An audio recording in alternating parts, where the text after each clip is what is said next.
Hello everyone, it is Match Day Live here on Redmen TV. I'm Paul Machin. Chris Pajak is alongside me. Hi, and Paul. Over at the board is Mr. Steve Hoare. The skipper said we're red. And even though it has absolutely zero impact on the football team because we're sat in the studio, Steve said let's wear red. And I looked around my wardrobe and went, I don't really have any red. Mainly because all of my Liverpool shirts are in here already. But here we are in the spirit of things, because why not? We were hoping that today was going to be about maybe Liverpool winning the league. But you just informed me that actually, what we were Steve informed us, today is a day where we can relegate Leicester. Yeah, that's nice as well. And I'm here for that. I'm really here for that. I fucking hate Leicester. Don't get me wrong, it was a fantastic day in Liverpool to win the league. The sun was shining, everyone was happy, wearing their Easter clothes in the morning. Kids were made up, full of chocolate and excitement. Thankfully, I'm missing that crash later on today. And I was thinking, what a lovely, perfect sort of spring day to win the league. It doesn't look like that's going to happen, and unless Ipswich do something which they're not good at doing, which is win games of football at home, especially from 2-0 down against Arsenal as we speak, with Arsenal looking increasingly likely to score a third actually. But we are here to relegate Leicester City, a team that I've disliked for pretty much the entirety of their existence in the Premier League. I liked them when Heskey was there and Martin O'Neill and all that. I thought they were sound then. But this iteration of Leicester, Vardy's Leicester, not for me. Yeah, I lived through the Ian Marshall era and never truly recovered from watching him constantly score winners against us. So yeah, Steve, how do you feel about Leicester? Well, just join in. Yeah, fuck them. yeah, no, I'm with you. Very unlikable supporters when I've been to that stadium a few times. So yeah, it's the clackers, isn't it? Oh, them folding and the clacky things. I hate that, and the fact that they've got a drum right by the away end, so it's really hard to keep your song in anything other than their beat. It's really, really annoying. I hate going that away game. It's close enough that I do go to it, but it's annoying. Yeah, anyway, wouldn't that be a nice little aside? Really, though, the main mission is Liverpool to go 3 points closer to a 20th Premier League title, 6 points away from being crowned. Obviously, as we said, it meant that potentially, if Arsenal had lost today, then we could have secured the title today. But currently, Arsenal are 2-0 up again against. Yeah, it makes it a lot easier. We don't have to be permutation princesses today for everybody and work out what the heck everything means. Yeah. Right now, we need 6 points. If Liverpool just win their next 2 games, they will be champions, and let's hope that just remains the case. However, obviously, Arsenal could then go and fucking ruin it by losing to Crystal Palace. But let's cross that bridge in midweek. We'll be on stage in Dublin as well. So yeah, come and join us if you're in Dublin and you fancy having a boss night out and celebrating some brilliant Liverpool goodness. Then yeah, come and join us. Me, Chris, and Steve live on stage in Dublin on Wednesday. Right, I'll be honest, not got a lot here, Chris. I don't really care what 11 we put out, other than I guess there's a couple of opinions. The left back will be one. Yeah, interesting. And who plays in the front? I mean, look, it'll be the changes that were made from the last weekend, I guess. Does he go back to Robbo? Does Szoboszlai come back in? And does he maybe move Diaz into centre forward? Yeah, they're the ones, aren't they? I think if you were to look at it based on how they all performed last weekend, I think probably Kostas deserves to start over Andy Robertson at left back. I thought Kostas, we were having a discussion about this. The team's out anyway. Let's just have it confirmed.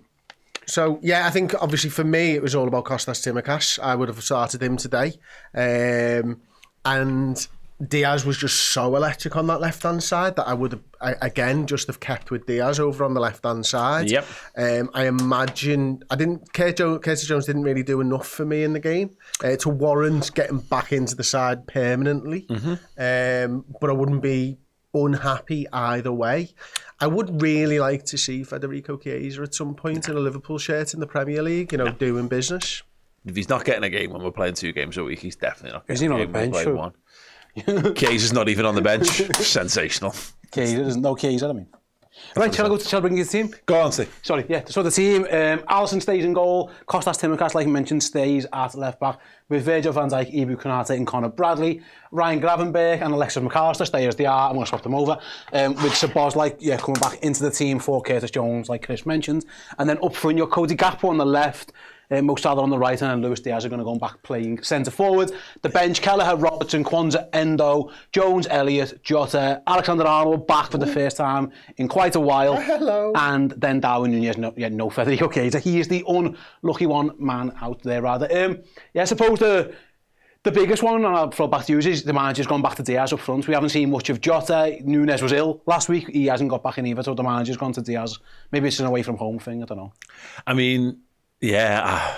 I mean, I know people aren't hot on Jota at the moment. And look, Diaz can have a perfectly fine game up front, but I don't know, we've got a conundrum on that left-hand side, Chris, and it's that I think both are equally good, but they do it in different ways. I just really, really enjoy the way that Diaz plays that left-hand side. I just find it more exciting. So I am more disappointed to see Diaz not in there, but this is our most goal-scoringest front three we could possibly put out. Certainly this season, anyway. Yeah, I mean, listen, I really like Akpo from that left-hand side. It's sort of echoing what you're saying. I really like Diaz from that left-hand side as well. The energy that he brings, that sort of never-give-up attitude that he brings. He gives you something from that left that Gakpo doesn't, which is to say, I'm going to grab the game by the scruff of the neck. I don't think Gakpo really does that. Now, Gakpo himself, obviously, is really impactful, just in the same way that Salah is, but Diaz does it in a different sort of way. He's impactful off the ball as well, isn't he? He'll set the press certainly from the centre forward position as well. I think I'm torn as to what the future holds for Liverpool's front line, because we've got three players, as I see it, in Núñez, in Diaz and in Jota, who all play it a different way. And I still don't know which one of them the manager prefers, because he's rotated so often. I would think, looking back at his previous club, that he's got a centre forward that scores goals, and therefore probably the one that is most like that would maybe be a Jota or a Núñez, and certainly not a Diaz. But in his former clubs, did he ever have anybody who was so good as Mo from the right-hand side? No. So he's having to sort of change his plan, because I think Mo Salah plays on the right for us. And so he's getting the best out of it without having the perfect player. But equally, I don't think he's going to be able to go back and look at the blueprint for what he did in his previous managerial positions to be able to say, well, this is what I need going forward. And because he's flip-flopping around, I'm still unsure as to what centre-forward he might want moving forward. I don't know, Steve. I'll get your take on this on the centre-forward thing, because I think, look, Jota starts the season, and so we got an understanding that Jota's more like what we want, certainly over him and Núñez, but it feels a bit like he stumbled into the Diaz thing. But I don't know whether he stumbled into the Diaz thing as a solution to having too many good left wingers, and it's a way to get them both on the pitch more than it's necessarily exactly what he wants from the centre-forward. Yeah, honestly, I don't know the answer. We're guessing, but my guess is a fully fit... Don't let people peek behind the curtain, Steve. We guess about everything. Okay, a fully fit and informed Diogo Jota, I think, would be his preference. But Jota's not been in great nick. He scored the goal in the derby, and I thought he looked good in the derby. He's been hot and cold, more so cold since then, so I think it's more of that. He left Diaz out at Fulham, and I think he realised very, very quickly that was a mistake. So I think he just wants him on the pitch more than anything else. He is our best forward in terms of form at the moment. He isn't our best forward because the fella on the other side is pretty good as well. But Diaz is in the best nick. So if it was me, I wouldn't have done this. I'd have played Jota again. Because I'd have kept Luis Diaz on the left, where he's been brilliant. I think we saw second half against West Ham when we moved Diaz. You can just lose him out the game. That's the only thing. When he does go up front, he gets lost in the shuffle. So that's something they need to keep an eye on. He's just been so hesitant. I don't know why he hasn't done it yet. Maybe he just hasn't done that. I'm glad somebody said it, Steve. I've been itching. Honestly, because Diaz left all season. Yeah, honestly, Diaz left has been great, and Salah's right. Again, Cody Gakpo keeps talking about how he's a left winger, and the manager told me I'm a left winger, but I don't know why he hasn't done that. There's obviously reasons for it, but I would have kept Diaz over there because, like I say, he's our most informed player. Goals and assists in the last 5 Premier League games. He's on fire at this moment in time. Of all the talk of a big summer and all that kind of stuff, Diaz's future's been up for debate. But I wouldn't be getting rid of this version of Luis Diaz because he's been more like what we wanted. But I just moved him. He comes good at this time of the season, which is actually a consideration, Chris. Diaz, yeah. Everyone else is tailing off, aren't they? Everyone else has fallen to bits, and Diaz finds depths that that others don't seem to have. Just one little note, and I'll come to you on this, Chris, is that yes, that front three have scored more goals than anyone else. That's our three highest goal scorers in the Premier League this season that we've got on the pitch. The Jota one is interesting, but I wonder if this gap has narrowed a bit in recent weeks. But still, in terms of per 90, goals per 90, Jota is 0.52. Gakpo's 0.48, and so's Diaz. Salah's in a completely other stratosphere. But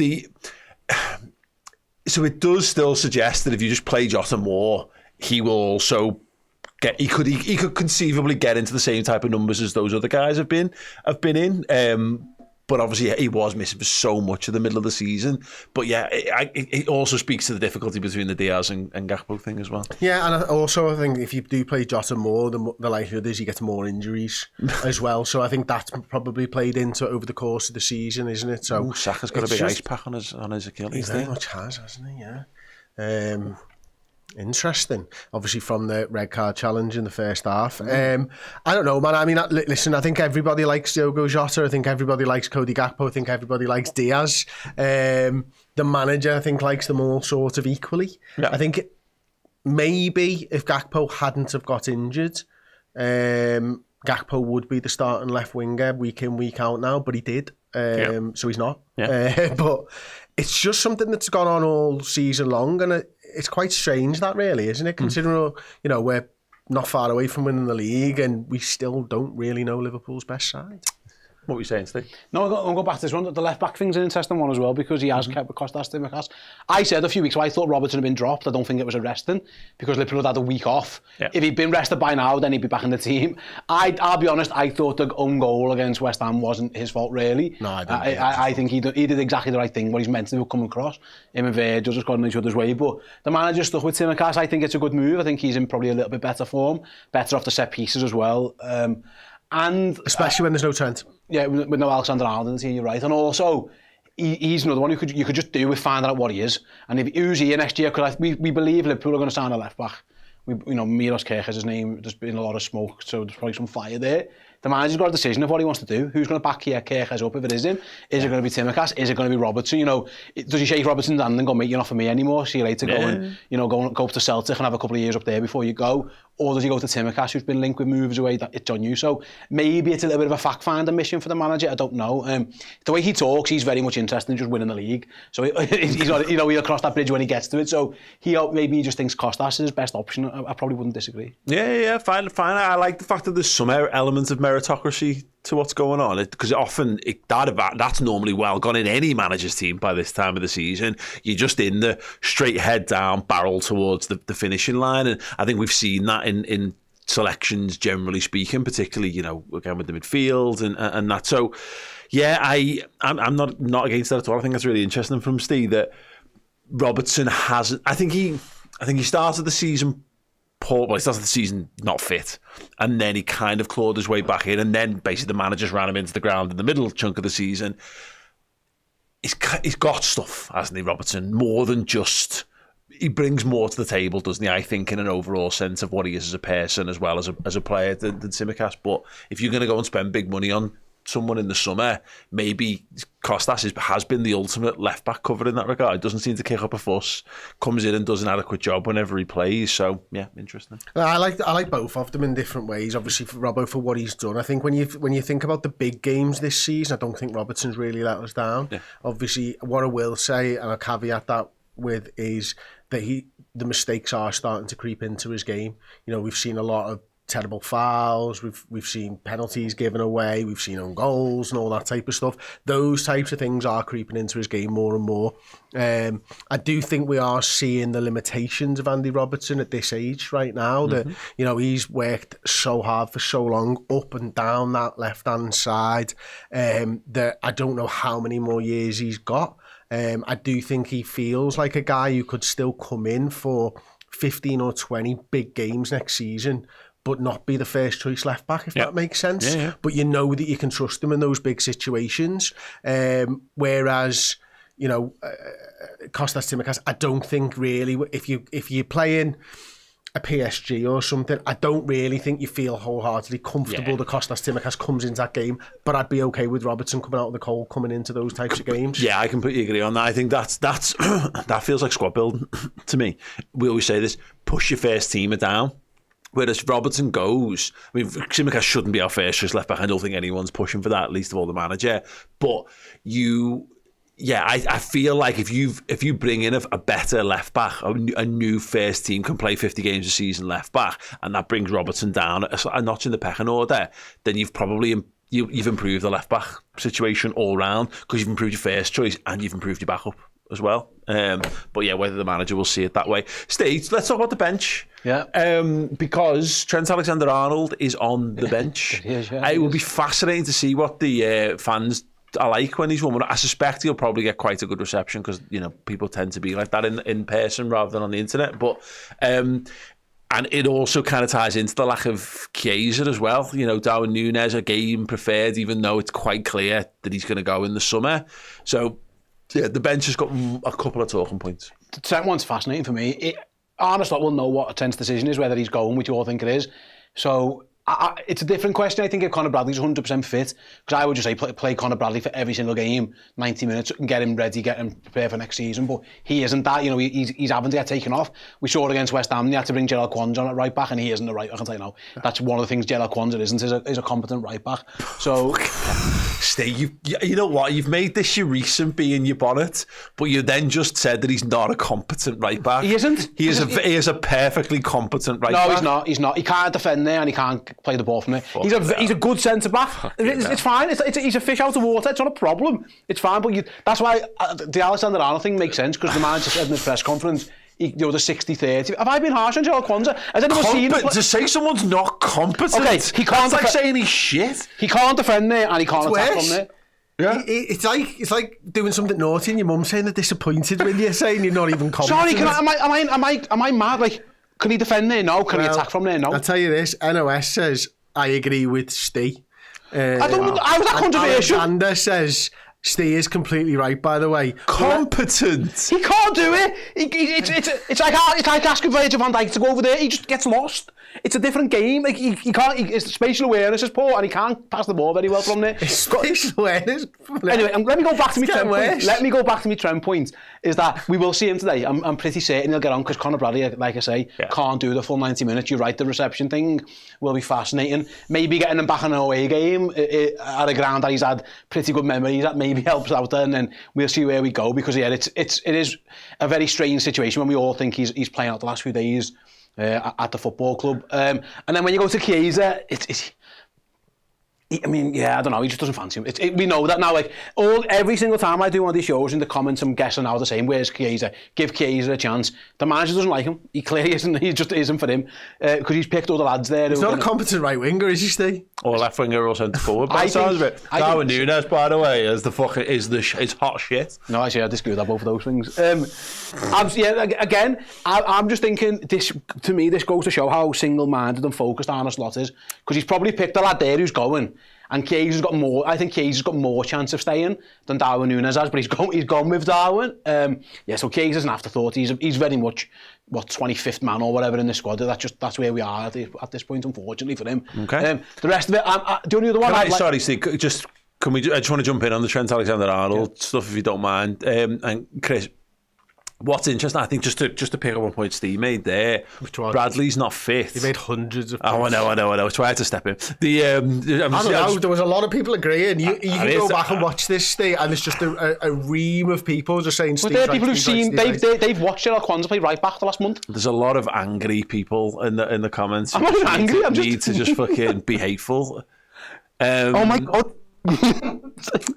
Trent. God, if you're going to be hateful towards a Liverpool player, don't be the one who wants to play for us. God.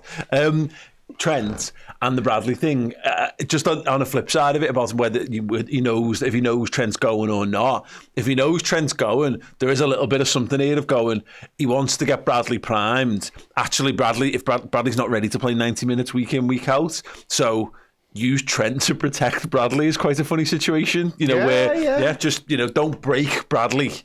You've got to get him playing. You've got to get him up to speed, but there's nothing to be gained from basically, putting him in. It's a really interesting point, certainly one that I've not considered and stuff. But ultimately, it is about protecting what you've got, isn't it? And who's going to be there. So yeah, absolutely. And why wouldn't you? I mean, it shouldn't go into your thinking if Trent Alexander-Arnold is playing at Liverpool, which he is right now, and you're able to use him, you should use him if it's to the betterment of everybody else in your squad. And this time around, that's Conor Bradley. Yeah, absolutely. I'm really looking forward to seeing more Conor Bradley. I think he's absolutely excellent.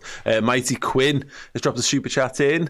The man, the legend. Me and Mrs. watching the world class Redmen TV, about to kick it with them soulful South Korean Reds at the Liverpool pub up the Florrie. Yeah, amazing. Yeah, make sure you follow Mighty Quinn at the Mighty Quinn on there. Twitter as well. He's raising money for the Florrie. Very, very good cause indeed. And travelling the world. Basically, he's tied in his life to raising and added raising funds. I hope he's coming to the Weekender, because I know you'll have seen the lineup, Quinn, and I know you'll be doing everything in your power to get over. Yeah. You and Darlene to get over to the Red Weekender. So you need to do that. You need to be there. It wouldn't be the same without you. Yes. I mean, you literally saw us in Dundee. So if you could come and see us in Liverpool, that would be fantastic. Yeah. If you haven't checked out the lineup yet, by the way, if you go to the redweekender.com, we have got the Saturday. The Saturday belongs to us, and it doesn't just belong to us. It belongs to Kenny Dalglish. It belongs to the Ragamuffins. It belongs to DJ Harry Mack. And it belongs to the fucking... We've got the Zootons. We've got the Zootons. We've got the Zootons. Now, that might not be as big a deal maybe outside of the city, but yeah, god damn it, love the Zootons. That's amazing. But yeah, we're playing Family Fortunes, and that's something that translates, right? Because like there's American versions and all kinds. How many Feud? Yeah. Steve Harvey? Yeah. I watch all the clips online. My TikTok feed me that a lot, to be honest. Really? Yeah, it must pass me algorithm. And to be fair, I watch everyone, so it's fair play. TikTok's got me covered there. Absolutely. But yeah, we've brought back classic British 90s Family Fortunes host Les Dennis to host Team Redmen versus Team Dalglish on stage. What even is this life? Yeah. I mean, the day is incredible. It's going to start off with like a meet and greet with like John Aldridge, Natasha Dowie, Gary McAllister. There's all kinds going on in and around the event itself. We've got a couple of bits held back that we've not actually announced yet, so you've got to keep your eyes peeled for that. We've got the Ragamuffins doing a Liverpool set. We've got DJ Harry Mack throughout, comparing, as it were. We're doing our normal end of season party live show. Then we're doing Family Fortunes against the flipping Dalglish family. And then we're going to end it with more Ragamuffins and the Zootons. I mean, come on.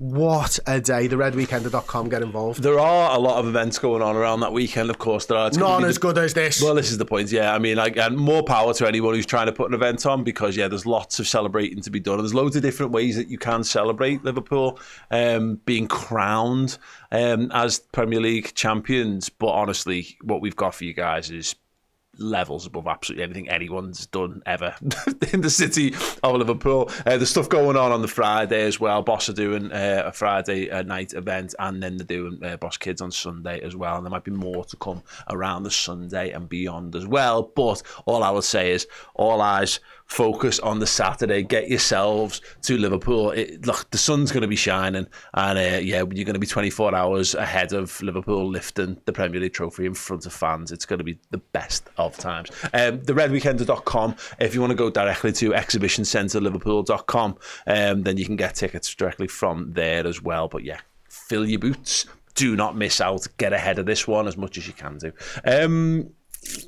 What were we talking about? Oh, who gives a shit? Probably loads of people being dead mean about a young lad just trying to make his way in the world. It's our mate. Our mate with the member chat. What? It's our mate. Contributor. Who? Flavour. Okay, cool. Good on him. That's him sat in our set over there. Yeah, so it is. Let's get it nailed on for next week. Up the fucking... It's right, mate. Absolutely. Stephen Ryder says Saturday 2 p.m. I'm there. Absolutely, boss mate. And apparently Tom Darby says Les Dennis's greatest work was in extras until now. He was great in extras. He's brilliant in extras. Also, he's on Have a Word. They've been telling everyone he's a horse. So I wonder if that becomes a thing. Have you heard that thing? Yeah, I've seen it in the comments as well. Yeah, there's a lot of that going on. Yeah. If you're wondering, the Have a Word guys kind of insinuates that he's a horse dressed up as a human. Oh, right. And like everywhere he goes, people send them horse emojis and things. So you might see a bit of that going on as well. Quadbot saying the sun's going to show a very bold prediction from Mate. Now, final weekend of the season, the sun is always first game of the season, last game of the season, it's always sunny. Everything else. They're the two things you can do with great British weather. That's it. First game of the season, last game of the season, always sunny, always wearing shorts. It's a fact. Yeah. A11YT says, young fan here. When would the parade be when we win in 2 games? The parade will be the Monday after the season because it's the bank holiday, and they're not going to make it any later than that because no footballer on earth wants to be in that city longer than they have to be before they can go on holiday. So yeah, they'll be stepping off that bus knackered and basically onto a plane to go and lie down for time. Wolves have just scored against Manchester United. I might be wrong, right? I think that might relegate Leicester before we play them. I'm sure that was a permutation. Just we have to keep an eye on. I'll check that in a minute, but yeah, something to keep an eye on. Which might be, might make this game a little bit easier if they're actually down before you play them. Yeah. Amazing, absolutely. Keep your thoughts coming in on the team. Stay, because I got in trouble last week for going too early. What time is this bit till? You've got 5 more minutes. We can talk. I want to bring up a question to you guys. Yeah. Actually, the manager's gone back to Szoboszlai over Curtis Jones. Mm-hmm. Is that again, that can't be form related, I wouldn't think, because Szoboszlai wasn't. He came on as well. He wasn't great at Fulham and he was dreadful against West Ham. He was really poor. Why do you think the manager's gone back to Sobo over Curtis? Not 100% sure, other than the fact that he really likes him. Has played in about 30 Premier League games this season in that position. Listen, I think the work rate that he puts in, it's been talked about rightly for a long time now, hasn't it? What the covering that he does for the right back and for Mo Salah and stuff like that. He has had a good season, Szoboszlai. I just don't think he's had goals and assists like we probably would have wanted, especially with early doors in the season. Slot sort of saying that, from that number 10 position, you want goals and you want assists. And he threatened to sort of up them a little touch, didn't he, at one point during the season? And then they sort of slowed down a little bit. I honestly think he's had his legs run into the ground this season, Dom, and I think he'll be one of those players who, with a little bit more help from the likes of Curtis Jones, if the manager was picking Harvey Elliott at times, his level would improve. But he's had to go again so many times because he's trusted that we're not. We're feeling that now, aren't we, essentially? Yeah, I'm not even sure it's the legs thing. We were talking about it a couple of weeks ago, Steve, when we were on the watch-along. It's psychological for me, a lot of the Szoboszlai stuff, because he's still tearing about the place. He's still fast. He's still putting all the sorts of presses in. But he's then, when he's getting on the ball, he's doing daft things. So, yeah, he looks like he needs a rest one way or the other.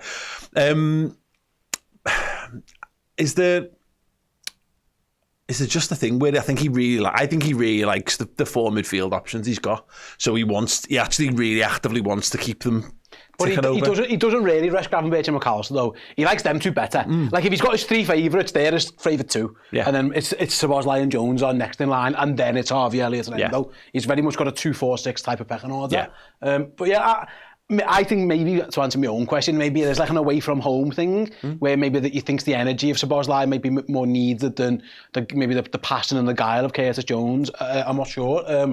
But also, I think this Bradley Szoboszlai Salah thing could work well because Bradley will just bomb up and down that line, so maybe that's a bit more Szoboszlai's game of getting back in the legs to cover, and maybe it's a little bit of that as well. But yeah, listen, I'm a big Curtis Jones fan, so I'm unashamedly, so I would have picked him. But yeah, I think you're splitting hairs. Because actually, I don't think as long as McAllister and Gravenberch play well, Liverpool should be okay. But yeah, I am a little bit concerned about Szoboszlai's form. Yeah, we had a super chat from Quangs. Rewatched Chapman series on Retro TV recently. Ever going to be another? Maybe for an important anniversary? It would be nice. Maybe one day.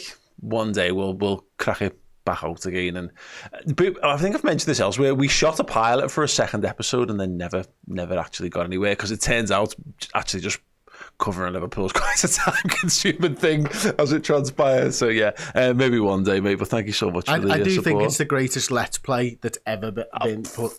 We ended. I think the need for further let's plays on that, particularly on that game. After that, it was so good. I was talking to my son the other day about it. He's like, "I'd love to be able to like drive a DeLorean." I was like, "Oh, I drove a DeLorean once. Did you know that?" And he went, "What, really?" I was like, "Yeah." I mean, I drove it about 10 yards up and down one like closed strip of road for that. But yeah, anyway. Al-Shajla Bri, have you changed the spacing on that? That's definitely confused me more. Win today. Next week with Spurs fans, we sing "Shame About the Arsenal." The shame about. Okay, cool. I'm sure that's great. It will be funny because Spurs fans will actually really add to a party mood next week because they just don't want Arsenal to win it at all. I think they'll have their semi-final. A few days later, they will not give a fuck. Remember when Everton fans were singing, "We're going to have a party when Tottenham win the cup"? Maybe the Tottenham fans can be, we're going to have a party when Liverpool win the league. Yeah, absolutely. We are partnered with Dr. Cynic, as we have been all season long. They've got a brand new website, Chris, for people to go and have a little mooch around. Indeed. Look at this bad boy. Welcome to Dr. Cynic and the Redmen TV. I added a special place for Liverpool fans where confidence meets passion. You can look at him in his sunny. He's right in the middle there. Lewis Garcia, like the Terminator. My days, what a guy. They're in for hair restoration. Or as they put it, hair restoration solutions. They're just the best. They do hair transplants, plastic surgery, dental services, medical aesthetics, easy for me to say, and hair care products as well. So if you're in the need for any of that, then click the link in the description and get over there. You can get a free consultation through their website in London and then go over to Turkey to get the work done. He's the best in the business, so get involved. Absolutely. So there's a picture of Djibril Cissé there. I didn't even realise he's been involved in all that stuff. We've mentioned Ryan Babel a lot, and but you know what? In hindsight, if I'd known, because obviously I literally did a show with Cissé and Babel, could have been a good topic of conversation, and I totally missed that chance. I just had to talk about them being really good players instead. Yes, we are going to hand over for some Arne Slot goodness, and then when he's done being boss, give another stunning bald man to take you through to the next section of the show. So yeah, make sure you stay tuned, and we'll be back very shortly. Is it me or Steve? Is obviously to get over the line. What thought have you given that this weekend could be the weekend that you clinch the Premier League title? Well, my thoughts are not on that at all. My thoughts are all, as always, on Leicester and on our team. How to improve, what can we do better. So we couldn't do many things better in the first half against West Ham. We could do a lot of things better in the second half. So during the start of the week, we've worked on that a lot, and now we are working towards Leicester. One game at a time, and influence the one we can influence on, and that's the Leicester game. Thank you. Yeah. Anna, have you not given it any thought what this weekend might hold and what next weekend might hold? The honest answer is no, but I'm not sure if you believe me, but that is the honest answer. My whole life I'm living in the moment, in the day, and I'm not looking backwards a lot, and I'm not looking forward a lot, because it's the type of person that I am, that I'm not constantly looking back at what I've achieved at former clubs. Or that is also so difficult in football. People constantly tell you try to enjoy the whole journey and blah blah blah, but the only thing as a manager you're thinking of, during the weekend there's a game coming up as well, and we need to win that, and we need to win the next, and we need to win the next. So maybe that's one of the reasons, because I'm already so long in football that you get used to the fact of living day by day and trying to influence it. Hey everyone, welcome to the Redmen TV. That was Arne Slot. I'm the whore, like Paul kindly put it, one brilliant baldy to another. Hope you agree with that one. Yeah, it is the fan interactive part of the show. Liverpool taking on Leicester City in about 45 minutes time. Before them, this year, your chance to have your say on whatever you want to talk about the game, the title race. Fill your boots. S_org says, why even buy Chiesa? Because he was 10 million quid and he thought, why not buy Chiesa? And that's it. That is the simple, that's the answer. That is the only answer to that question, really. The manager, it was one of those opportunistic signings that we were talking about, and I think that's what it is. I think it's that simple. Whether he's here or not next year, time will tell. But yeah, obviously the manager decided that he'd rather have Darwin Núñez and Diogo Jota on his bench than Chiesa. He's shown that all season. He doesn't pick him. He obviously doesn't like him very much. So that I think that answers that question. Right, let's see. We've got Warrior Wisdom. Is Harvey on the bench? Yes, he is. Right, let's see who else we've got here. Brett says, I really hope we win today and Arsenal beat Crystal Palace. Yeah, if that's the case, as Brett's trying to allude to, Liverpool then have the chance against Tottenham to become Premier League champions.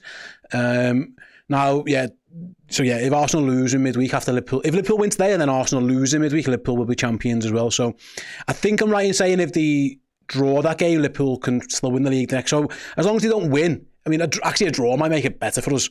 If they draw against Crystal Palace, that means Liverpool will only need a point against Tottenham, which makes things a little bit easier. So maybe that one as well. But yeah, I mean, again, it was always a little bit unlikely that Arsenal were going to drop points today. But if 3-0 with a red card made it all more apparent that wasn't going to be the case. Right, who else are we up to? Gary asking about the fan in Istanbul thing. We'll have an update on that soon, mate. There are a few issues. I'll touch upon that later for you, near at the time. But the answer to your question is kind of not. Right, well, Warrior Wisdom says Harvey should be in before Dom here. Again, we are 30. This is now the 34th Premier League game of this manager. We know what he likes and clearly what he doesn't like. You know, he's about to be Premier League champion, but there are clearly parts of his team that he prefers and members of the squad he's just not for him. It's been this way all year. That just is what it is. You can't really argue with the results because Liverpool, like I say, are pissing the Premier League. I'm a big Harvey Elliott fan. I'd love to see him play more. I think he should play more. I think he always has an impact when he does. But yeah, that's what the manager is just not for him for whatever reason. I think it's a defensive thing. I think because he plays Mo Salah on the right-hand side, who doesn't defend, I think he wants a bit more defensively from whoever he plays on that right-hand side of the midfield. So when Liverpool are chasing a game and you're not worried about defending, it's easier to throw Harvey Elliott in. But when you've got to worry about a bit more of a balance thing, that he doesn't pick him. That's my reading of the situation. I might be wrong on that, but that's kind of how it feels to me. So that's why you do see some Harvey when we're struggling or need a refresh, but he doesn't start enough games. Again, that's just my guess on that one. Let's see who else we've got in the chat asking some stuff. Chundakai say, you think it'd be a good idea to trial some players before the summer to see who we don't want? He remains rigid in his approach. It's cold with Harvey. I think you might see that, mate, when it's officially confirmed. I think that Liverpool do have to still get the job done. They haven't got the points yet. So maybe if they do win today and then beat Tottenham, and there's a few games left, that's when you might start seeing a little bit more of a change up. I think it was Chelsea, Arsenal, Brighton, Palace, and not of easy games, so you might see a little bit more rotation if that's the case. But I think it's more of that, to be honest with you, pal. I think he's not going to do anything mad. He's going to pick the team to win the games up until a point where it's all done and dusted. So I think that's probably it.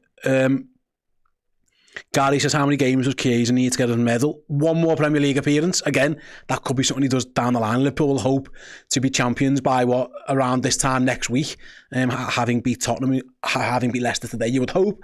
But yeah, I think it's that, if I'm honest with you. I think he wants to get the league title sorted and then he can worry about all those kind of things, is where we're probably up to. Nuji says, anyone else nervous about today? It's been a while since we've been firing on all levels. Am I just having an Easter egg half full kind of day? Our record at Leicester's not great. It's worth mentioning. But against Leicester in recent games, it's been good. So maybe it's a little bit about that. Listen, there's a very good chance if things stay where they are right now, and I'm just keeping an eye on results, Leicester are technically relegated already now. Because the goal difference swing between them and the rest of the table is such a big difference, because that's because Wolves are beating Manchester United. So yeah, maybe that plays into it. There's nothing really there. Ipswich getting battered as well, 4-0, and I think Leicester are almost down and out. So maybe does that bring with it a freedom for them? Like we saw with Southampton yesterday. But listen, if you can't go away to the second worst team in the league and beat them when you're the best team in the league, then you do have problems.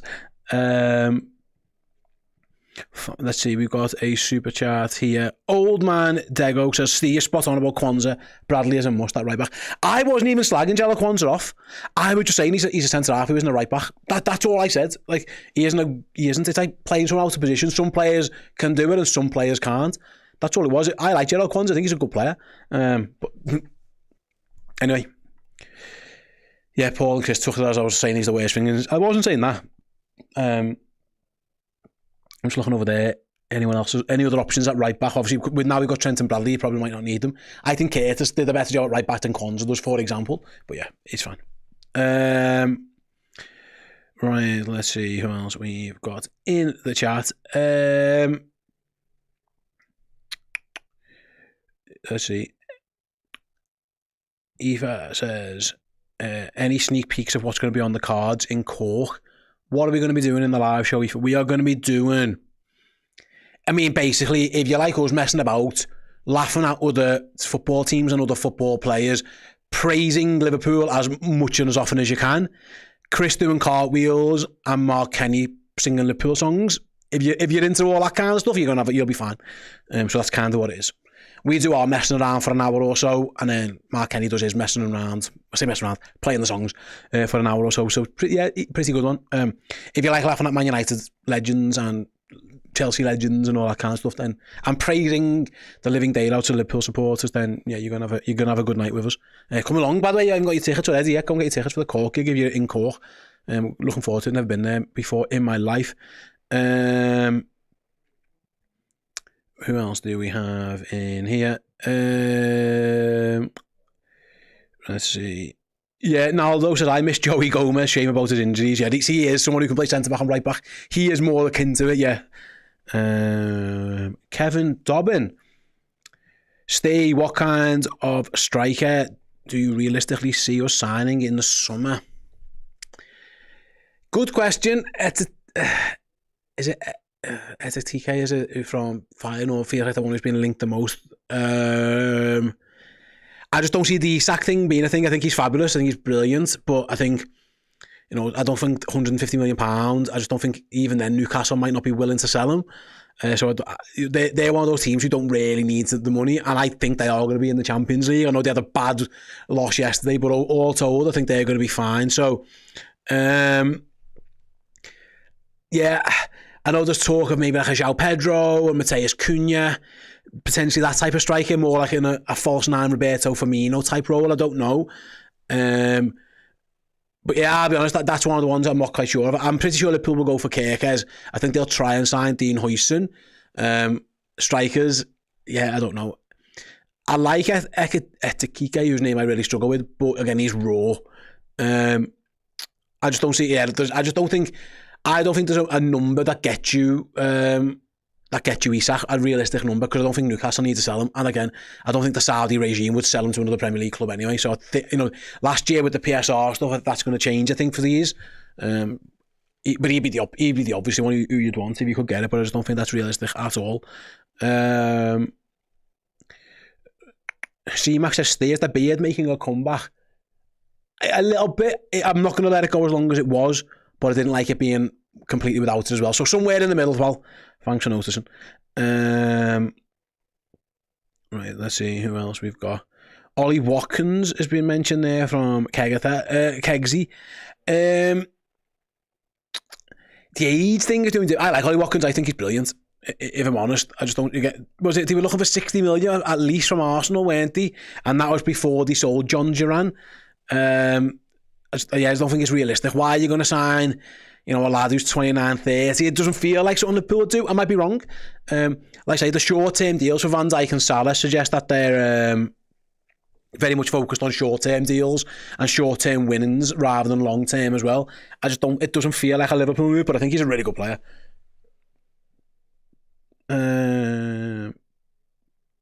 Let's see who else we got in the chat. Jaden says Liam Delap. Okay, I'm not sure he's off the level just yet. Let's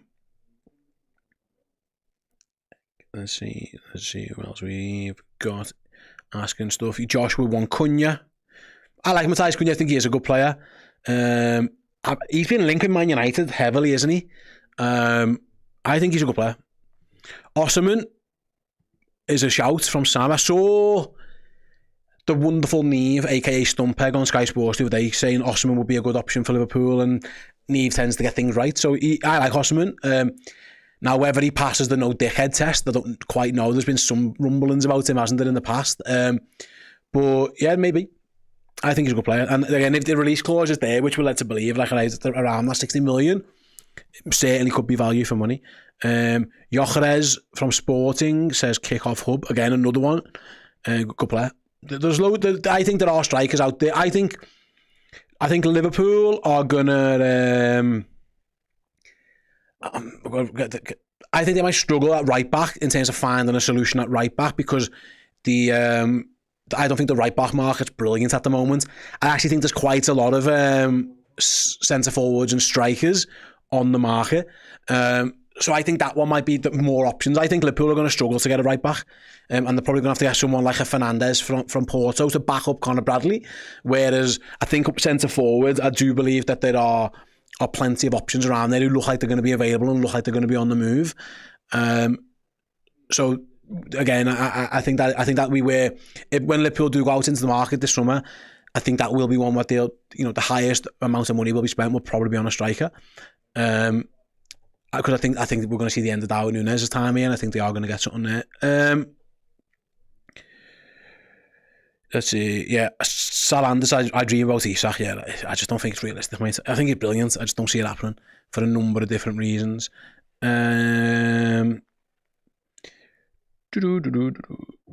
Deadline says, is Trent all said and done now? Is he leaving? As there is so much misinformation going around. Listen, mate, nothing is official. Nothing has been confirmed. It's the reporting of it suggests. And if you follow the reporting like we followed the Van Dijk and Salah stuff, the Van Dijk and Salah stuff was pretty much reported as being done about a week or so before it was officially announced. The Trent stuff has been by pretty reliable reporting, suggesting that it's pretty close for a while. So I think at this point he's, where Salah said he's more got out than in, and then it turned out he was more in than out. I think Trent might be more out than in. But no, nothing is confirmed and official. And I don't think Liverpool are going to do that anytime soon.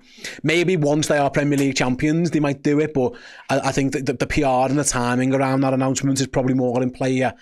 My guess is he's going to leave. I hope he doesn't, and I hope he does change his mind. But for me, it feels like he is going.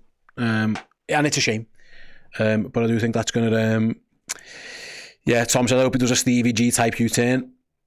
I was on Sky Sports and Neil Mellor, and he said that nothing's done until it's done, and no one's here until they're here, and no one's gone until they're gone. But it feels like that the way the mood music is moving is towards Alexander-Arnold leaving. Ashley Pitt says, can you see us signing another centre-back and going 3 at the back next season? I can see us signing another centre-back. I'd be surprised if we don't. But no, I don't think we'll ever play 3 at the back. I don't think Arne Slot's system and setup is at all suited to that. I think you are putting way too much pressure on Mo Salah. And then on your midfield, I just don't see how that works. You don't need a wing-back. And then Mo Salah, as playing as a 2, I just don't see that being the case. But I do think Liverpool will sign a centre-back because I think Joe Gomez is going to leave. And I wouldn't be surprised if there's something happening with Ibu Konate either, actually. Because with this contract situation and that kind of stuff, I don't think I would completely rule that one out. Deadline says, where does Conor fit in then? Conor Bradley is Liverpool's right back next year. That's where Conor Bradley fits in. He'll get a new deal on, rather than being on backup money, they'll give him starter type money, and Conor Bradley will be first choice. The issue with Conor Bradley is the injuries. It is what it is. You're going to have to look after him. He's constantly battled injuries in his Liverpool career. He's a very quick, twitchy player, and that can bring with it muscle problems, and that has been a concern. So that's why... If Conor Bradley was 100% and fit and firing and regular player and played 90 minutes, if Alexander-Arnold's leaving, I wouldn't even have him on the bench. I would be cold about it. I'd be like, listen, mate, you're getting off. I need to look to the future. But we're not there with Conor Bradley yet.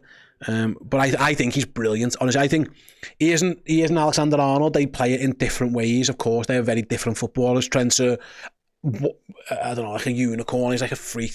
There are very few players who play right back like he plays right back. Conor Bradley is more of an orthodox type fullback. I think he's brilliant. I think he's absolutely fabulous.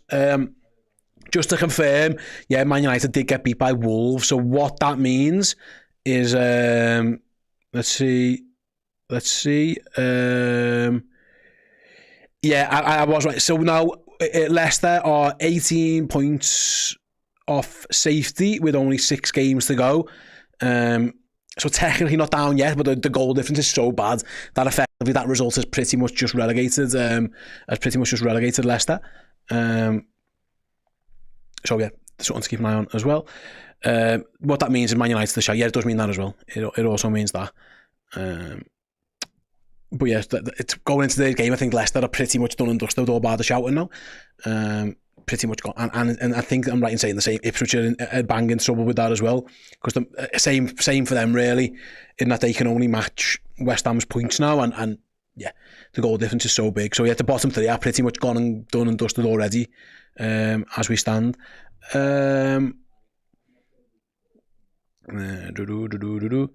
Chundakat says, we need another right back next season. Joe may have to leave and sign a competent backup to Bradley. I would agree with that. If I'm honest, I think that'll be the case. I think that's what we will sign. It will be like more of a young backup towards Conor Bradley playing. I think he's brilliant. And like I say, at some point you'd like to think that Conor Bradley just gets his body stops growing, he fills into his frame and the injuries kind of die down, would be the hope. But you can't also be expecting Conor Bradley to play 50 games. I just think at this point in time it's a little bit unrealistic. Aaron says Tsimikas or Robbo to be sold? ? I think Tsimikas will leave. I think Liverpool will sign Kerkez, and it'll be Kerkez and Robertson will be the left back options going into next year, and I think Kostas will go. Am I happy with that? I'm fine. Yeah, I think I am. So yeah, I think so. Yeah. Joe says Leicester will get relegated today if they lose. Do the maths. Well, Joe, they're already relegated. That's my point. I think they're already relegated before they've played. Was my point. In fact, a draw would definitely relegate them. My point was the maximum points they can get, even if they win today, only takes them level with West Ham, and their goal difference is way worse. So, duh to you. Do the maths. Duh, Joe.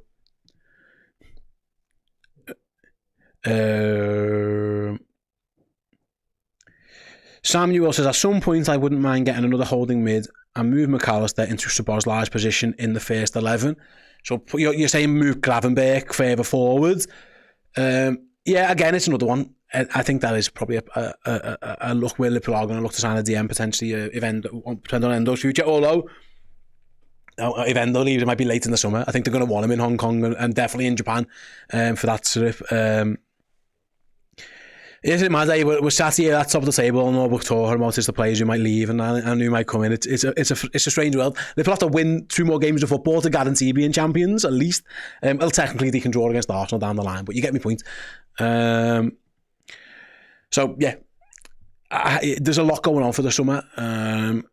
But yeah, again, focus has to be right now. Liverpool need 2 more wins to be confirmed champions. And that's what they should be going for today. So that's why Raimo says, again, if we discussed no Chiesa, I think it's clearly obvious why there's no Chiesa at this point. There's no discussion to be had because the manager doesn't pick him. So he's not the manager.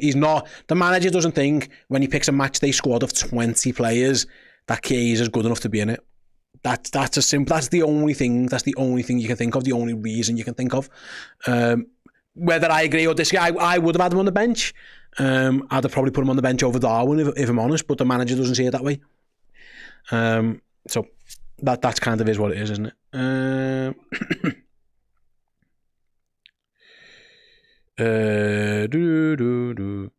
Joe says 5 times 3 equals 15. Leicester won't be able to catch West Ham after today if they lose. Yeah, but even if they win, they can't catch. That was the point I made, Joe. Yeah, it's fine. Salander says, Steve, do you think we will end with 90 plus points? You know what? I was saying this before. It's really hard because if Liverpool do tie it up next week or the week, so say for example they get to 82 over the next course of today and then next Sunday, how much do they care from that point on? Does he start resting players? Does it matter per se? I don't know. I think when you take the edge off a team, sometimes that can be a little bit difficult. So what are you looking at? You're looking at what, 25 14 points from 6 games? You'd like to think so. So yeah, if they get to 82 with 4 games left, I would guess so. But you never know. Depends what type of teams Brighton put out, what type of team Arsenal and Chelsea, where you're at. So I don't know. It would be my truth, but yeah, we'll cross that bridge when we get to it. If we're Premier League champions, I would not care less. Caden says, I've not been here long, Steve. What are the Redmen's, I'm guessing you mean thoughts on our striker options? I just don't think Arne Slot. I'm a Jota fan, but Jota, the injuries and the form has been so poor. Other than that, he clearly... Nunes isn't for him, and I'm not sure Nunes is for any of us, if I'm honest. I think we all love Darwin in terms of the effort and the determination to win and stuff, but it just isn't quite working for him at this moment in time. And that's pretty much all we've got. You know, I don't think Diaz is a striker. He doesn't pick Gakpo as a striker, so yeah, there's definitely something. That is one. I reckon if you asked Arne Slot what his priority 1 going into next season is, I think it'll be striker. Maybe left back, but I think it would be striker. So there's definitely something to get. There's never something for you to. It's definitely a position that Liverpool would be looking to do something in rather in the summer. And I think we'd all agree that's probably the right outcome as well. I like Jota, I do, but he does get injured a lot, and when he does it feels like it's taking him longer to get back into form than it used to. I wouldn't be losing him. I wouldn't be losing Diaz. And I'll just talk about Diaz's future. You know, who's been a better left winger really in the Premier League this season than Diaz? I mean, the answer might be Cody Gakpo for the first half of the Premier League season, but again, it's always a case of get rid of him. But someone's got to come in and be better than him. I think Diaz and Gakpo as a left-hand side duo, if you add their numbers in terms of goals and assists together, I think it's fine. I think I'm all right with that. Mo Salah's Mo Salah, absolutely fine with that. Although he will go to AFCON, so that there's got to be a something there. But up front, it is definitely something I think you'll have a little look at. I just don't think Darwin's the right man for this system. I don't think he was the right man in terms of always for Klopp's system, but I think the Klopp system suited him better than the Slot system does. So I think we're edging towards Darwin leaving. I think he wanted to go in January, if I'm honest, but Liverpool rightly kept him because of injuries. That's my thoughts. Again, I don't speak for everybody. That's my thoughts on the striker. I'd be keeping Jota, Diaz and Gakpo. I'd probably keep Chiesa and Salah, to be honest with you, and then I'd be looking to buy one more, because Chiesa may be getting ready for that when Salah misses AFCON, and AFCON I think the next season is earlier. It's before Christmas this time. You miss a lot of games, so maybe that's something you look at as well in terms of keeping Chiesa around. I don't know. Any more questions? We've got about 5 or so minutes left before I do invite Paul and Chris back into the studio. Aaron says you've got to give Diaz a contract then. I would do that. That is exactly what I would do.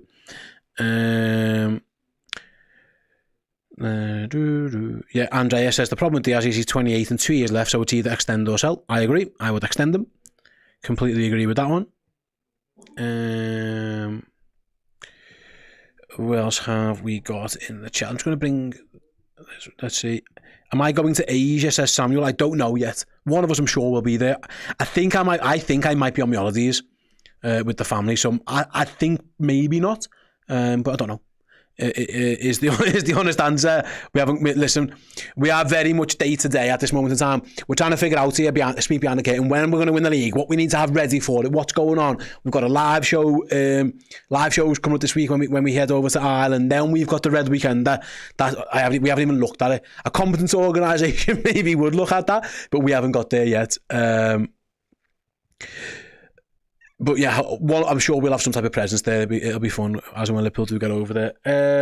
Liam asked a good question. How will Trent be received when he comes on? I just don't think he'll get booed. Very rarely you just see Liverpool supporters boo somebody. Maybe warm applause, but not adulation from some, I guess. I don't know. It will be, like I say, fascinating. It will be interesting to see. D says, how comes you are going to Ireland? We've got a live shows this week coming up. Go to ticketmaster.ie, type the Redmen TV and you'll find all the details. But yeah, that's why we're going to Ireland. 3 shows, so yeah, we've got loads going on.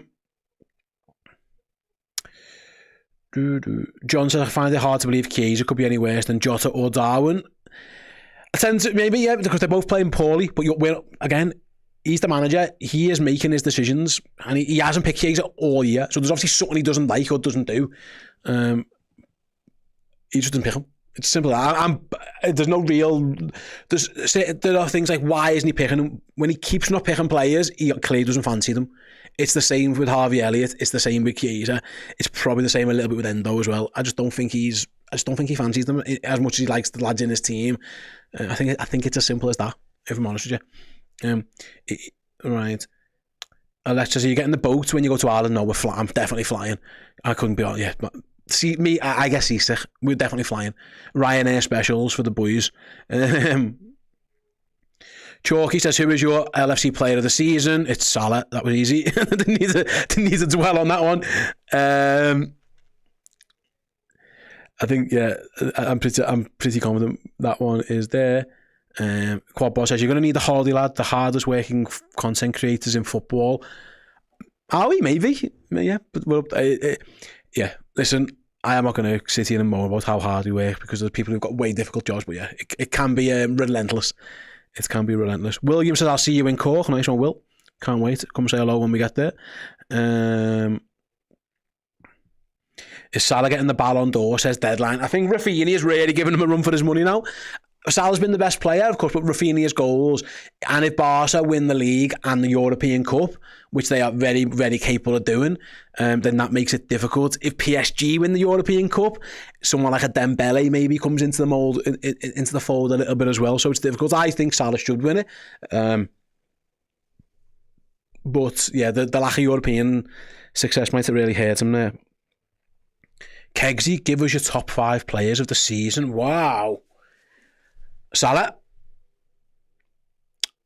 I'm going to do this in no order for now, and then I might rearrange it. Salah, Van Dijk, McAllister, Gravenberch. See, Alisson missed a lot of games. But maybe it should be Ali, but he did miss a lot of football. Diaz and Gakpo have both been good.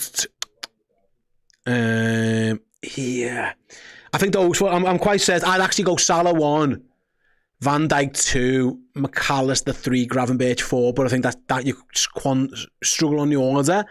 I think I would probably go Alisson. Yeah, probably just Ali, but he did miss a lot of games. My only concern there. There's loads. It's hard. That's how good Liverpool season's been. Diaz, Gakpo, Kanate definitely should be in this conversation as well. I think Trent was having a really good season before he got injured, so he could have been in this conversation as well. Which yeah, probably explains why Liverpool are going to be the champions. Steven says, Steve, what would your dream realistic signing be for next season? See, my dream sign would be Isak. I just don't think that is realistic.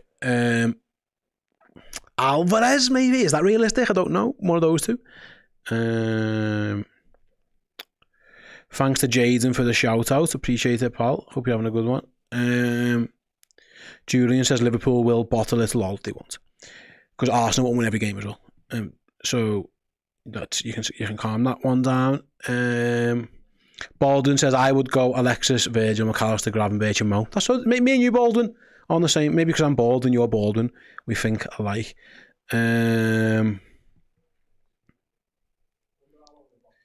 Sam says Szoboszlai, yeah, maybe. Szoboszlai was being really good as well. Greg going for his prediction says 3-0 about time. Salah scores some goals. Yeah, he hasn't scored in the last 5. He's been getting assists.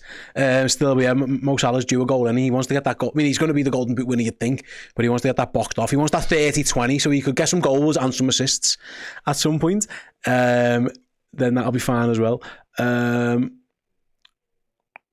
Ali against PSG was his best performance. You're right. That was one. I think if I was rating individual performances from Liverpool players this season in like one-off games, I think Alisson in Paris would probably be number 1.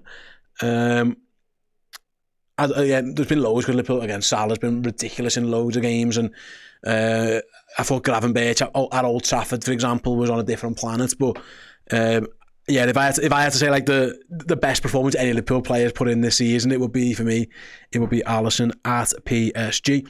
Right then, there's about less than 15 minutes to go until kick-off, so I am going to leave you in the capable hands of, well, I say capable, they've definitely got hands, whether they're capable or not, I don't know. They're at least people with hands. Before we get to Paul and Chris, let's hear from Dan, who was speaking to Emile Heskey, who has played for both Liverpool and, of course, Leicester City ahead of this game. I'll see you all later. For Leicester now, obviously, you know, the writing's on the wall in terms of relegation, but is it just about trying to end the season as positively as possible, maybe see some green shoots for the future? Yeah, look, I think that's the major thing, especially for fans. I think it's inevitable that we're going down. But what can we see for next season? What can we see for the future? You see Monga coming on. You see Jake Evans coming on. Young players like that who you can look and say, well, yeah, that's another one for the next 10 years who can propel us. We've lost Dewsbury Hall, and that was, my personal opinion, that was to do with PSR as well. And that's a homegrown lad. Harvey Barnes is another one who's doing fantastic at this moment in time. We could definitely do with his goals right now. Who's scoring goals, who's entertaining, who's looking fantastic, who's gone and who's had to leave because of the problems that the club are in. But we've got so many more that could come through, and I think that's one of the major things for the clubs and for fans to look forward to, because we feel a connection in that sense. To some of the younger players and especially academy players coming through. So I think that's one of the major things. Yeah, hello everyone. Welcome to the Watchalong. I just have a little chuckle there seeing Emile Heskey.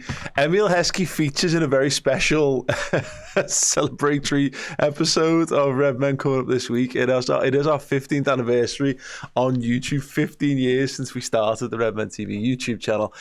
Wednesday this week, yeah, there's a special episode going out with me, Chris and Steve, looking at our most embarrassing ever Redmen moments, and Emile Heskey crops up in that, so yeah, make sure you keep your eyes peeled for that one later in the week. Hi. Hello, mate. How are you? I'm good, mate, yeah. I'm very good. I need to say a big thank you to Match Bingo for today's partnership, actually. You might have seen the QR code pop up on the screen at various points throughout. We've got ourselves a Match Bingo card for today's game. We'll be playing the game throughout the stream, so get involved by scanning the QR code that pops up periodically or clicking the link in the description to download the app. You can play along and get yourself a bingo card for Leicester versus Liverpool. There's a prize fund of £250. A bingo card is only £2 English, but you can also buy 4 and get 1 for free. Once you've got your card, you'll have things like goalkeeper save, free kick taken, first sub made, etc. I'm just going to show you now, actually, on my iPad, our bingo card. So you can see with us. So here I've got an attempt saved, I've got a free kick taken, and I've got any goal awarded during the 10th, 20th, 30th, 40th, 50th, 60th, 70th, 80th or 90th minute. That's going to make it hard to get a line there. First substitution made. So you get all those types of things, and they'll stamp them off, importantly, as you get them. You can win by getting a line. You can win, that's 25 quid. If you get 2 lines, that's 25 quid. Or if you get a full house, there's a £100 bonus for that, and a secondary full house as well. So it's not the first person only who gets the full house. The second person will get it as well. So £250 up for grabs. Click the link in the description. Get yourself involved. The game's fun. You might have seen Steve and Errol play it over the last couple of weeks. We'll be playing along today. And at the end of the game, please remind me to give out my Match Bingo Man of the Match for Liverpool player who's done the best. Definitely forget to do that. And that's why I've asked them to remind me. That's why I've asked them to remind me. Everyone, it's on you for us to fulfil this contract. So we're in big trouble if we don't do this. Steve and Errol would be all over this because they're the organisers. They're the A-team. Yeah, we're the fucking idiots who started this. We're still here. So yeah, if you want to keep us around, get rid of us, can they? Like a bad smell. Thank you so much, everyone who's mentioned. In fact, the bad smell was coming from Steve earlier on today. I had a curry last night. My word. Really was. I keep seeing a lot of the algorithmic Instagram posts about being an older gentleman, and it's like, credit to the man who, you know, knows that a certain thing is bad for his digestion, but you know what? My God, he's going to give it another go tonight. Are you one of those guys who, when you've got like company rounds, you like say it's like say you're having your in-laws round, you sort of try and hold the farts in. Yeah. Would you? Yeah. Well, my dad certainly is, because last night, Dad, if you're watching, we left his house. Obviously, my wife and my kids were there and stuff. And then I went back in to pick something up, and my dad was just in the dining room, letting everything out. I was like, Dad, you've saved them up for a few hours. We've been here a while, haven't you? Just prolapsing in the dining room post-dinner, like post-dinner prolapse. Lovely stuff. Surprised he was awake, actually. Fallen asleep about 3 times. I am fascinated to see how today goes, because I have got so little to say about this football match. And it is Leicester. And Leicester should be crap, but we've got a terrible record in the Premier League at this ground in particular, the King Power or whatever you want to call it, the Walker's Crisp Stadium or whatever. I'm so gutted that Arsenal won, because I was kind of here for Salt and Lineker later on. Salted, yeah. We can still have it. Yeah, we beat them and they go down. We might still get Salt and Lineker. Yeah. Right, I just want to say, a few people mentioned it in the comments. I want to say a huge thank you to Frank's Football for making this wonderful piece of extravagance that is this jacket. Frank's Football, I think it's Frank's Football 1 on Twitter.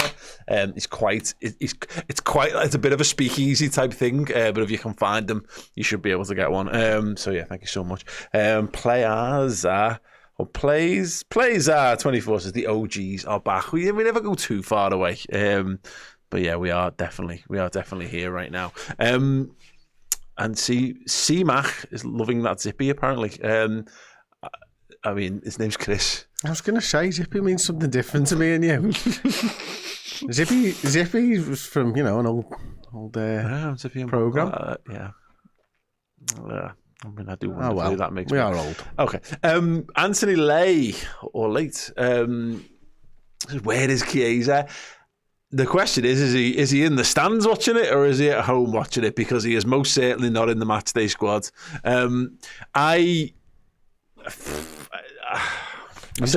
looking down here now at the subs, and you can see on my laptop Kelleher, Robertson, Kwanzaa, Trent, Curtis, Elliott, Endo, Nunes, Josh. Let's have a look at the injury report. Morton and Gomez. So he's not on the injury report, which just means he can't get into the squad, which is a heck of a place to be if you're Liverpool Football Club and Federico Chiesa can't even get into your squad. Yeah, and that is, I think, the positive way to look at it. Ultimately, Trent's come back and Trent's gone on the bench. That's the long and short of it, really. And when you consider that Jota's there and Darwin's there as well, I mean, there is the one thing about that, they're both lads who've basically exclusively pretty much played centre forward. I know Jota's done a touch of it, a touch of non-centre forward stuff.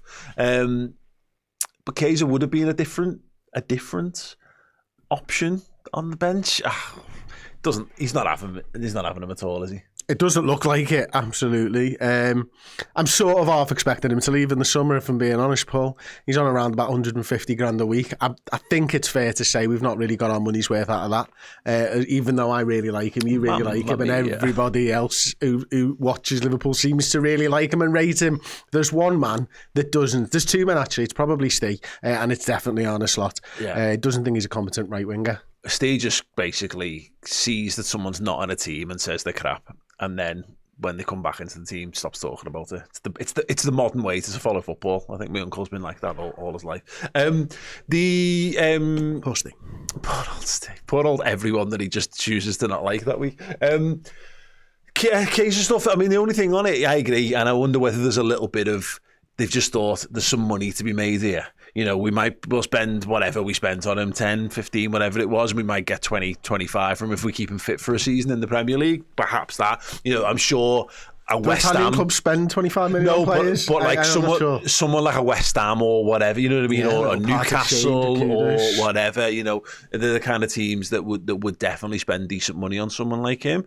But also, you've got to, if he's your sixth choice forward, like how you were saying before, it's fucking good, that, isn't it? And maybe there is just something to that. How happy is he being sixth choice? Does he want to just continue to float around and be sixth choice and get a few minutes here and there?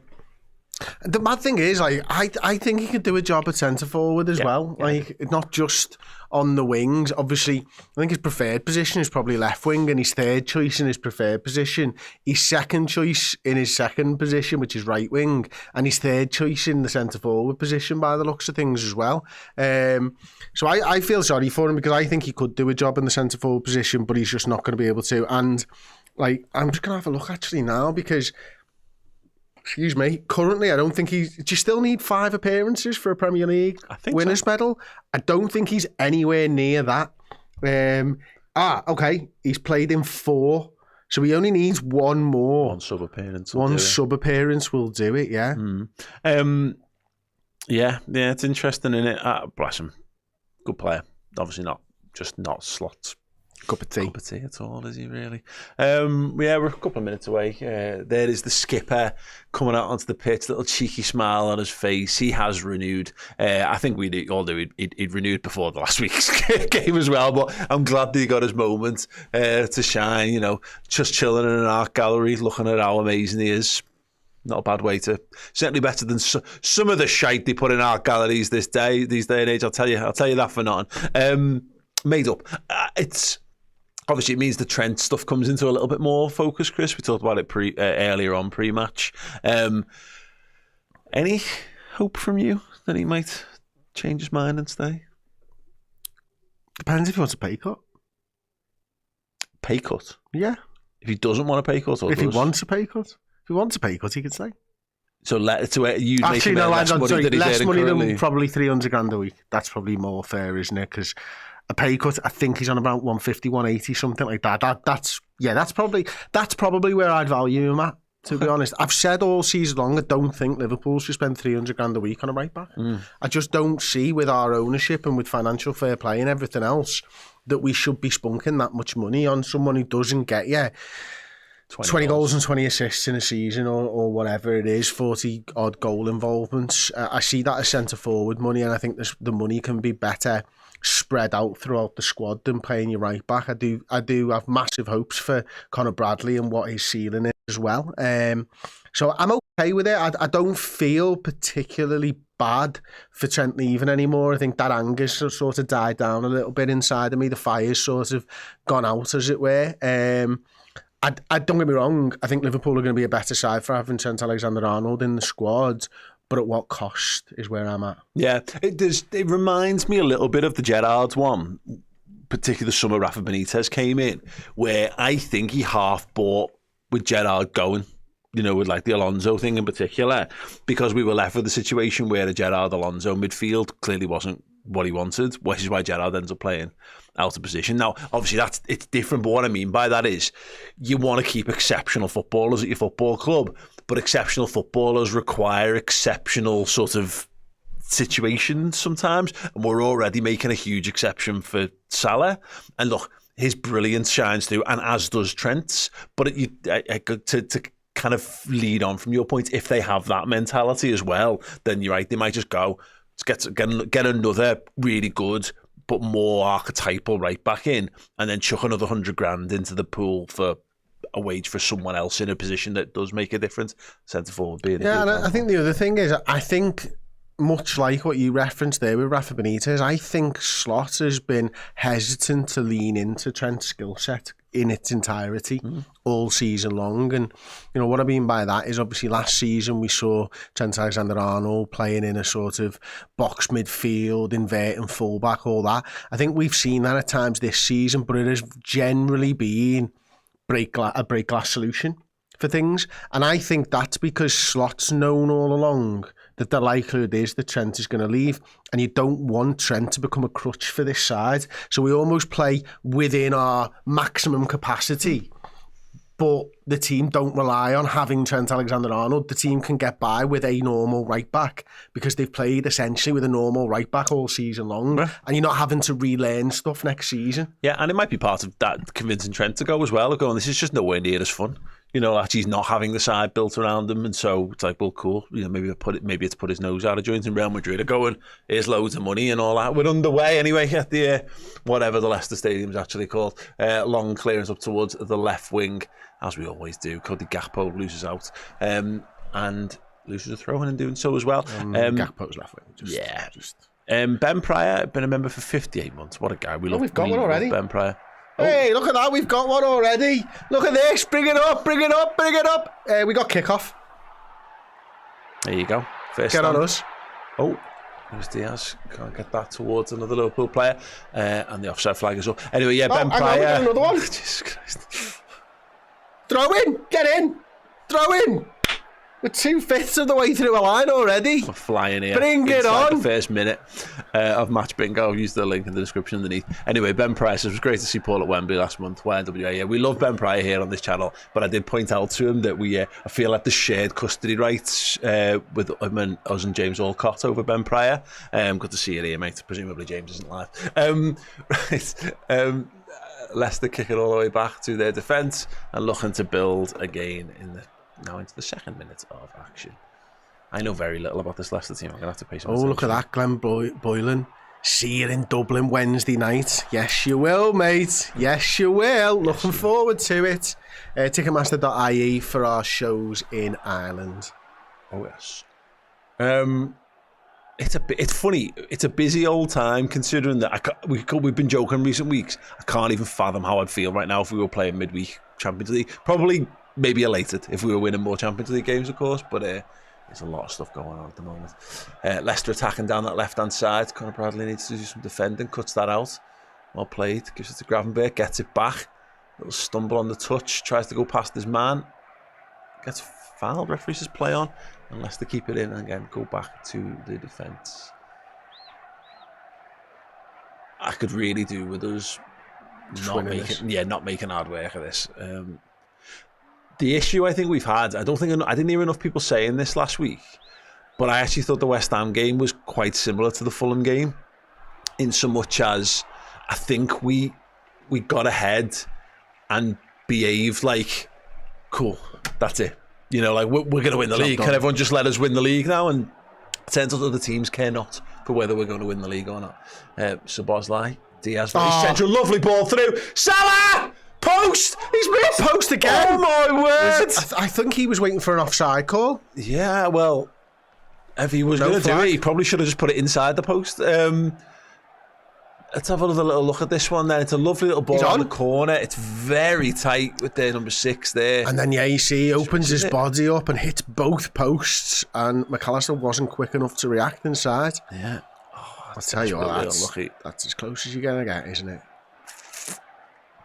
Lovely build-up play. Nice, yeah, you're right. We were talking about Diaz in the centre forward position, but that's a great example of what he can do from there. He offered, got onto the ball, and sharp.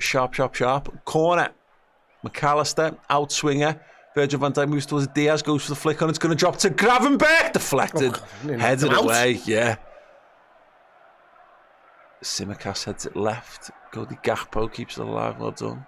Conor Bradley now in the left back position, and he goes back to Alisson Becker. Would you like the Salah song? Yes. That's loud. No, he missed it. He didn't deserve it.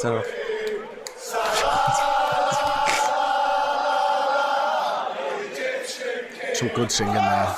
Must have been me.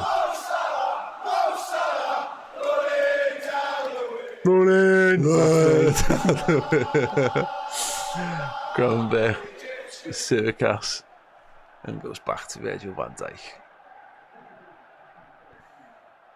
Van Dijk square to Ibu Konate. A little flick around the corner from Mo, gets it back from Diaz. And then did he was he shooting there? Was he trying? I think he was trying to play like an outside of the boot, pass into Gakpo, and he missed the outside of the boot. Yeah, hit it as a line drive. Fully towed it at their goalie. Leicester trying to get out of their half at the moment. Yeah, I'm really glad to familiarise myself with the Leicester players here. Just called him the man. That's what I did. Yeah, the guy on the right hand side here. Is that Dico Dover-Reid? That is the man on the right. Yeah, tripping over his own legs. Yeah, deep cross. That's a good ball. It's a really good run. Conor Bradley can't shepherd it out. Silly. You can't just leave the ball there, mate. I don't know what it was clearly not going out of play. No, it stopped, and then he just decided to just let the other fella, the man on the left, get it. Look, It's a great ball, this, mind. And a great run from deep. You're right. You're absolutely spot on. And then Connor does brilliantly, and then he goes, okay, yeah, brilliant. Well done. He just dwelt on it too long there. Alisson, Leicester really pressing Liverpool in here. Oh, great ball from Alisson across himself to Tsimikas at left back. He's got space in front of him. Slows down on it a second. McAllister says, no, don't give it to me. I tell you what, Salah's there if you want him. Of course, Virgil van Dijk plays that pass as he does so well. I thought Costas saw it and went, yeah, Virg. Yeah. He's over there, mate. Yeah. My goodness, we are flying in match bingo, by the way. Go on. We've got 6 now. Holy so we've got shit. free kick taken. We've just had goal kick taken. And we've got corner awarded. And attempt saved. Smart. We're flying here, mate. Yeah. We are winning this. And if anyone had hit both posts in one go, that would have been on there as well. But there's some people going, fucking hit both posts in one go. Ridiculous. I'm never winning this week. You can still buy a card now, by the way. And you can still jump in. And presumably, I actually don't know this, so I won't say anymore because I don't know the mechanics. So I'll just be quiet. Anyway, carry on. Luis Diaz, Wout Face goes back to the goalie.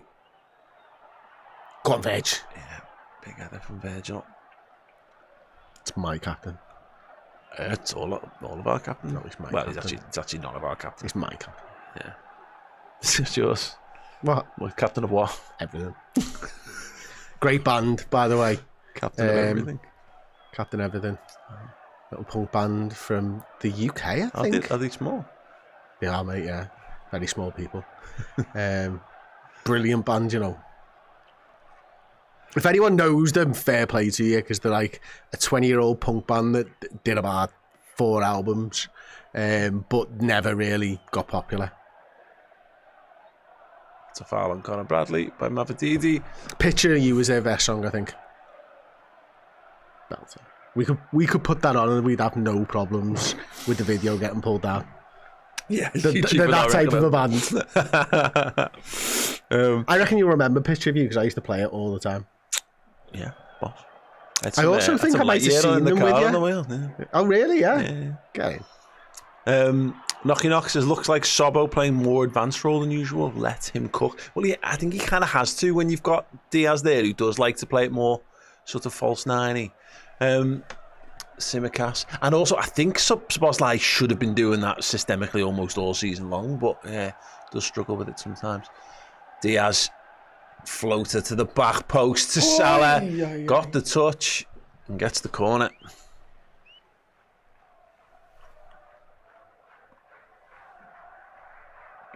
Yeah, does well there, Mo. She's trying to direct it back toward the edge of the 6-yard box and comes off. Presumably it was that guy, Thomas. He keeps flashing. It's actually scaring me. Okay. Corner again. McAllister. We caused all kinds of danger with the first one. Can we go a step further and actually, score? Come on, Veg. Here it is, Virgil van Dijk. Oh, he got there. He just couldn't get the solid connection. Come off the fella's back. Virgil is not happy with the referee's decision to award the goal kick there. Come off that man's back. What a goal kick it is. Let's see. Oh, not from that angle. Oh, come back, Virgil's head, didn't it? Okie dokie. Did he score 2 own goals against us a couple of seasons ago? Face, I think he did. Yeah, I think he did. I think you're right. I had a dislike for him, but I wasn't sure why until you said that. Now I'm even less sure why. You deeply love him. It's really scary. Oh, it's Mavididi. Oh, he's just turned 2 Liverpool men inside and out. Conor Bradley gets back in. Oh dear. Oh, to touch it. They hit the post. Alisson was nowhere near it. It's bounced back out. Leicester still have the ball on the edge. Tsimikas picks it up off a stray ball from De Cordova-Reid. Diaz now dragging it down that left-hand side. He does drag it. He really it's does. An excellent choice of word, Paul. Lovely through ball there. Gakpo now's got it wide left.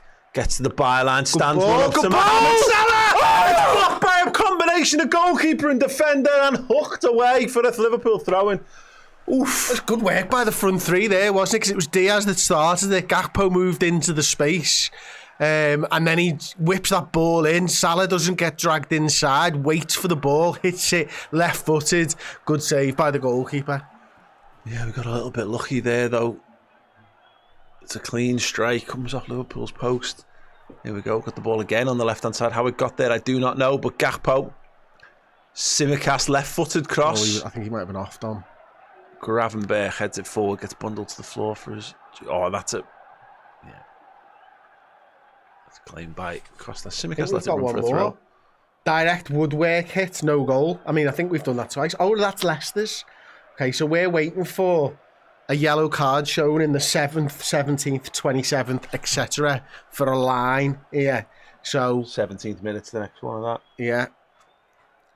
4 down already, though. That's not bad at all, is it? Like, let's go. What will we do with the £25? Should we buy a bottle of champagne? Yes. For when we win the league? Still a bit.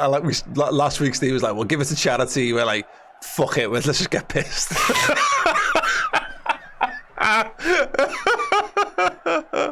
Yeah, absolutely. Gravenberch, Salah with a curler deflected and onto the roof of the net. Andrew 1979 asked Paul, "What happened to your weekly vlogs, mate? Really missing them." I'll level with you. My life's been dead boring since I did the last one. I mean, like, I've been in lots of meetings and lots of like behind the scenes stuff, but nothing that visually would make an interesting vlog or stuff that can be made public. Good video, that. Hopefully in a couple of weeks' time. Yeah, be a good video, that, Paul. I know. If only. Yeah, maybe we should have filmed some stuff. You could see how excited we were when we found out we got Les Dennis. Yeah, Canate deflects it. Goal kick. Yeah.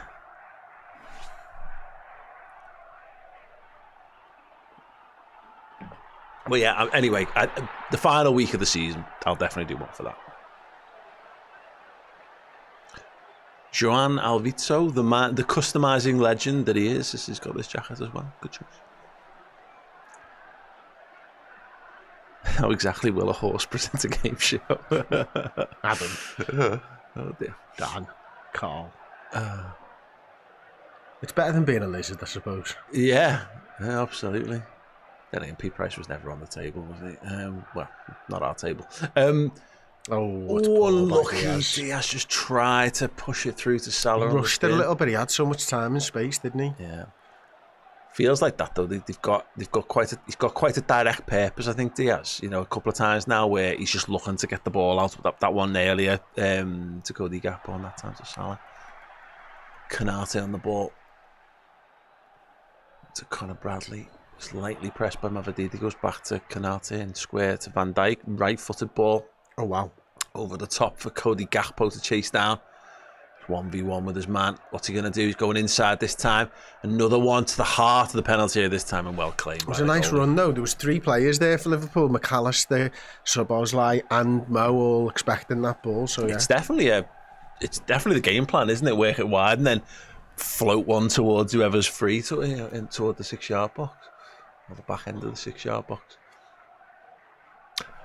Have you seen Paul Rudd's Nintendo Switch 2 advert? The one that's basically the Super Nintendo advert from 1991. Oh my God, yeah. Of course I've seen it. Oh my God. You know my algorithm, Paul? Yeah, 100%. It's Nintendo and boobs. Fucking love that. Fucking love both of them things.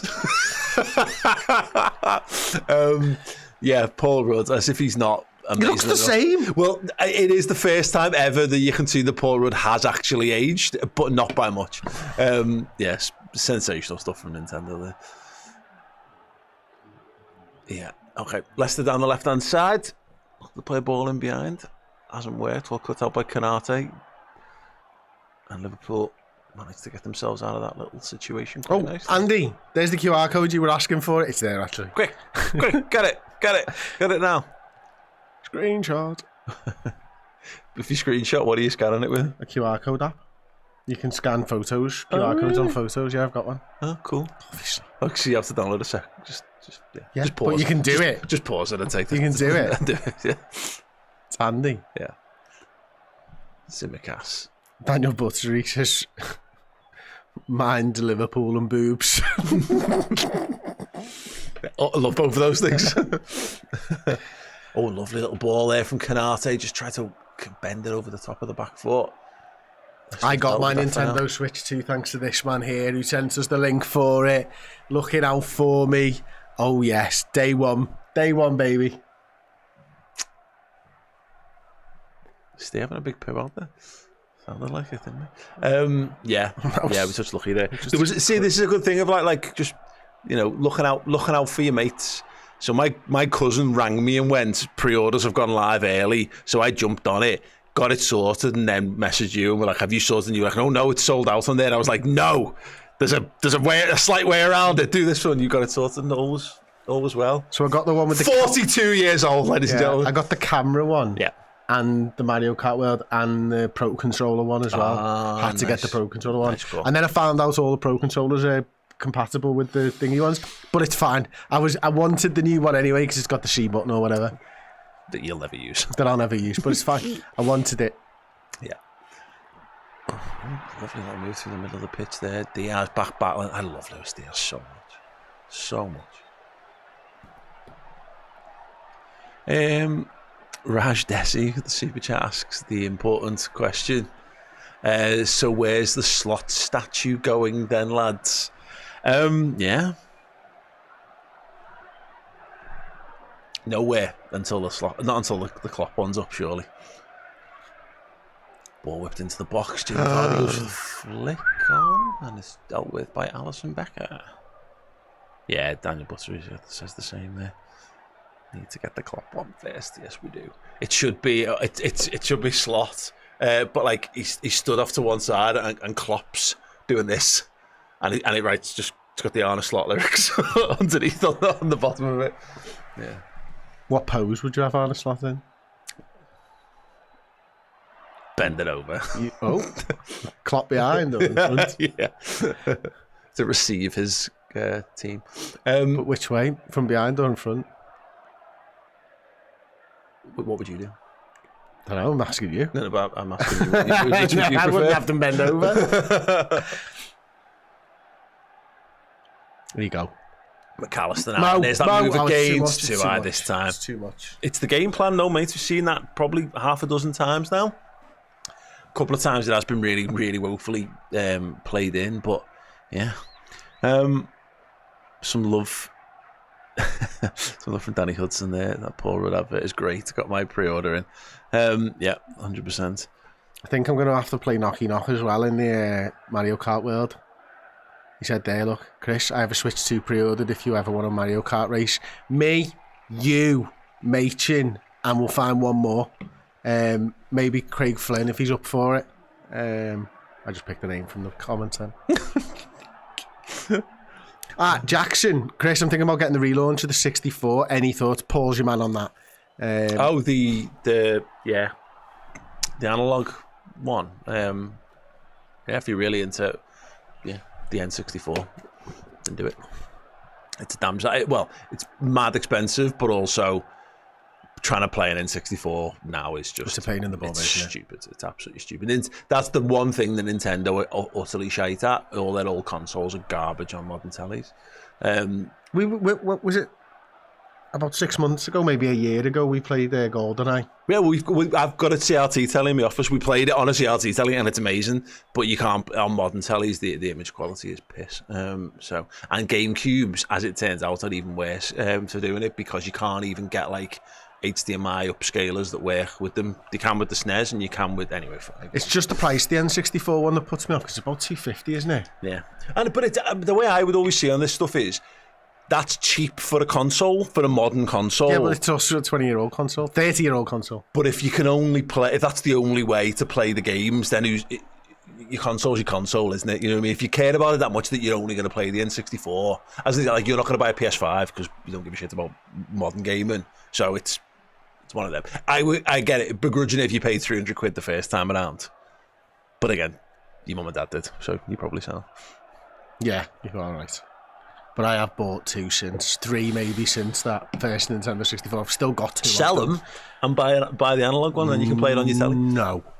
Or just play the Switch online. I do. There you go. They don't have all the games. Corner, whipped in, back post, headed across. We'll deal with that for now. Gakpo tries to flick it away. Diaz is once again there fighting. We'll haven't cleared the lines just yet, and then it's boomed over the top. What a ball that is! Didn't bounce right. Just bounced over Salah's head. It was a nice idea. It had a little bit of backspin or something coming off the grass there, didn't it? Yeah, really kicked Caught up. him out. Oh, Bradley again. Yeah, Bradley's having a tough old time against Mavididi. Canate goes over to help him out. Gravenberch drops into the back line. And it's a throw into Leicester. But tonight, anyone know where Chiesa is? You're not the first person to ask. I tell you where he's not. Slots plans. Yeah. Bless him. He's so good at football. Yeah. There's just so many eras of Liverpool where he'd have maybe not even necessarily been the first choice in the front three, but he'd been a sensational substitute. But again, 6 lads. Anyway, big throw-in coming from Leicester. Big-ish. Not quite clear now it is. Another absolute banger over the top. This time Salah isn't there to race onto it. Yeah. Right, lots of people talking about the consoles and stuff. I can see Denry89 says SNES was the daddy. Peter says Sega Saturn was the GOAT. What is your favourite console of all time? PS2. Because when the library's ridiculous. Yeah, it's just every game series that you loved was done either first or best on the PS2. Not for me as a Nintendo fan. Yeah. But yeah, amazing stuff. But because I had this with I had a NES as a kid. Go on now. And then the SNES. So I love the SNES more than the NES because I was older and therefore I cared more about the games. But then the PS1 I love more than the SNES because I was like a teenager by that time that came out and was 100% into it. And then you go back and play the PS1 now, and any game series that you liked, whether it's like the Smackdowns or the Tony Hawk's, they're all better on the PS2. So that's go on, Liverpool. Go on, Connor. Oh, Connor Bradley cuts inside, left-footed shot. Maybe turn there as well, wasn't it? Yeah, good play. Over Reed. Him and Mo Salah linking up really well. So it's that underlapping right back run again, isn't it? It causes problems. Is it just N64 for you? It is and always will be the N64. Gravenberch, bad touch there from Ryan Gravenberch, and then he just bundles his man to the floor. And it's funny because Paqueta did that last week and didn't get a free kick. They did it and did. Let's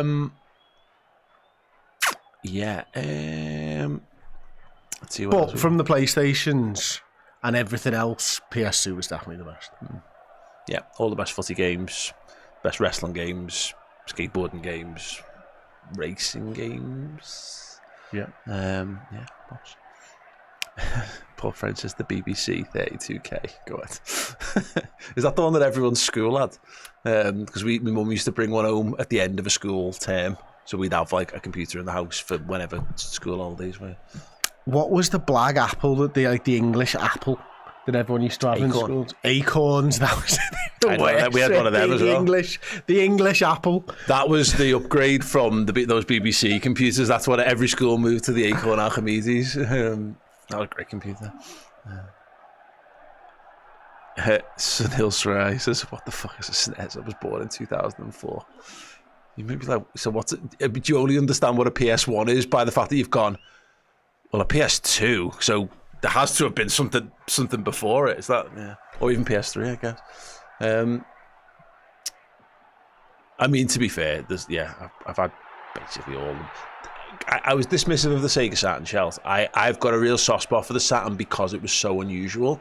So of the 4 of us in my group of mates, 3 of us got PS1s, and the other one I got a Saturn, and we ripped them mercilessly for it. Mercilessly. But was that Sam? No, God, no, it was Omar who had it, and it's just his dad just bought him the wrong console. And we fucking ripped him. But then as time wore on, we continued to rip him because it was still nowhere near as good as the PS. But then a couple of games came along that he had that we didn't, and it was good for I remember our first PC. We weren't like didn't have loads of money growing up and stuff, and my dad got one from Radio Rentals, which tells you the sort of time and the place of it all. I know. We got our PC from Radio Rentals, and it couldn't play any games, and I cried so hard when I was so disappointed, and I've just felt really sorry for my dad who tried to do this thing for us. But it's I was thinking this the other day. Someone said, I thought this was a football channel. Yeah, shut up. It's not happening.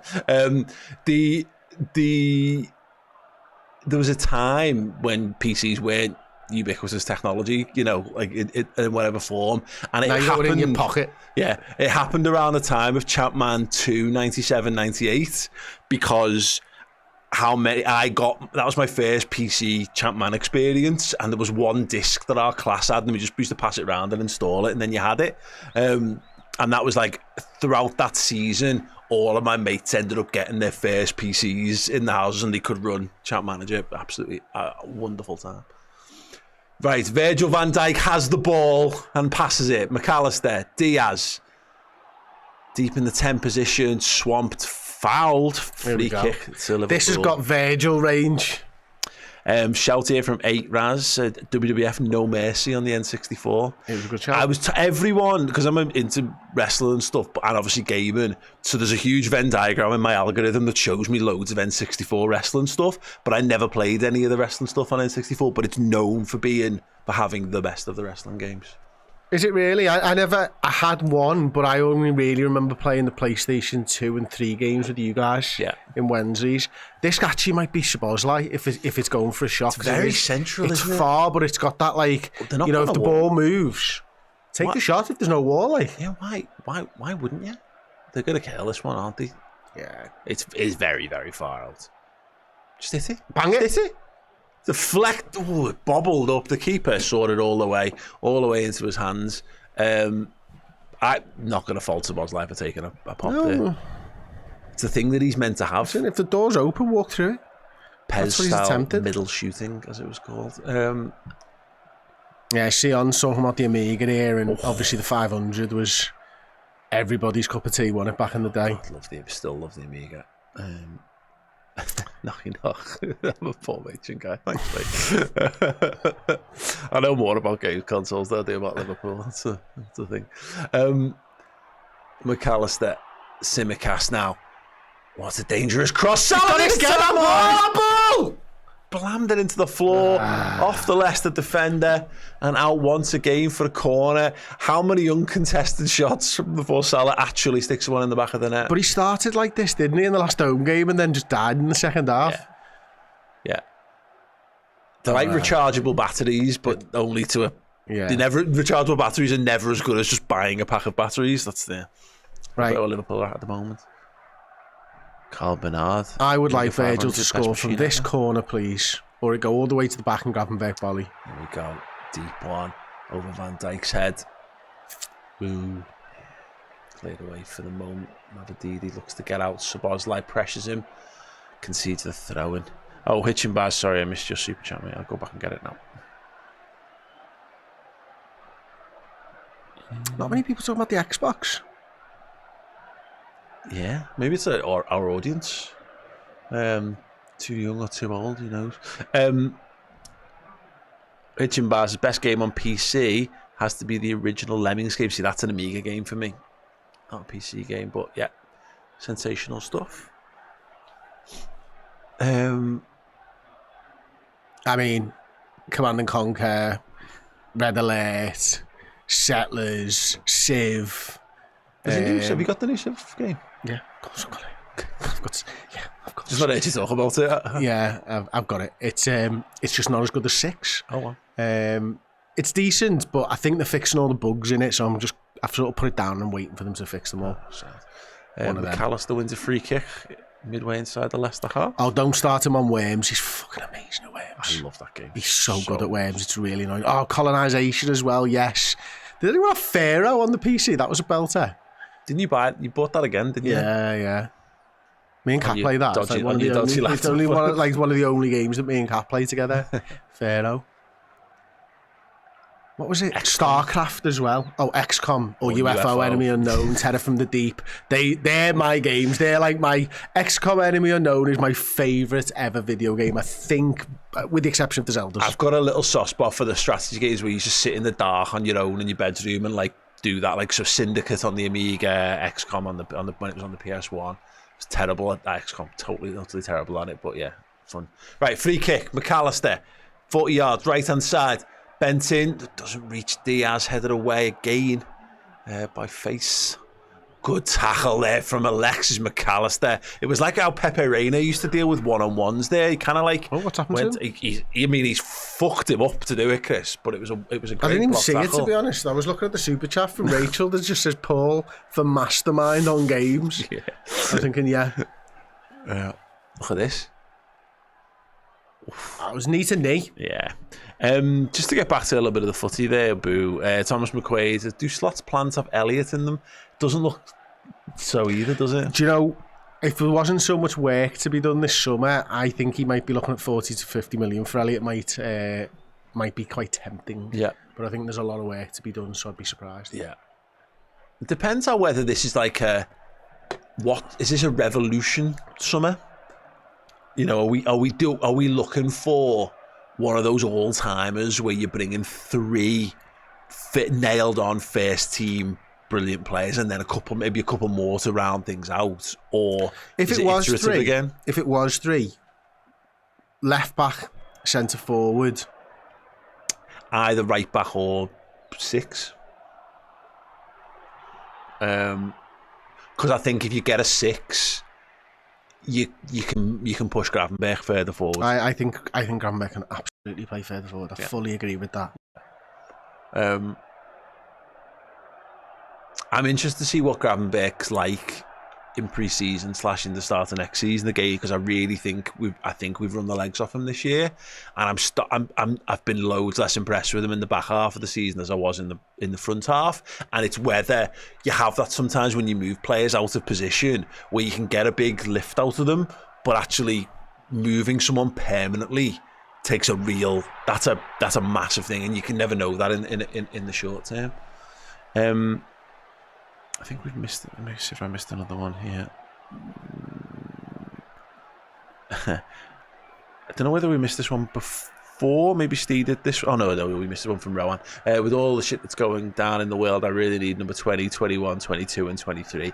It would be nice to build up a little run of titles, wouldn't it? Yeah. Gakpo now.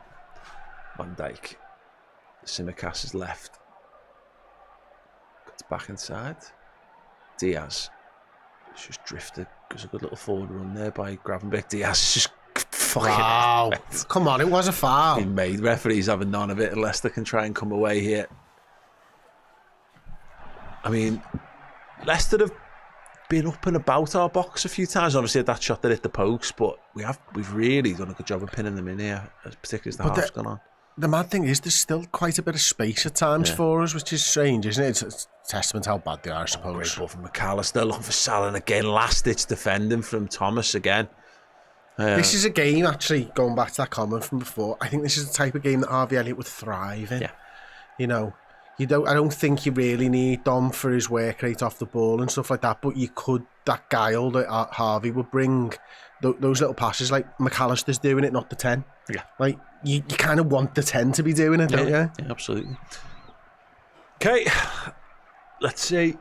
Corner again. Some wrestling between Samare and Kanate there. I think he's just trying to give Virgil some space. He's done it. Oh, no, Virgil just shoves his man down. Kanate gets the space, heads it down, and the keeper saves it comfortably.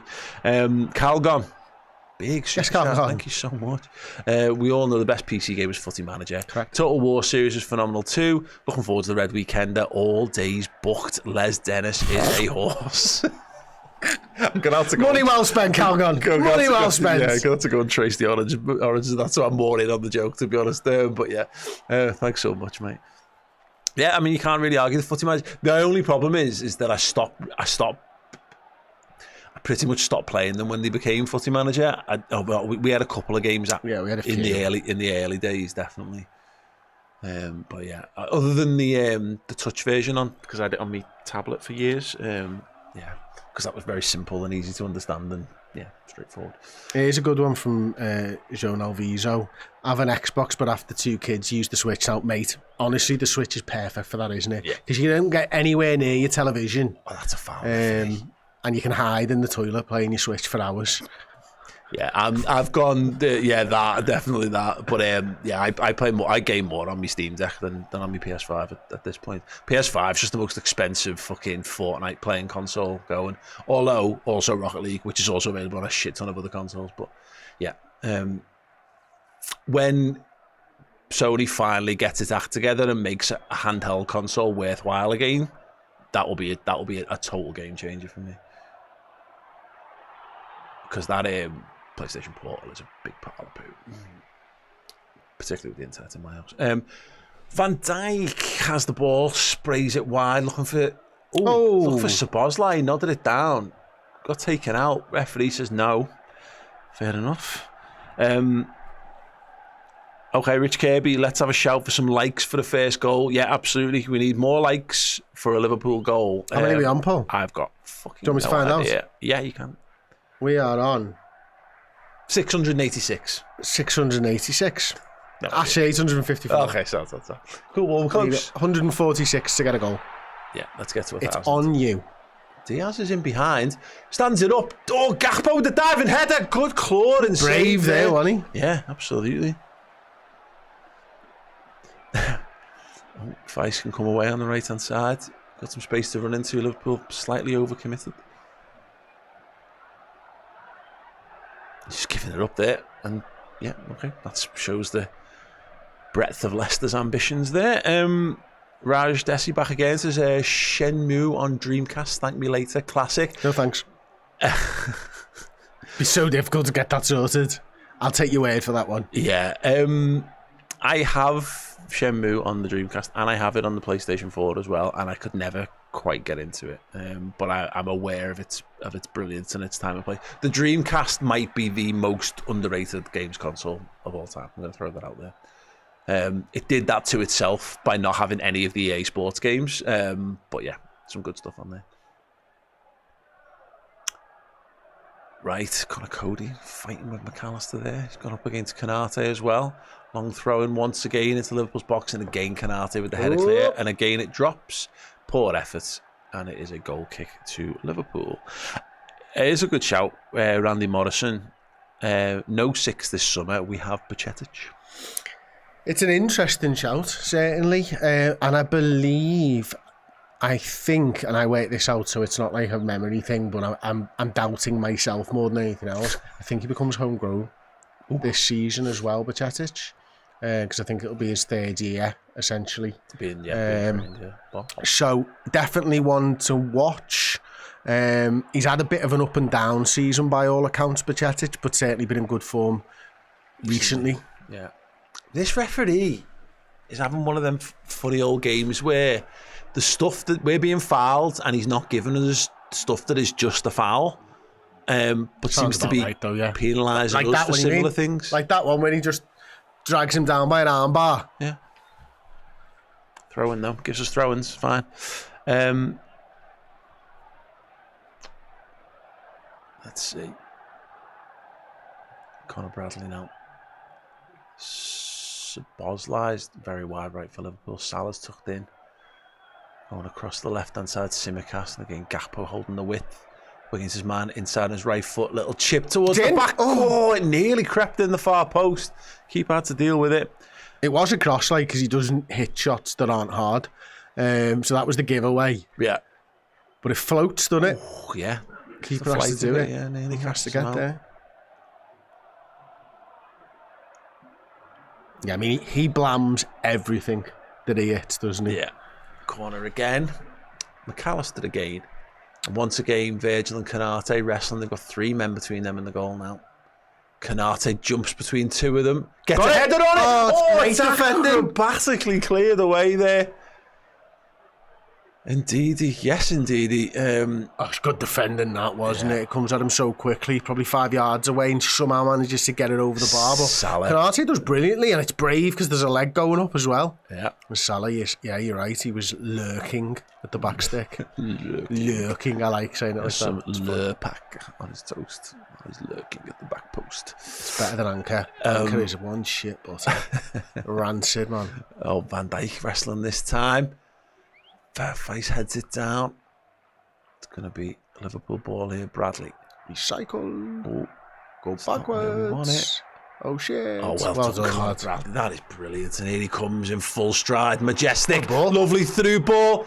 Shot. Saved. Cody. Yeah, Cody Gakpo did well there. but Great not ball well by enough. Bradley, though, Yeah, wasn't it, to yeah. pick it out? Like he was a number 10, by the way. Yeah, absolutely. Look at it. It's not an easy pass at all. It's through traffic. And yeah, great first touch. And unfortunately, the second just didn't get it out of his feet. Yeah, he kind of kicked it onto his foot, yeah, he didn't did, he? yeah. Anyway, so going back to Randy Morrison's thing, hopefully with Bajcetic, you're dead right. Like Ben Doak's another interesting shout in terms of Liverpool potential. You'd like to hope that some of these kids can come in and take a place. But also, said it before with Elliott, some managers just like to use certain other players as make weight for the things that they really want. Bradley drops the shoulder, goes back away. Liverpool just going to hold on to possession again on the halfway line. Konate, Van Dijk. Good ball, that good one. Simicast fires it across. Oh, Salah can't direct it at the back post. The Use your chances head, are mounting up. Just use your head. Great play. It's a brilliant run again, an inside run from the fullback, Costas. Yeah. And it's a great ball. Oh. It's an awkward height, isn't it? But on his right foot I wanted as him well. to use his head, but it's kind of... I think he kind of ran past it at that point. I don't know. I think he maybe could have. Might be a little low for the head, maybe. He's fucked it either way. Yeah, 3 or 4 shots there. At least, yeah. No, good opportunities. I want to say 4. Can you say 4, Paul? I'll say Don't 4. let the world hold you back. You want to say 4? Just say 4. 4. Well done, Paul. Good on you. Top off, nipples out. Not today. Momongu Gaming. So start, bench, sell, N64, SNES, PS2. I would be fucking the N64 straight off. And it's no personal slight on Chris Pajak or his preferences. I just... Well, prefer both can you bring that versions. back up just so I can go through them then? So I'm starting the 64. I'm benching the SNES, and this is a personal vendetta against Paul Machin. And I'm selling the PS2, but really it's start 64, bench PS2, get rid of the SNES for me. Yeah. Also, I guess if you'd have a boxed SNES, it would be worth a lot more, so it would be a good sell. Sure. Yeah.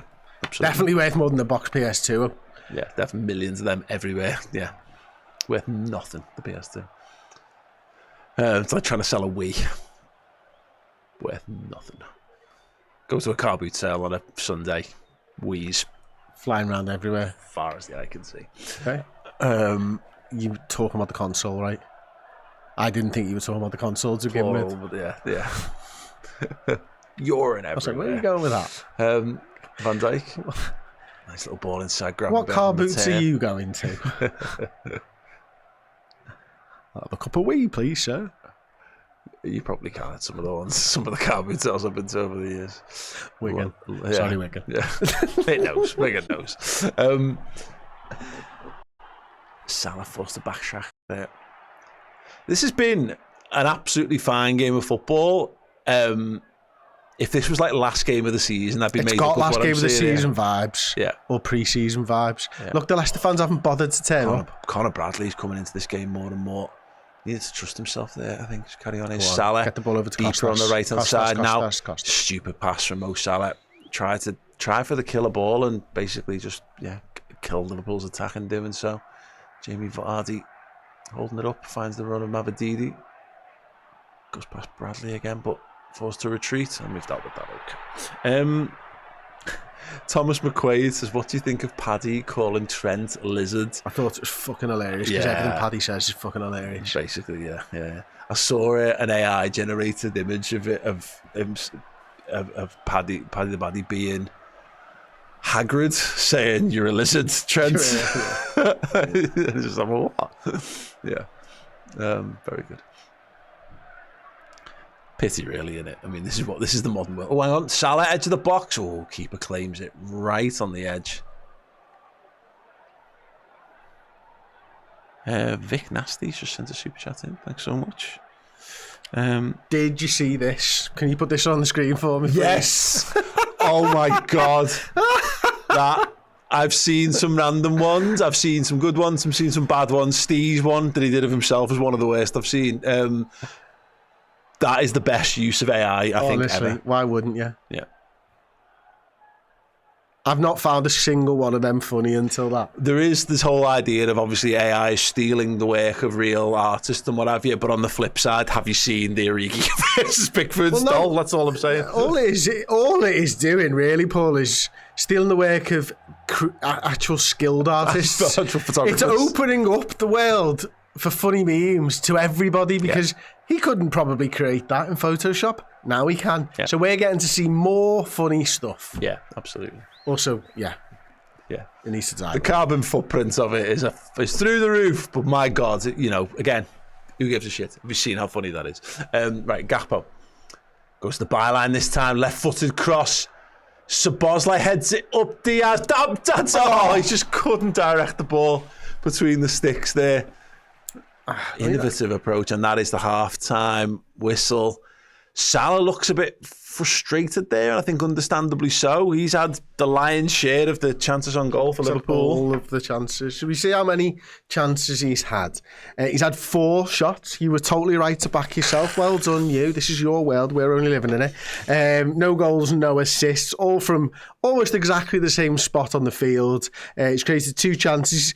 He's had 4 shots and only completed 6 passes, which is pretty impressive, isn't it? He's had an XG of 0.63, XG plus XG. He's 2 assists away, isn't he, from breaking the all-time seasonal records for assists in the season? Going level with it. Henry's 20, he's on 18. So is it 3? Oh, sorry, is it 3? Yeah, he's 3 away from breaking it. Yeah, I think Ozil's got 19. I think De Bruyne and Henry had 20. Yeah. Now, Henry's the only person so far to get a 20 and 20 season, 20 goals, 20 assists. So he needs 2 to just get that. Yeah. But he's already broken the goal and assist involvement from Henry for that season, which is considered the greatest ever Premier League season. Mo's already done better than that. I'd like it to be 20 and 20. I'd like it to be definitive in as many different ways as possible. All of the ways.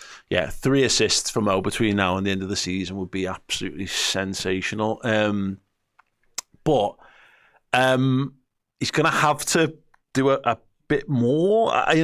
My problem with this, and it's mad to say, because judging this game in isolation, I think we'll just kill them in the second half. But what we've seen in the last couple of games, and actually for the last couple of months, is a lack of energy in second halves. I was hoping we'd have kind of put that to bed with 1 game a week, and maybe this will be better than last week. But I'm now half expecting that was it from Salah. So I can understand this frustration. I wonder whether he's almost kind of feeling that too. I'm like, God, I haven't got much left to take. I really could have done with one of them going in.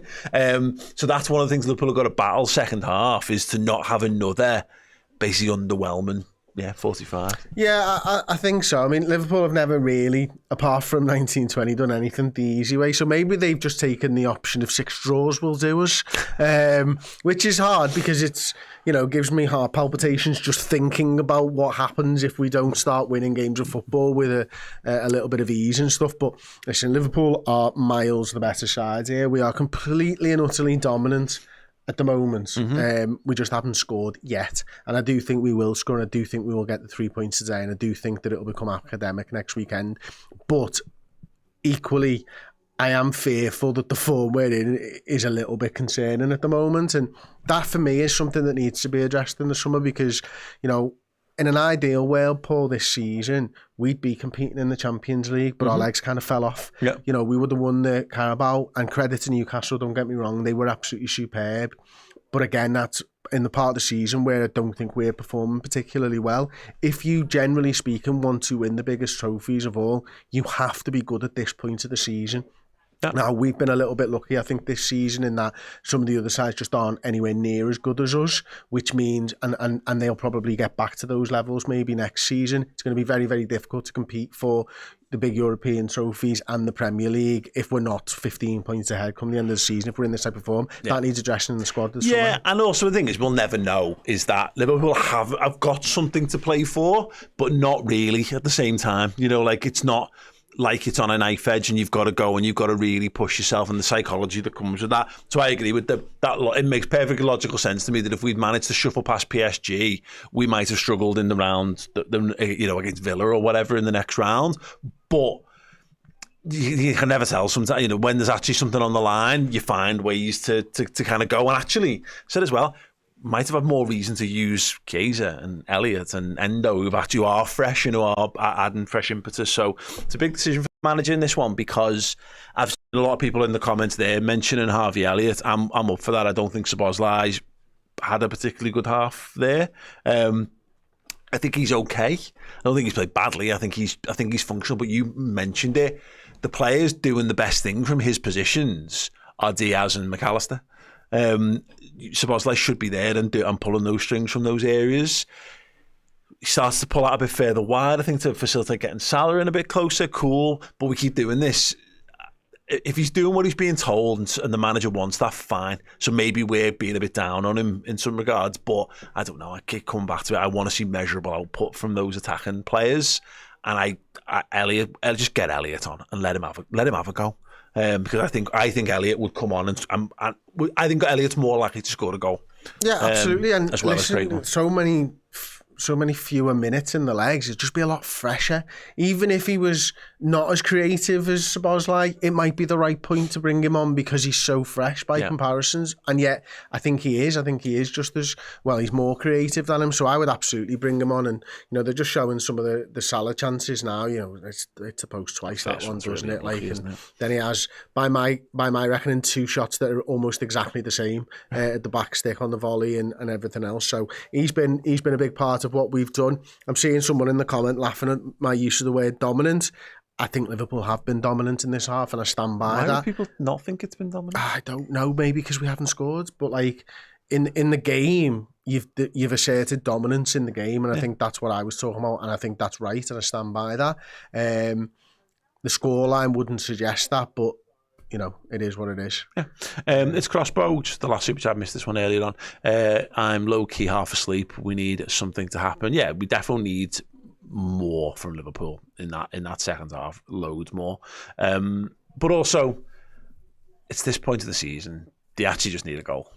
They just need win. And Leicester will capitulate. Yeah. You see sides who are that far adrift. Once they concede 1, they concede 2 or 3, don't they? Yeah, Bumba Dog says still not completing simple passes. We seem utterly feckless offensively and then very wobbly defensively. Elliott on. I don't. Like the showing how it back up just so I can read it again, mate. Yeah, I don't think we've seemed wobbly defensively. I know Mavropanos had a couple of decent little moments against Bradley.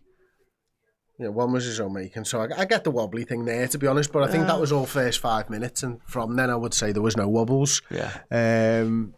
But yeah, I agree with the Elliott on, and some of the simple passes, yeah, Diaz missed an easy one that I saw and stuff like that, but generally I think the passing's been okay, if not a little bit safe at times. Etcham Ul-Hassan, says, guys, tell me we're going to be okay. We're going to be okay. We're going to win the Premier League. We are going to win the Premier League. Don't worry about it. Fine. I don't really get the anxiety over it, to be honest, but we'll see. Liverpool are going to win the league eventually this season at some point. Hawks. Wonderful super chat. I completely understand Szoboszlai when it's Mo and Trent he's covering for, but with Bradley on, Harvey just makes sense. Hopefully goals to come as Leicester tire in any case. Come on, you Reds. Yeah, absolutely. Yeah, absolutely. But in fact, there's some Barry Barden saying training all week for this.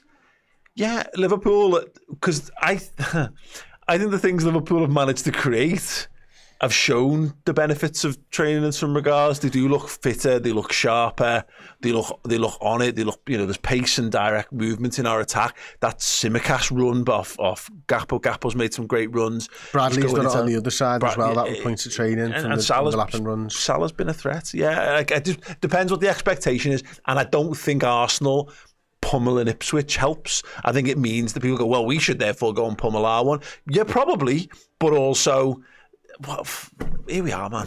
You know what I mean? Just Liverpool. We do need a bit.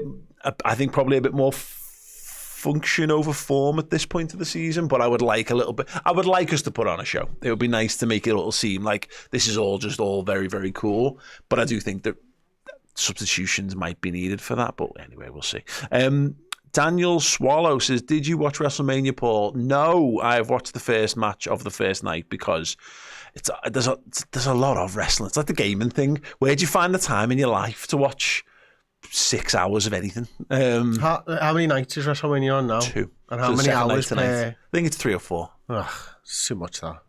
It's not in and of itself fine, but the problem is that so they'll do that and then they'll have Monday Night Raw, which is like 3 hours on Monday. I'm like, stop! Can we just stop a second? Can everyone stop tweeting about it and can Triple H stop putting photos of the fucking winners out on his Instagram for just like 12 hours and give us like the dads a little chance to catch up, for God's sake. So no, it's good. I'm gonna have to have it on in the background over the next few days to be able to have a chance of catching up with that. But I will watch it. It's good at the moment. Yeah, people seem to be into it. It's very fucking expensive to watch, which is annoying. But wrestling's popular again, which is good to see. Good for it. WWE full of wankers, says anyway, real football, real sport. Let's go. Let's talk about it. Stuff that's actually real. Wrestling's real. It's real. It's not fake. Sure. It is real. Okay. It's absolutely fine. It exists. It's real. It does. I did not disagree. Didn't disagree. Just, the competitor in me likes to watch sport that, is competitive. So what do you watch? Formula One. How competitive is Formula One? It's very competitive, and it's also got a level of secrecy and cheating that I really adore as well. Because people take photographs of the undersides of the cars and stuff as well, which is ridiculous. People watch Formula One for the same reason they watch wrestling. What, loud noises? To watch it go wrong. Loud noises and people getting hurt. Bring back the V10s. I know. Cool. How is the match bingo going? The match bingo is exactly the same situation as last time, actually. It stopped scaring me. I think they must have scared me when stuff happened. But we are still one yellow card away on a number ending in 7 to complete a line and win ourselves £25 and buy ourselves a bottle of champagne. We are 3, 6, 7, 8 away from winning the full house as well. So let me know how you're getting on in the comments section. Don't forget, you can still get involved. Link is in the description. Big thank you to Match Bingo. Chris Warner, hey, I'll have you know I watch wrestling for Rhea Ripley. So many people do and should. Someone said is she the goth? Yeah. Okay, I've seen her do something with the one of the UFC announcer. I can imagine. Rhea Ripley's incredible. Right, we're going to go for a short break, but I want your opinion on pickleball when we get back, if I remember to ask it again. Pickleball? I'll see you in a second. Absolutely crap. Hey everyone, a new month means just one thing. It means a new prize if you are a Legend subscriber on Redmen Plus. That's right, if you're already existing as a Legend, you're already in the hat, but there's still time to get over there and get involved. And not only Discord access, not only all the boss content, you will also be in the hat for an incredible prize this month. It's this signed retro Liverpool shirt, signed by the brilliant Skippy, Craig Johnson himself, the inventor of the Predator, midfield extraordinaire, never stop running. What a fella, what a story, and what a signature, by the way, as well. Get over to Redmen Plus, sign up as a Legend yearly or monthly, and you will get all the brilliant stuff that we do here, as well as a chance of winning that incredible piece of memorabilia. Take it easy.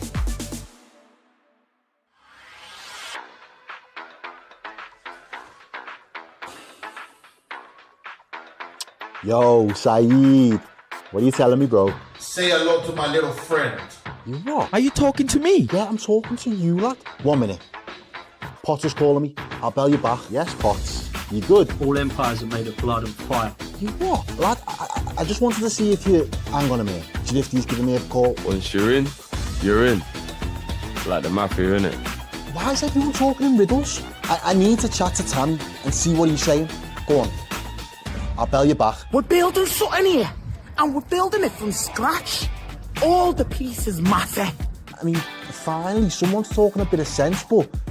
I mean, it's live on Redmen TV. The channel's been going for over 10 years, lad. Well, I still need to see if Hooks will do it. VAR has made nothing but trouble. Never mind. Every dog has his day. I got a proper gunner, you lad. Look, are you on it? I'm sure the others are going to get involved. I'll make them an offer they can't refuse. I got my balls and my word, and I don't break them for anyone. An Arsenal fan with cojones. That'll be a first. Right, Saeed, what are you saying? You know what, Errol? The difference between me and you, I bleed red and you bleed green. Oh, lad, I can't cope with you. Are you game or not? When the devil comes, he comes on angel wings. Lad, what are you waffling on about? Oh, 2 seconds. Potter's ringing me back. You come at the king, you better not miss. I swear down, you man are trolling me at this point. But say nothing, because I want to keep my friends close and the enemies even closer.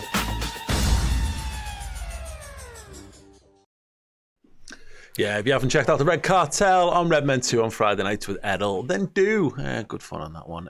Mixing fans from teams that support clubs that play in red. Man United, Arsenal. And very, very good show because Liverpool are the best of them.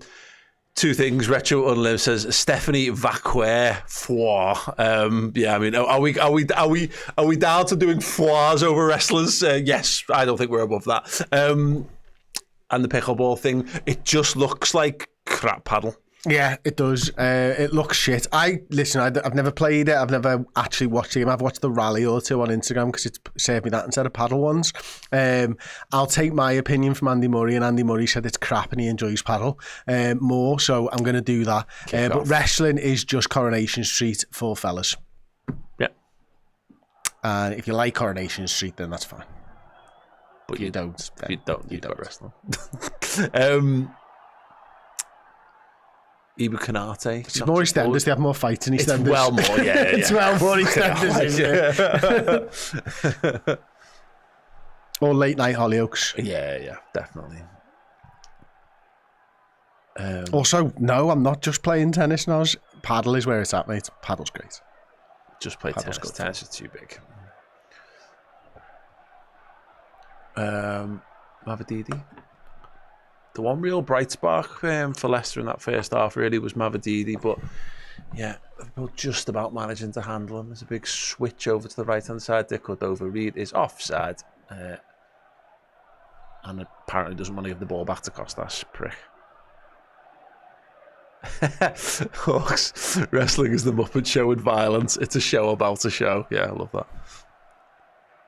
Nice ball from Salah into Gravenberch, striding forwards. Grav cuts inside, lovely little shift of his weight there. Now needs to play it on. McAllister, Tsimikas.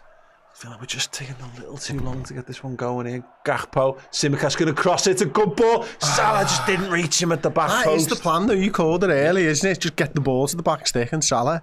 It's not. Well, it's working and it's not at the moment. It's stretching them, but yeah, it's the returns on it have diminished. I think greatly from the first 10 minutes. It's Szoboszlai's position. You can see him in the penalty area. You know, meaning a centre back has to go to him, leaving Salah 1-on-1 at the back stick. Whew.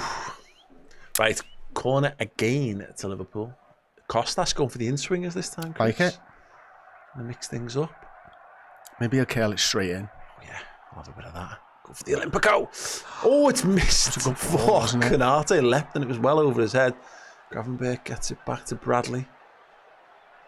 Szoboszlai there. And Liverpool can build.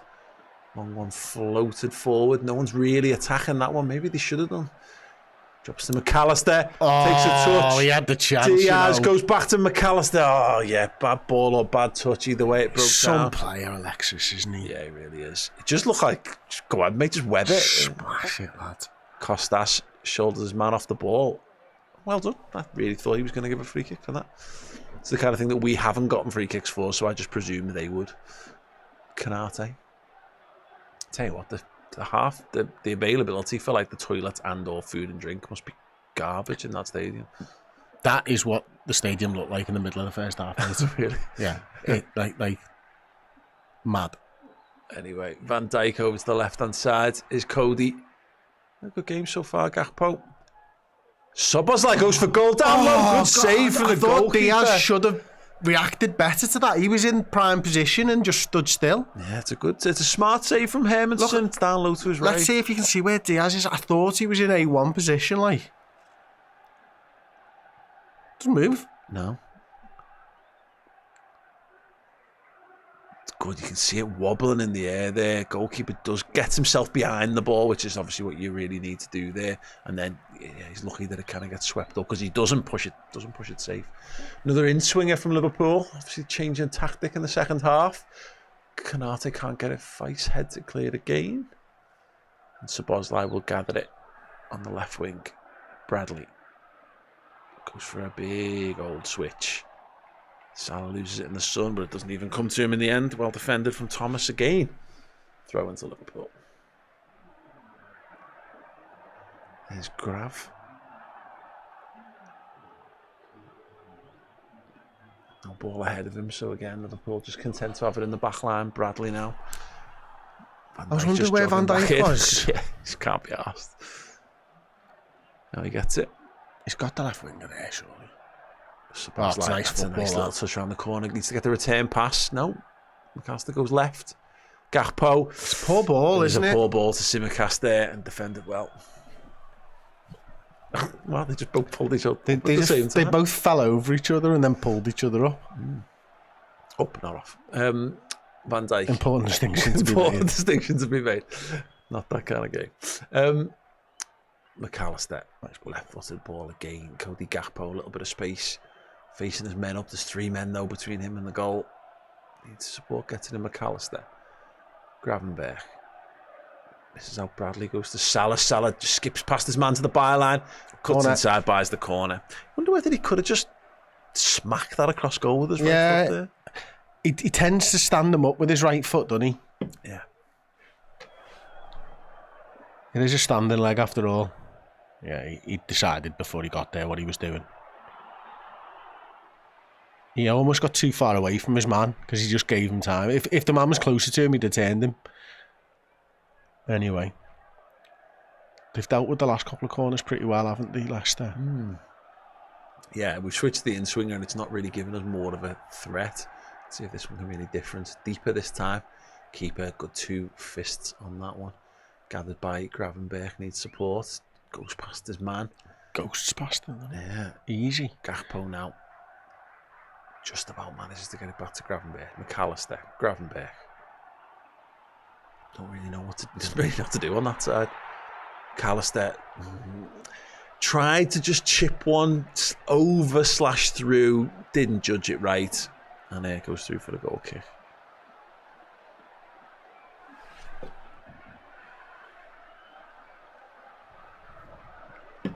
Oof. If we don't win this game, is it Chelsea away? That's the next game we play. After Tottenham. Yeah. Yeah. How I feel about that. We really need to win this game, I think. I think they should just do that, yeah. If we don't win this game, it takes out Wednesday being a thing, though. Yeah. And that then... Yeah. And then it's dependent on the result for Arsenal against Palace, so as to whether we could win it against Tottenham. Yeah. It becomes more likely that it'll be the Liverpool not winning football matches is the big wrinkle in any calculations of how and when this gets finished. Yeah, the one that I'm still just clinging on to is the 6-point thing, but that obviously provided Arsenal keep winning. Tsimikas under pressure there. He's giving it away. He's bundled over. It's a ball. It's a great catch, that. Yeah. Alisson claims that comfortably. Go. Here we go. Quick. McAllister now. Yeah, needs some runners ahead of him. Szoboszlai started to showed a bit late there, didn't he? In the second half. Been a little bit Probably more. been told to empty the tank for 15 because Elliott's coming Lovely on. little ball from Salah. Szoboszlai to the byline. Bammed cross. Oh no, Gakpo had his shot blocked. Liverpool need to keep this one alive here. Well done, Conor Bradley, by the way. McAllister. Salah now.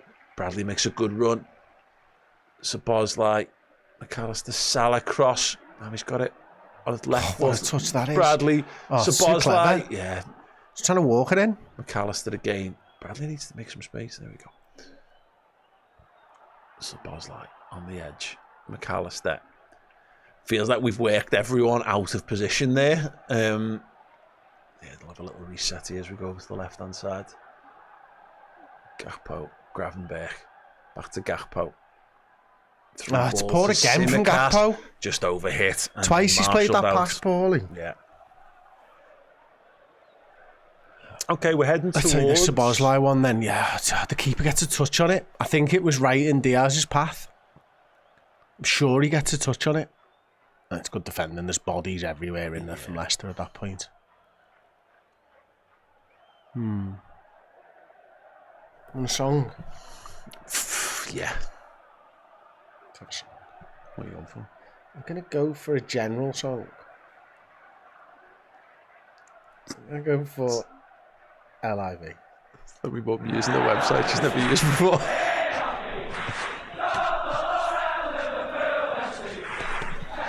Okay, here we come. Conor Bradley. Ball through the gap to Salah. Well played. Gravenberch makes the run. Bradley picks it up off him. Cuts back. Oh, shot over the bar from Diaz. Much better from Liverpool again. Pace, movement, trying to make things happen. Very, very good.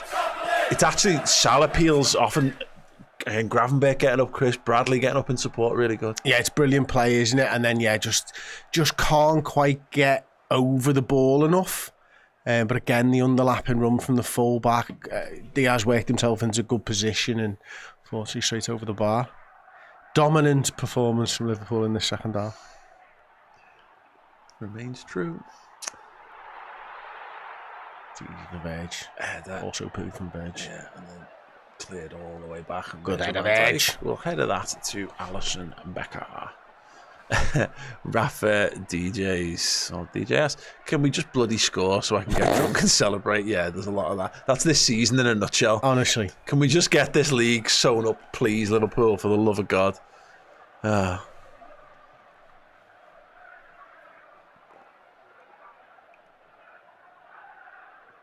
Okay, Kanate, Van Dijk.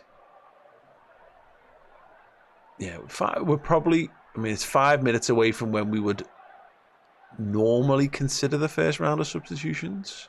Someone's making their way back to the bench now. I don't know who it is. Sitting down, man. Trent and Robbo are a possibility. I think Connor's been our best player second half. I agree. Salah. It's just whether they protect them, Bradley, whether Bradley can go for the full. Because I'd keep him on, because I think he's been good.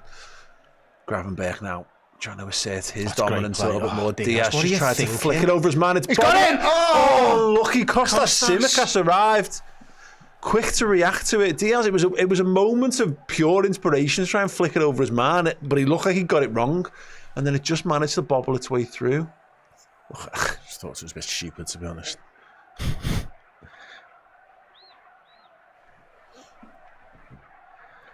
Kostas arrived though, and another corner to Liverpool. In swingers that McAllister.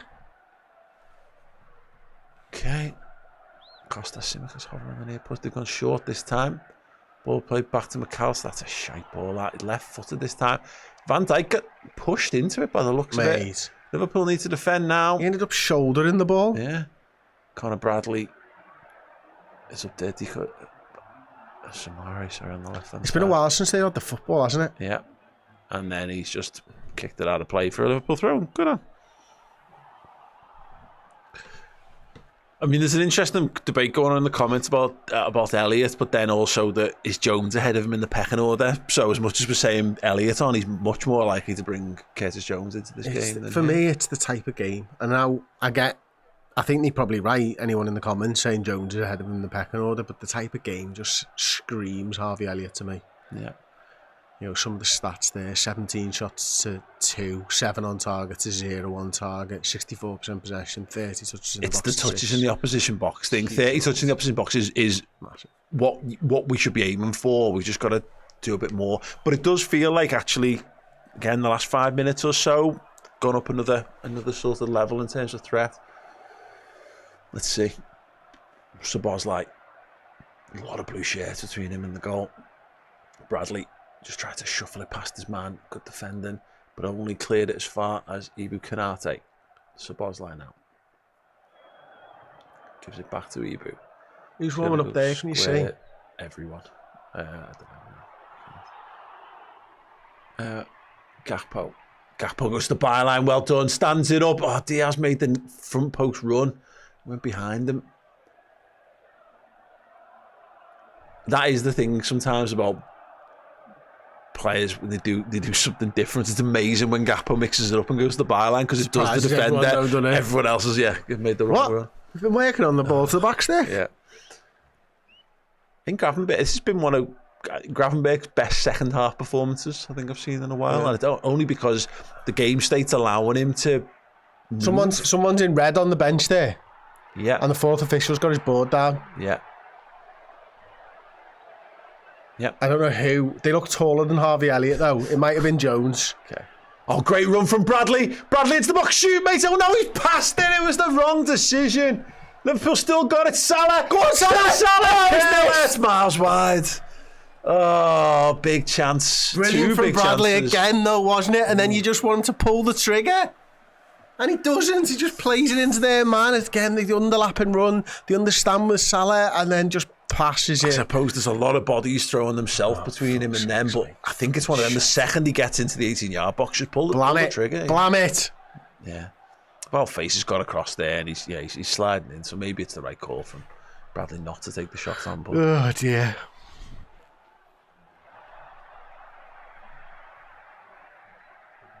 Oh, Jota.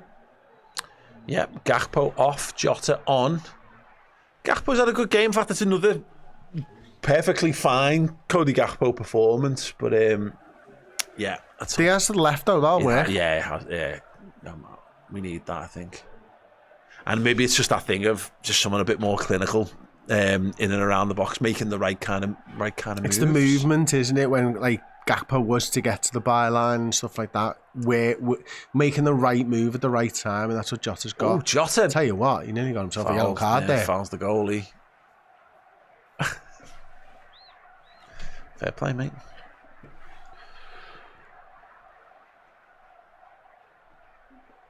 Why didn't those all happen at the same time? They were there.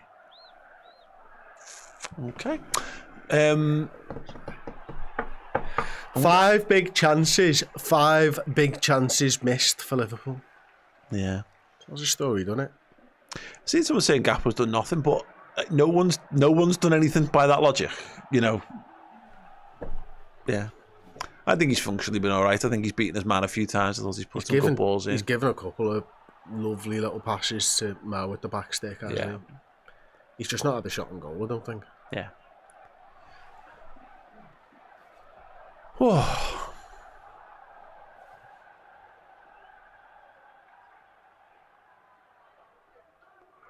Interesting one. We're getting this champagne, Pablo. Nothing more. Have we got what's on the card that we've not got? Attempt saved from a Liverpool goalkeeper, I think. Oh God. Let's hope that doesn't. A 4th substitution made from Leicester.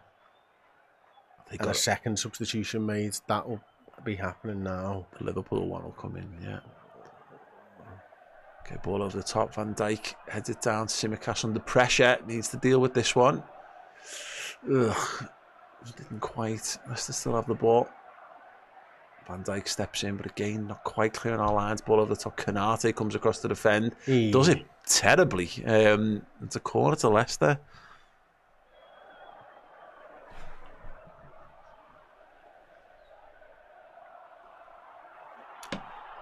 Steve asks, what can we expect next week in Dublin? Party time. Expect the unexpected.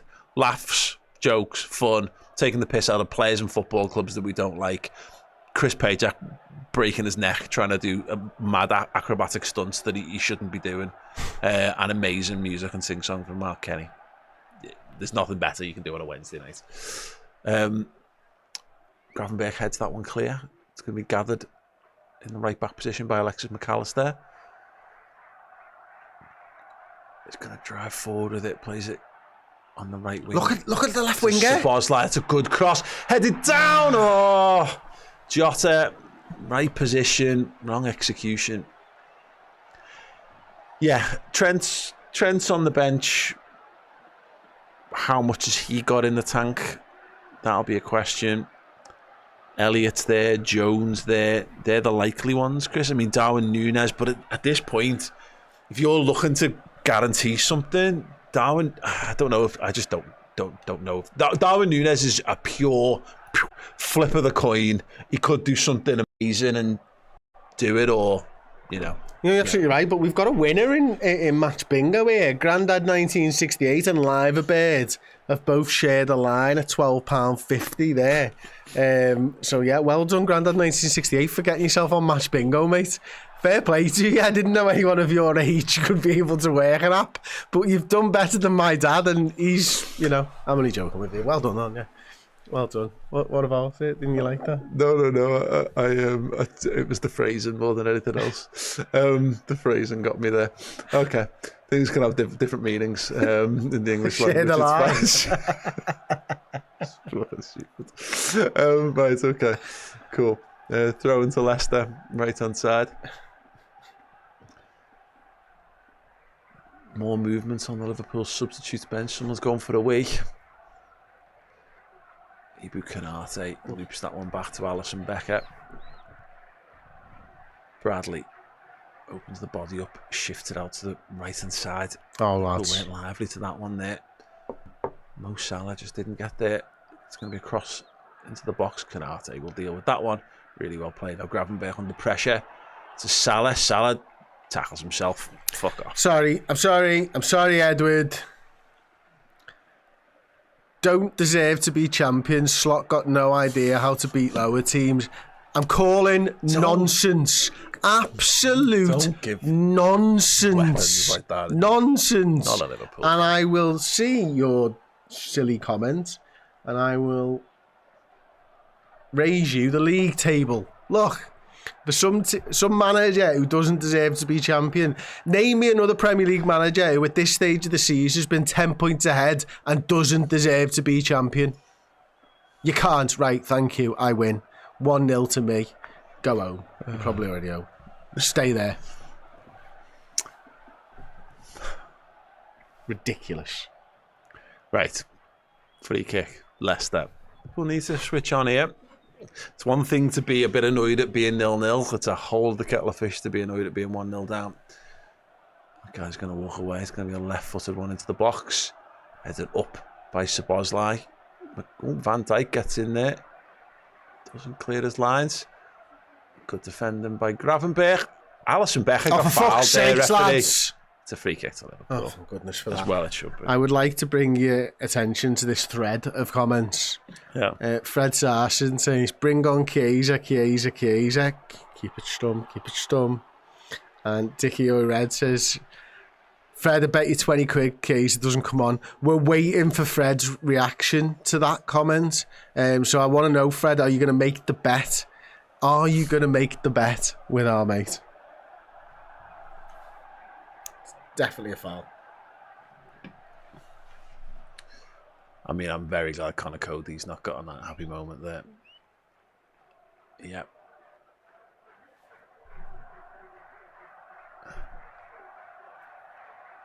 Szoboszlai, good run from Bradley down that right-hand side. This is what we want to see from him. Where's your pass? He's through. He's somehow into the box. Bradley! Oh, it was a fizz cross. It was too much for anyone to get hold of. Tsimikas airballs it on the edge of the box. Liverpool need to keep the door shut here. You hear a roar from the Leicester faithful. They've had that little glimmer of something there. Bradley again. No one in the box. Goes back to Ryan Gravenberch.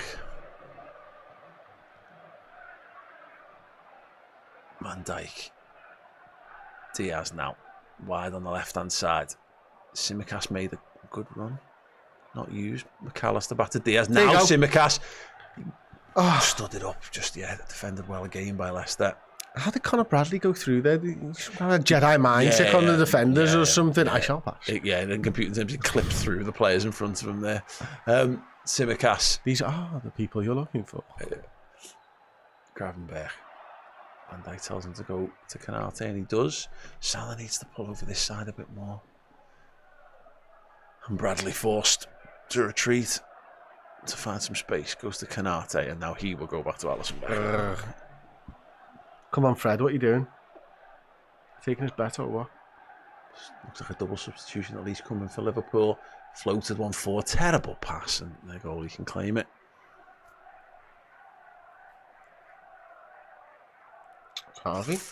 Harvey and Trent. Well, there we go. Creativity coming on the pitch for the Reds here. Conor Bradley will probably be a bit disappointed, but it is what it is. Liverpool have got to win this match. McAllister just couldn't shuffle it through the legs of his marker there. Yeah, Bradley actually he just did that move as someone who looked very, very tired. He's got to defend this one up against Mavididi. Oh, dearie me. Daka's got a second bite to the cherry there. Oh, nothing doing He there. did push him, but it wasn't enough. Or he didn't push him, he halted his progress, I think. Leicester just getting a little bit more encouragement in this game than we'd like. Come on, lads. Yeah. Van Dijk driving out of defence there and not really doing enough. Ball over the top. Alisson's all day. Alisson back. You can hear it though. Their crowd are getting. They think they've got a chance, yeah. It's a Bosley. That was a fucking god awful pass. That McAllister got absolutely hobbled there. Liverpool will play on. Jota's dropped deep. Go on, Sobbo. And gets cleaned out as he does.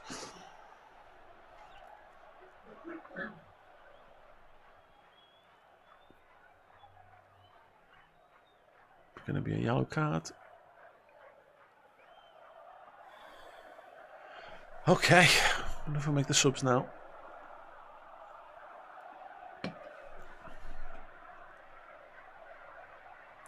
Rich Kirby says, does Tsimikas not have a right foot? Every time he cuts inside, it's a waste opportunity. That is one thing that does my head in about both fullbacks who we've got as left back, to be honest with you.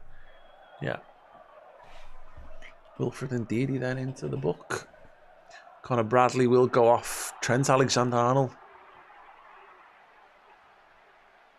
Just a little listen. Okay. Trent on the pitch. Sobbo off. Good performance from Bradley there. Working his way back to full match sharpness. Grandad 1968 having a line on all. He's had 2 lines now. Oh wow! He's got both of them. He's won £37.50 so Cross far. in from Tsimikas. The goalie claims it. Yeah, look at this. 2 lines claimed, so he's got that. He's got the share of the 1 line, so he's gone £37.50 so far. And I guess he's in the best position for a full house as well. Granddad's having party time. Absolutely. So here we go. Lines. Trent makes his 350th Liverpool appearance. 20 minutes to go. Can he have a telling impact in this football match? Now, the things that Bradley's been doing, Trent will want to be doing as well. You know, those like forward runs, give and goes, bursting towards the penalty area, and Trent isn't afraid to have a shot. I hope we get to engineer a couple of those situations for him. Canate cuts that through ball out. Leicester throwing. I fancy Harvey doing something special, you know. Yeah, I'd like that. Anyone, mate, honestly. I know there's people going, oh, Trent shouldn't be playing, blah, blah, blah. He is playing. He's a Liverpool player. As far as I'm concerned, we pay him. Yeah, well, look, he's got the red shirt on. He's got an opportunity to win football matches for us. That's all I care about. Connor Cody plays it between the lines. Leicester just slowing things down for a moment. Mavididi looks for the give and go. Good defending.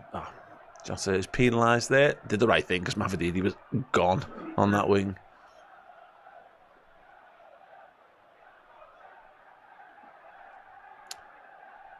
Oh, well cut out there from McAllister. Diaz goes to ground. Kept it alive and kicked it out for a throw-in. Time starting to tick away for Liverpool. It's what we need is that this these substitutions don't take us like 10 minutes to get used to. A couple of minutes and then hopefully get back on the front football. Foot. Yeah. Canate to Trent. Very central now. What's he going to do? Looking straight away to make something happen. Puts it on Wout Weiss's toes. Well control from Harvey Elliott. Dribbling it forward. Goes for goal. Our corner. Deflection. Look like it's a corner. Yeah, look like a corner to me. Elliott on his right foot. Yeah, couldn't come more clearly off the whole arse of Thomas. What chance have we got when the ref can't see that? Really, though? He saw that one bounced 5 times in 3 millimeters off Van Dijk's head in the first half, but not that one. Anyway.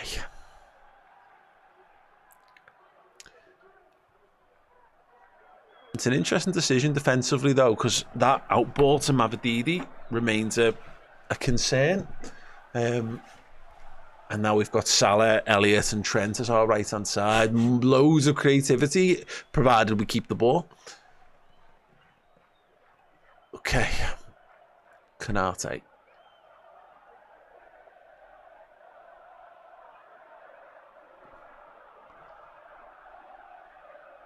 Right. Canate still got the ball. Needs someone to pass to, though. Finally gives it to Van Dijk. Diaz very wide on the left-hand side. Tsimikas has made that inverted run again. Diaz goes past one man. Lets it back for Tsimikas. Tsimikas cuts inside onto his right foot. And still back. And then goes all the way back to Alisson.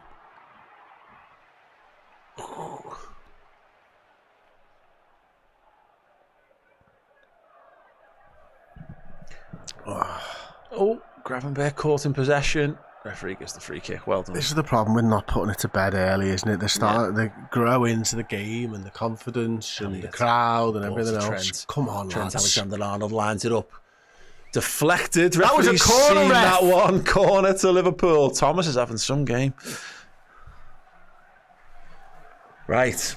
Corner again. Again, we're sticking with the in-swinger. Kostas Tsimikas. Van Dijk up again. He was the hero last week. Will he need to be again this week?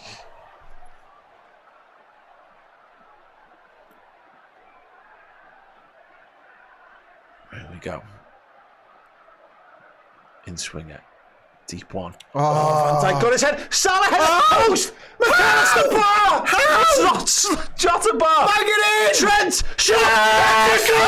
Trent Alexander-Arnold!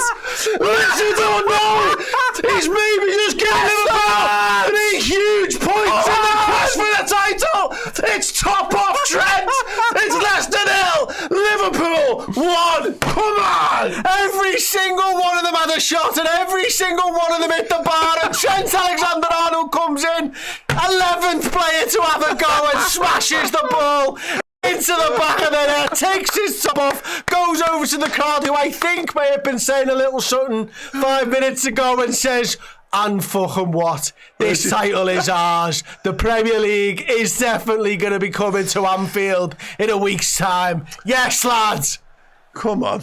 Love a bit of that. After the booing. Get in. Trent's going to get a yellow card. Hopefully, it's all good. The Leicester players are remonstrating big time here. The keeper cleans his own man out. And stays down. Look, he's fine. He looks up, sees there's any problem, and then stays down again. And feigns a head injury. It's Thomas as well. He's had such a good game. He does get killed by his goalie. Mo nearly scored in the middle of that. I didn't even see that one.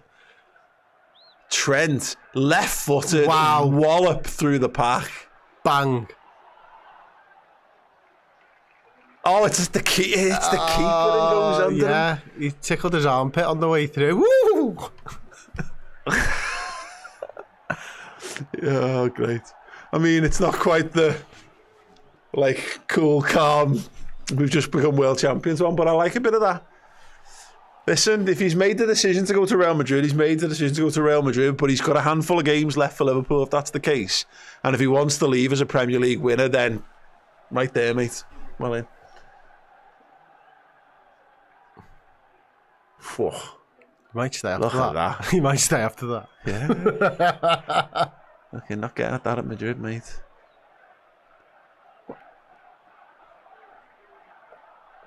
Right. Whew. Endo, yeah? Right.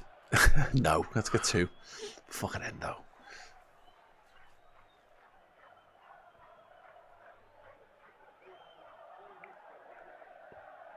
Very good. Okay. Wow. Thomas McQuaid. Still a lizard, though. Oh. Wow.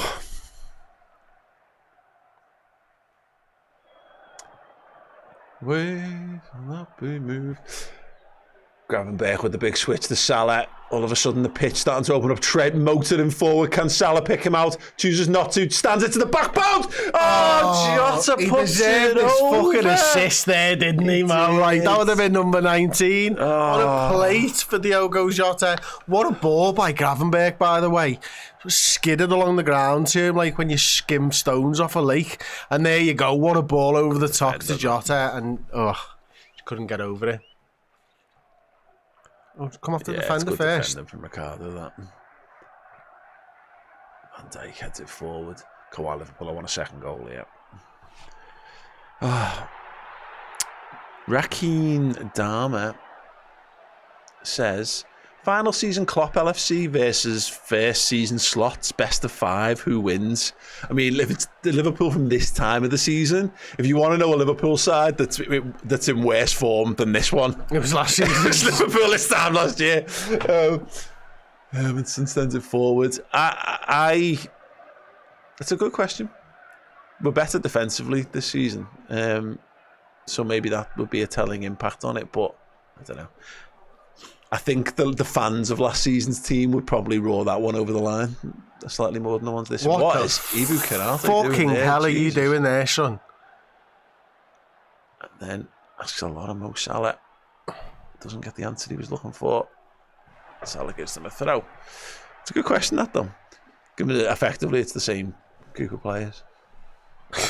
Especially with Chiesa on the bench. yeah. But we signed Chiesa. No, we never.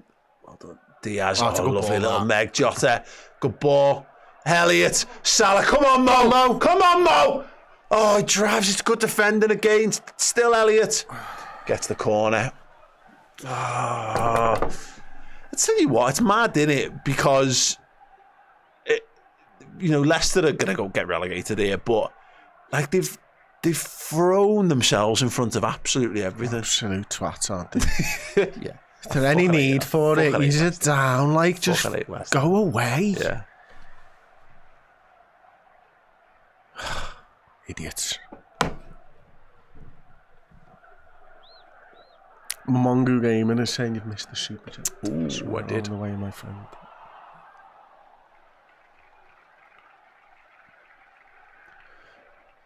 There we go. Corner's whipped in.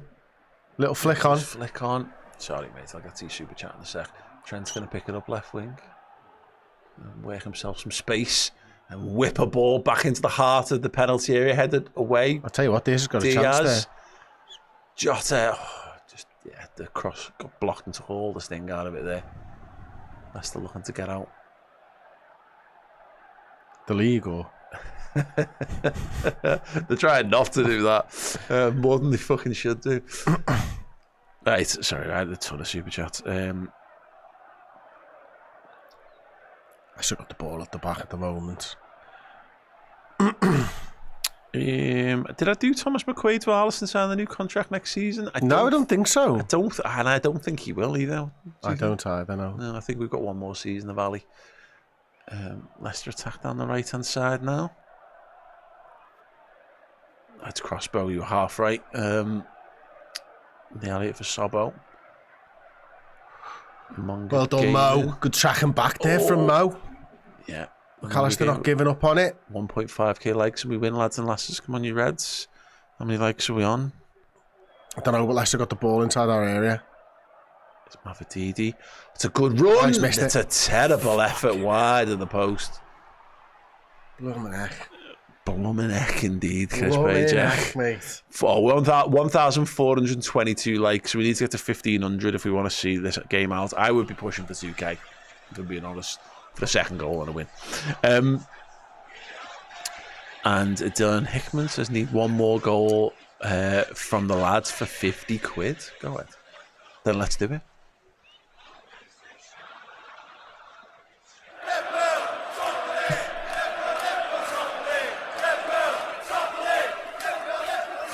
Right.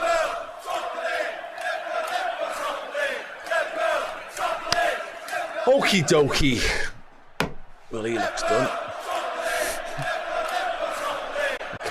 It's a 14-second audio track, so I'm going to have to do a lot to last to the end of the game. But if you're with me, I'm here for it.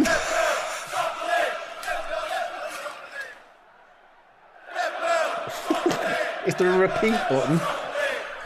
It'll save me. Oh no, what's that button? But I was scared.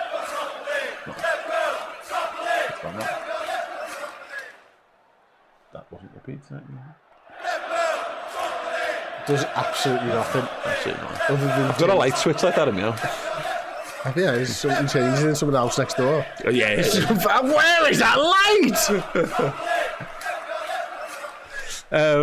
Raj Desi just bought an Apple Watch according to Apple Fitness. I've had a heart attack and died. Please score another Reds. Ryan WA. I've got a Samsung one and it takes the piss out of me. Like, there's times where I stand up, walk to like the toilet, and it goes, "Good workout, Chris." Like, I'm not lazy that stand up and go in the toilet is a workout for me. Give yourself a big pat on the back for being so active. Oh, that'll piss myself. What's this lad not going to sponsor me? This is a tit.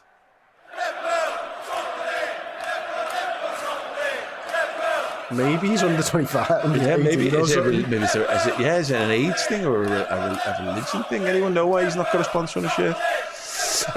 Sverre Fridriksson says it's time to summon Endo, defender of Leeds. Well, he didn't do it last week, did he? So, knocky knock. Rude sacked if they lose. Sure, why not? Unless keeping them means they're likely to get relegated next season as well, in which case, cool.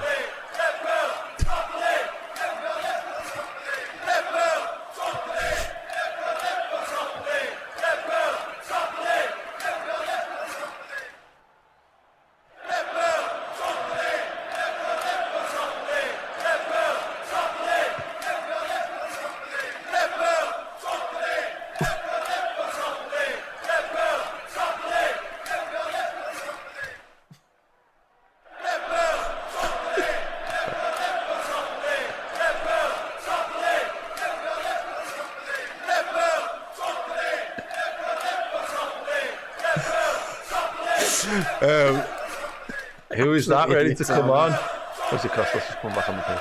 Someone stop Chris.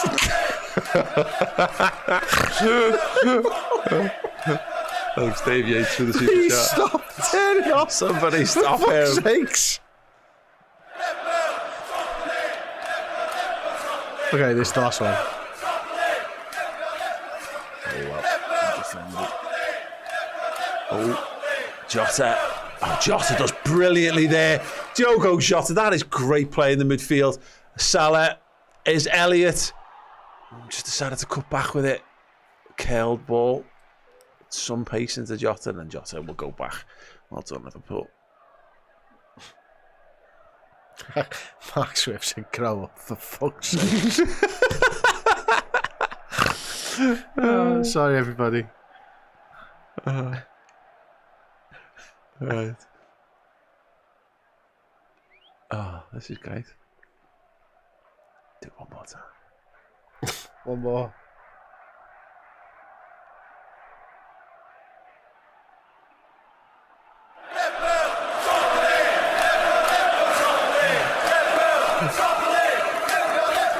Oh, what a battle. Diaz free kick to Liverpool.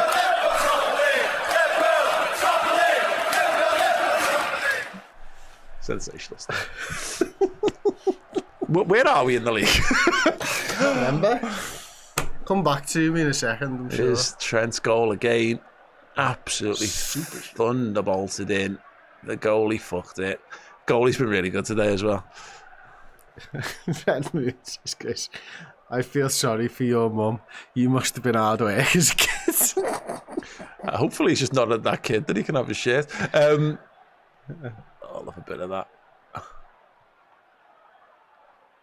Amazing. Oh, we are in fact top of the league, correct? We'll keep it punches that clear. Trent's gone again. Oh my God, that was going in. Yeah. Aaron, I know we've got a shit ton of stuff to do, but if we can have that in a 90-minute loop, right, that would be fantastic. It's just copying and pasting a few times, isn't it, and exporting. I would love that. Dickie Oi Red says, Chris, can you play Liverpool top of the league, please? Yeah, we've not heard that in a while. Yeah, absolutely. Good request. No good request.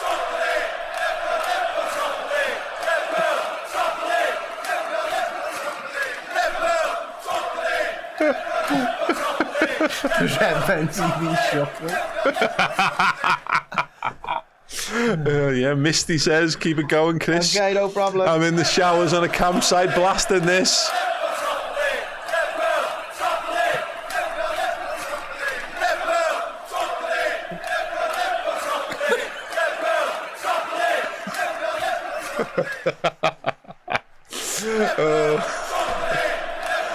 I've no idea. I've not even looked at the screen in about 5 minutes.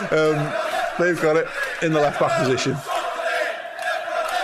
You got to milk that cow, baby. I'm going to throw a little bit of a partridge spin in. Top the league. Oh, spin and spin and milk. A little bit of rotation in there. Stop. Fine, just keep it going. Can you reach the control panel? Not without doing anything different. Wait there. Hey! Top of the league! Lepo, top of the league! Lepo, top of the league! Lepo, top of the league! Lepo! Yes, right. The game's still going on. Chris is giving Frog Bros vibes. I don't know what that is. I think it's that fucking digital frog thing from years ago. Crazy Frog? Yes, that one. Diaz. That was fun. Battling Jota.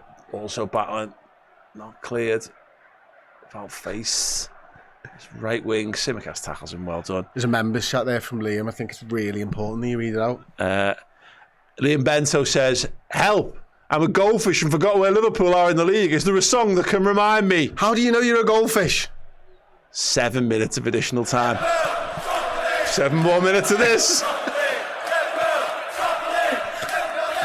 Oh, mate, we've got to come out to this now and do the Redmen TV shuffle.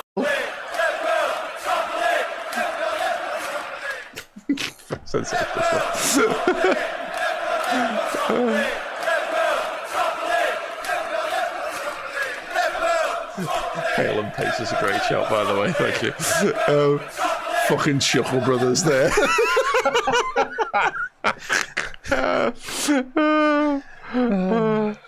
Chris is Peter Griffin doing bed as the word. William Wallace is seeing in Cork, lads. We'll sing next Friday. Right, people asking, what are we going to do in Dublin? What are we going to do in Just Cork? this for an hour and a half. We're just going to come out on stage and do this. Come and do this with us in Dublin and Cork. You know you want to. Yeah, absolutely. Right, long one sent. Jota with the flick on. Diaz knocks it on. 6 minutes, Jesus Christ. Brit Sniper, a Liverpool top of the league. Kept that quiet. Fucking hell, mate. Have you seen that Josh and Guard, that one? No. Oh. 15 years of YouTuber, finally. There you go.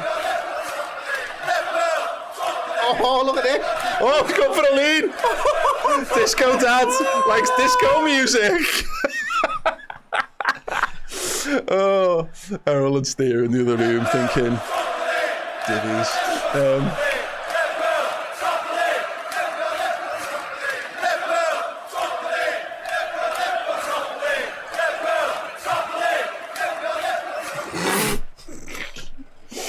Oh my good lord! What's happened? Yeah, I know. Genuinely, we need to get this game over the line, and there are still 5 minutes of football to be played in this. But yeah, Okay. Wait. Lepo, top of the league. Lepo, top of the league. Lepo, top of the league. Lepo, top of the league. Lepo, top of the league. Lepo, top of the league. Lepo, top of the league. Lepo, top of the league. Liverpool, top of the league. Liverpool, top of the league. Liverpool, top of the league. Liverpool, top of the league. I really wish Dean Errol would come in now. Liverpool, top of the league. Wait there, let's defend this free kick. Flick on from Gravenberch, you keep going. Trent, well done, need to pass. Scoops one Liverpool, out. top of the league. Liverpool, top of the league. Liverpool, top of the league. Liverpool, top of the league. Liverpool, top of the league. Liverpool, top of the league. Liverpool, top of the league. Liverpool, top of the league. Liverpool, top of the league. Liverpool, top of the league. Liverpool, top of the league. Liverpool, top of the league. Liverpool, ready? Top of the league. Liverpool, top of the league. Liverpool, top of the league. Liverpool, top of the league. Liverpool, top of the league. Liverpool, top of the league. Liverpool, top of the league. Liverpool, top of the fucking handset. Curtis Jones is coming on for Luis Diaz for the final 3.5 minutes of this game. Ready? I want the music as well. Ready? Top of the league, Liverpool, top of the league, Liverpool, top of the league, Liverpool, top of the league, Liverpool, top of the league, Liverpool, top of the league, Liverpool, top of the league, Liverpool, top of the league. Fuck it now. Oh my good lord. It is back at the Leicester goalie. Pleasant Square, and that empty stadium is even emptier now as we head into the final moments of this one. We'll need to switch on. Curtis Jones has gone to the left-hand side. Liverpool, top of the league. Liverpool, top of the league. Liverpool, top of the league. Liverpool, top of the league. Liverpool, top of the league. Liverpool, top of the league. Liverpool, top of the league. Good lord. Liverpool, top of the league. Oh, chuckle vision. Thanks, English Murphy. It's really testament how unfit I'm actually fucking out of breath. Yeah. Oh, wow. We've got loads of super chats. I'll catch up on them in a second, everyone. Curtis Jones offside. Just take some minutes out the game, please. Raheem Darber. Sounds dirty when you sing it like that. I'm going to try it on the wife tonight. Let us know how you get on. Going down. Oh, fucking hate Leicester. That was so to his good. wife. Going down.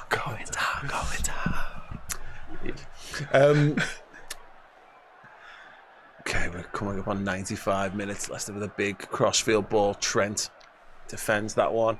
Heading out for a Leicester throw-in.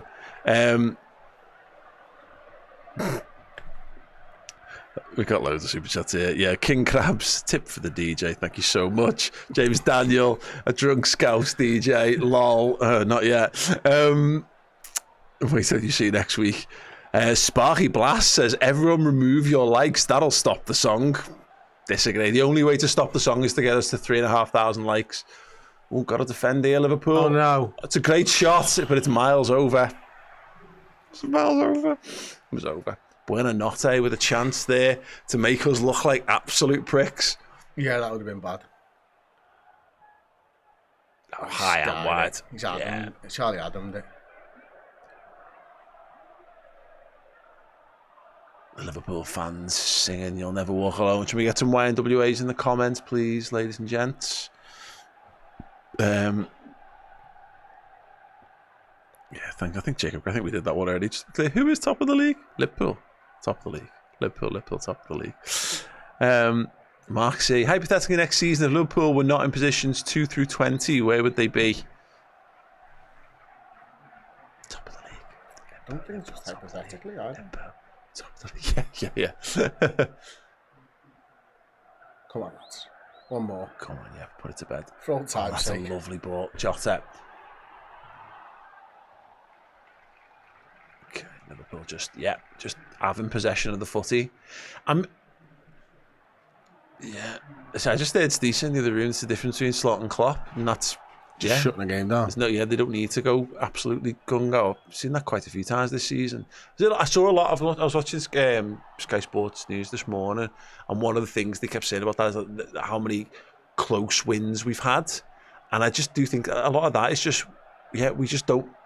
If you're winning by a goal, you're winning. And that should be the attitude. And I know that when we've lost energy a bit, that's made it a harder watch at times. But yeah. Could this be the last kick of the game? Harvey Elliott got taken out there. What are you doing, Mo? Why did The you pass it to the most the dangerous linesman's player? flag up and everything. Trent now.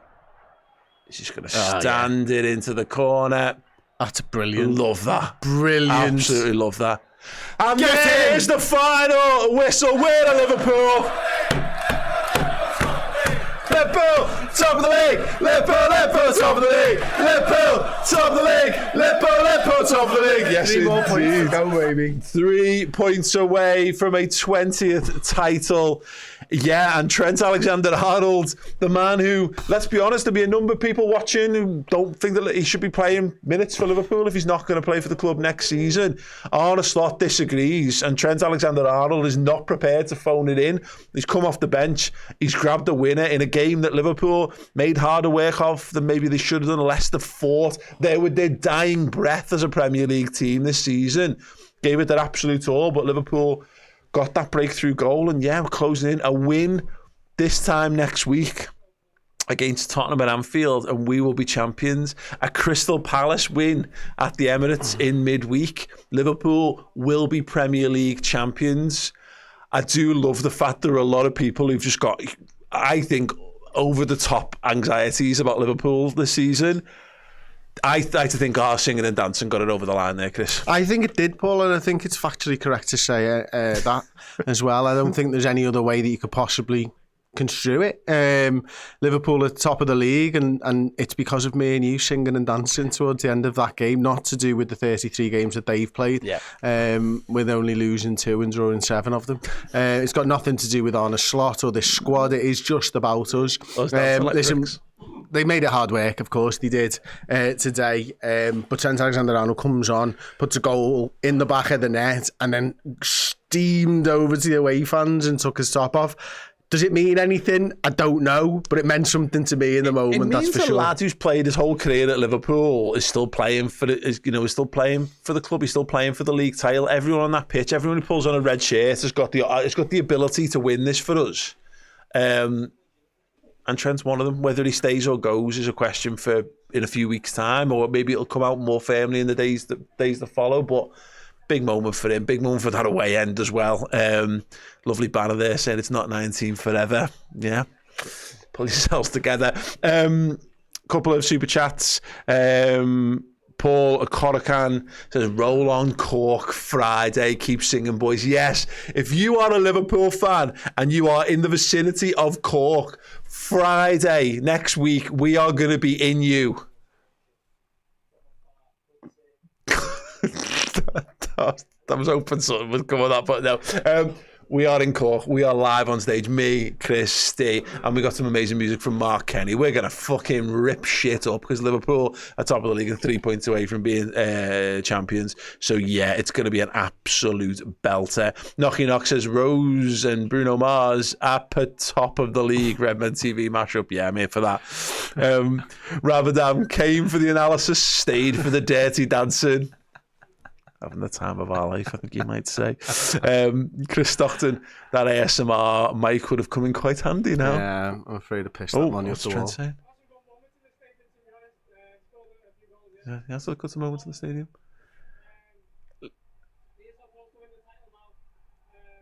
Liam Moore. Liverpool winning the title. Handshake, Leeds getting promoted. Take it easy on us next season, lads. No. I'm forgiving you for signing this should not have a sponsor on the shirt. Because he's 15 years old, Jeremy Monga. I'm just looking at it now. He's 15 years old, so that's why. Blimey. Can you read too much into Trent's celebration, S-Chan? Absolutely. Yeah, why not? Absolutely, you can. There was a comment from someone before that just said the lizard in our team.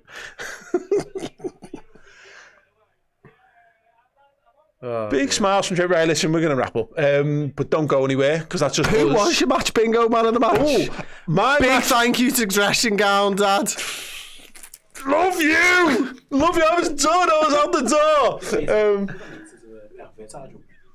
Okay, cool. Nice day. No, that's all. You just interrupted it. Interrupted. We were just doing that. I'm going to help you. Oh, okay, sound. My match bingo. Man of the match. We're going to say it all. We're going to say ours on 3. So 1, 2. Trent. Oh, never mind. You said 1-2. We're going to say it, and I said just to clarify. You're a fucking dickhead, you. What are you even... Yeah, that's why neither of us said it when I did the example. Just hurry up, I want to talk to people.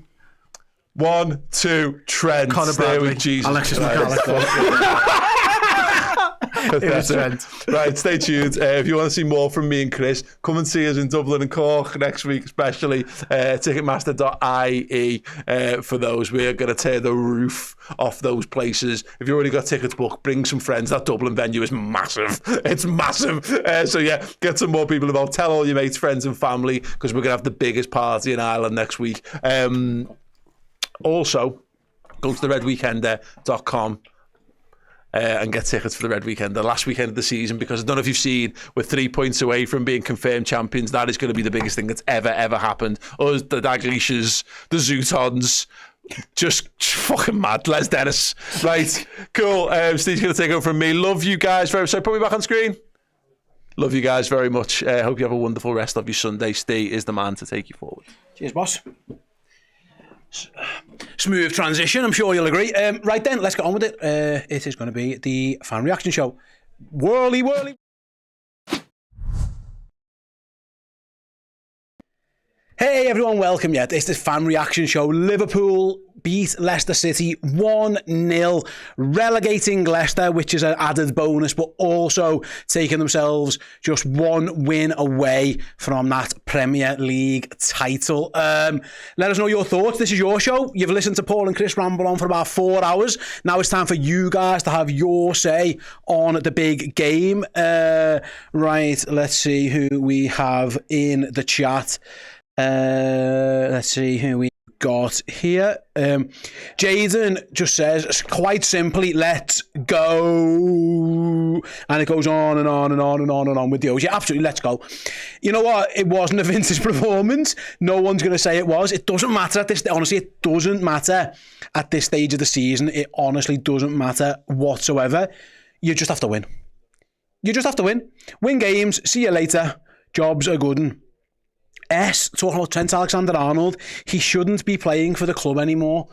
I mean, he should, because he still plays for us, and without him, we might not have won that game. So that's nonsense.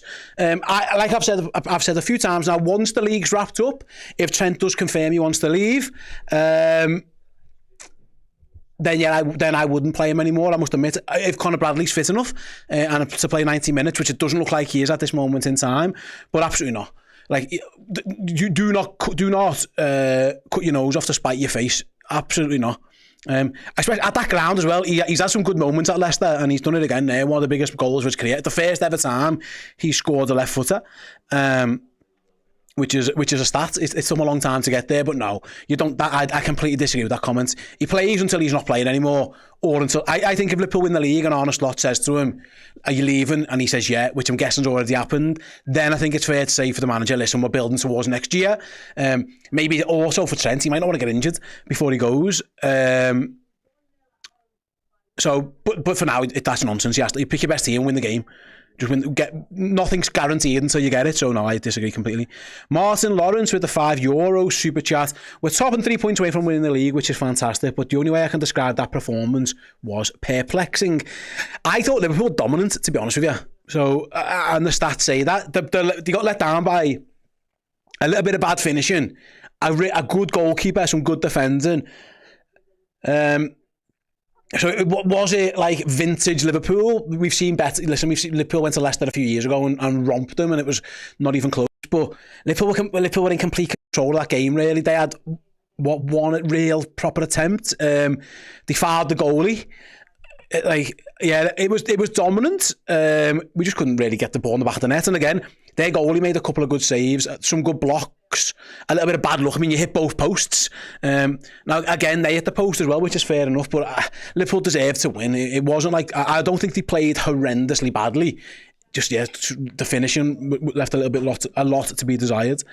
Right, who else do we have in here? Mr.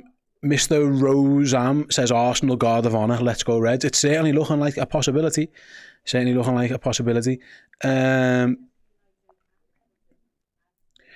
listen, he's done a post-match interview, hasn't he? And I think he probably is going to leave. as simple as that. I think he is going to leave, but at this moment in time, he still plays for us. You pick your best team, win the game. Again, I go back to it. Nothing's guaranteed ever. So yeah, win the game. Absolutely, I've got no problem with him playing. Right then, I did put out. I'll look on Twitter a bit later on and in the Discord comments as well. See if anyone else has got any thoughts. Before I do that, I'll just continue to read a couple more here on YouTube. Barry said it's better to be lucky than good. In what sense were we lucky, guys? Baz, I thought we were unlucky. Like hitting both posts and then hitting the post again and hitting the bar. Yeah, I didn't see Liverpool were lucky, to be honest with you. I didn't see that at all. If anything, 1-0 just flattered Leicester. I think the XG was like 2.5, nearly 3 for us. They didn't have anything. So I don't think we were lucky. If anything, I say, if that ended 0-0, you'd be thinking, oh my God, we were very unlucky. But it didn't, and that's all that matters. Cyber instead in the Discord says, if Trent does go, he'll be making sure he's leaving on good terms on the pitch by contributing positively. Absolutely, that's a big moment for him. It really is. Absolutely massive moment for him. Let's see where we're at. Raheem says Trent botched his knee slide so we can go. Yeah, if he'd have tore his knee up doing the knee slide, it'd have been something, wouldn't it? I think and by the way, I think he probably is leaving. I think a lot of people saying that, which I think it's absolutely fine. Yeah, Drizzy Jake says, not the most convincing win, but we can't complain about the 3 points. We are about to win the league. Honestly, by the time you get to April and May and everyone's knackered and it's all a bit mad and there's nerves and there's a bit of pressure, all that matters is winning. Just win. Liverpool got to this stage roughly last year and couldn't fucking win. And and again, it was different because there was more pressure, of course, but very rarely the teams end seasons just absolutely unbelievable, just a vintage 4s and 5s and 6s. It just rarely happens. The seasons are too long, they're too hard, there are a lot of games, it's so intense. You've just got to win the football matches. So honestly, all that matters is results, especially when it's Liverpool now, who are just on the brink of becoming champions. So for me, it doesn't really matter. You've got to just win. So you're right, it wasn't the most good, but I thought Liverpool played all right. I thought they were better against Leicester, for example, than they were second half against West Ham, where I thought they were dreadful up until they conceded. I thought Liverpool were always in complete control of this game, but like I say, a bit of bad luck, a bit of poor execution in the final third at times, and a good goalkeeper making a few good saves. Well, a goalkeeper making a few good saves. It's all good. We should have won more comfortably, but that's the way it is. Sham Ul Hussan, thanks very much, Sham, with the super chat, says, beat Spurs the same way like we did in Madrid. Absolutely. Listen, there's no guarantee it gets that far. Who knows? Arsenal have to play Crystal Palace. Who knows how that game goes ahead? If Arsenal lose, Liverpool are champions. If they draw, Liverpool don't even need to beat Spurs. They just need a point to be champions. So there's a long way to play out. But Liverpool just need 3 more points. Hopefully it's just a matter now of when that happens. And I would like it to be next weekend. I think winning the league in front of Anfield will be fantastic for everybody. We'll see if they can do that next week. Let's have a little look. I mean, I might be being an idiot here. I'm going to head over to Twitter in a moment. And yet, it isn't always the greatest. It isn't always the greatest. Andy Clifton says, it was 22-1. I had tenner on Trent as soon as he came on. What the last goal of the club it could be. Yeah, good luck. Congratulations, mate. Well done. If you're on that bet, 220 quid for a Liverpool goal. Absolutely fantastic. Well done. I thought he'd be involved in the goal. If you'd have told me he'd have scored a left-footed half volley, I would probably have disagreed with you. But you take it every in your come. Congratulations on the winner, mate. Happy Easter. Enjoy your winnings. Right, I am going to go over to Twitter. Let's see. Jack says, realistically, in front of goal, we were wasteful and lacklustre, but we did well possession-wise. Credit where it's due to Leicester, they fought well. The main thing was the 3 points which you got, but we need to be much better against Spurs next week. In front of goal, I would agree. Liverpool needed to be a little bit sharper. There was a couple of chances there they really should have scored. Salah in particular had a couple where he probably wants them back, but I thought he caused them problems the whole time. Like I say, even before the goal goes in, Jota really should have scored that one. So I see your point. Let's see who else we've got. Ammo says it was an absolutely horrible game to watch. Leicester, yeah, they just don't score. They've got no threat, have they? They're just a bit of a nothing team. But yeah, all you got to do is win. All you got to do is win. Let's see. Let's see who else we've got here. Kister says, did Diaz through the middle work? Yes and no, because I thought Liverpool created loads of chances early on. He's still a better left winger, no doubt about it. I think Gakpo at the moment is struggling. Gakpo's struggling. It's as simple as that. And so I wouldn't have done that. I would have started Jota. I don't think Diaz centre forward is the way to go for anyone really. It moves Diaz out of his best position. Unfortunately, Jota, Gakpo, Nunes, all in a bit of poor form. He's not really there. Szoboszlai in behind them, maybe struggling a little bit as well. There's a couple of lads who could do with the end of the season and a nice break. But I thought Liverpool looked better when Jota come on. Diaz went to the left. Jota had a couple of runs where he held the ball up a little bit better, a couple of dribbles. Should have scored. I maintain that, but he makes those runs into the box like for the header. Diaz is always coming towards the ball, and I don't think that was needed at that point. I think Liverpool needed to be a bit more full on. But what it did, they got Diaz wide left, where I think he had a little bit more joy. But it was. I don't see that as a long term thing, to be honest. I would prefer, even if Jota or Nunes are out of form, I still would prefer to have them in the team at this moment in time than Diaz up there. I would rather have Diaz on the left, where I think he's most effective. We'll see. Steve, would you play Chiesa? Where though? Up front?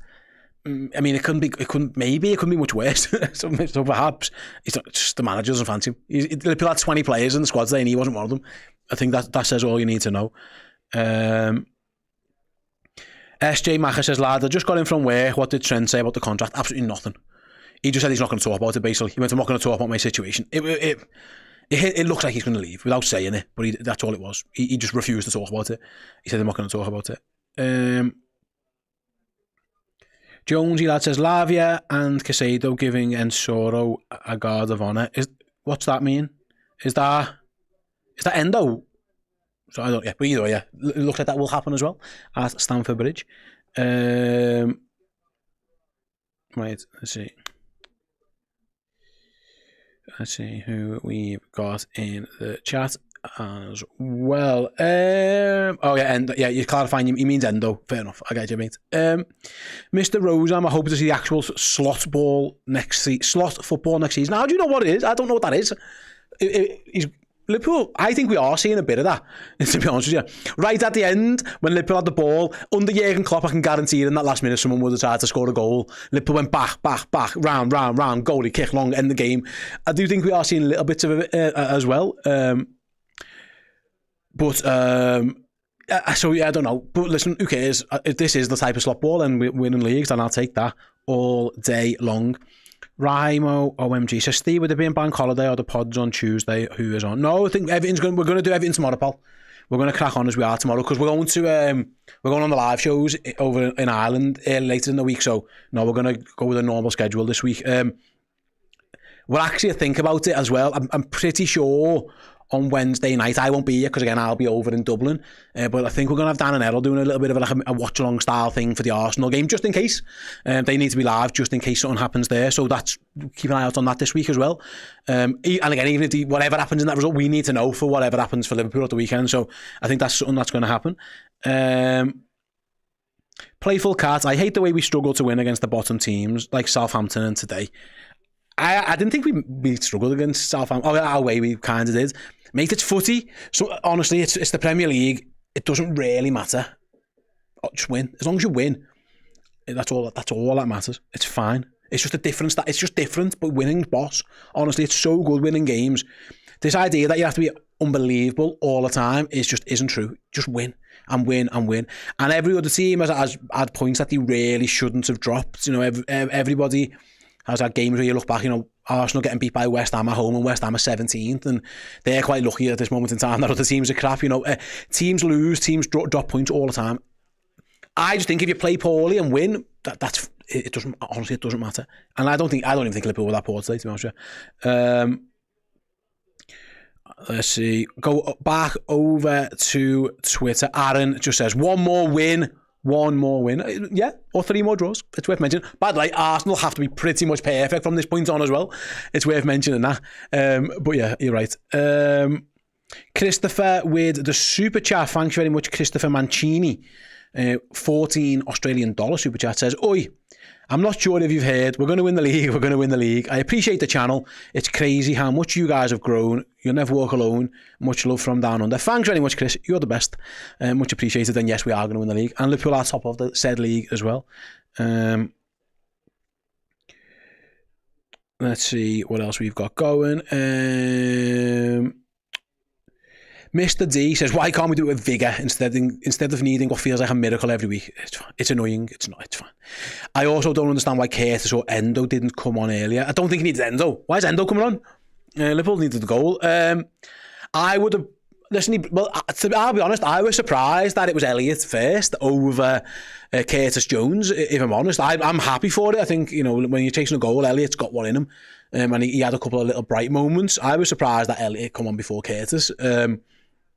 So I don't agree with that one, to be honest with you. I think the Trent sub was a good sub. Bradley was booked. It wasn't an easy game for Conor Bradley. He did okay going forwards. I think Mavididi caused him a few problems going the other way. So I actually thought the time of that subs were pretty good. I was crying out for the Jota one. I just wanted Gakpo off and Diaz over on the left. And it's no massive slight on Gakpo. He just isn't quite at it. And Diaz is just so much more effective on the left. So I actually thought the manager, for the most part, got his changes pretty much spot on. Let's see. K9 Muffin, a nice name.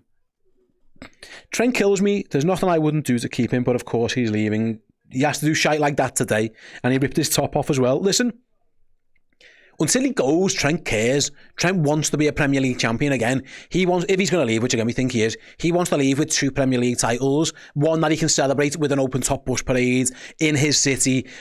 It pretty much drives past his old house, literally drives down the road where he used to live. So I think he wants all that. It's different for us because we're like, he's going, and I get it because it's a ball here. I'm with you. I wish he was staying. I really do. But it's different for him. He'll be easy.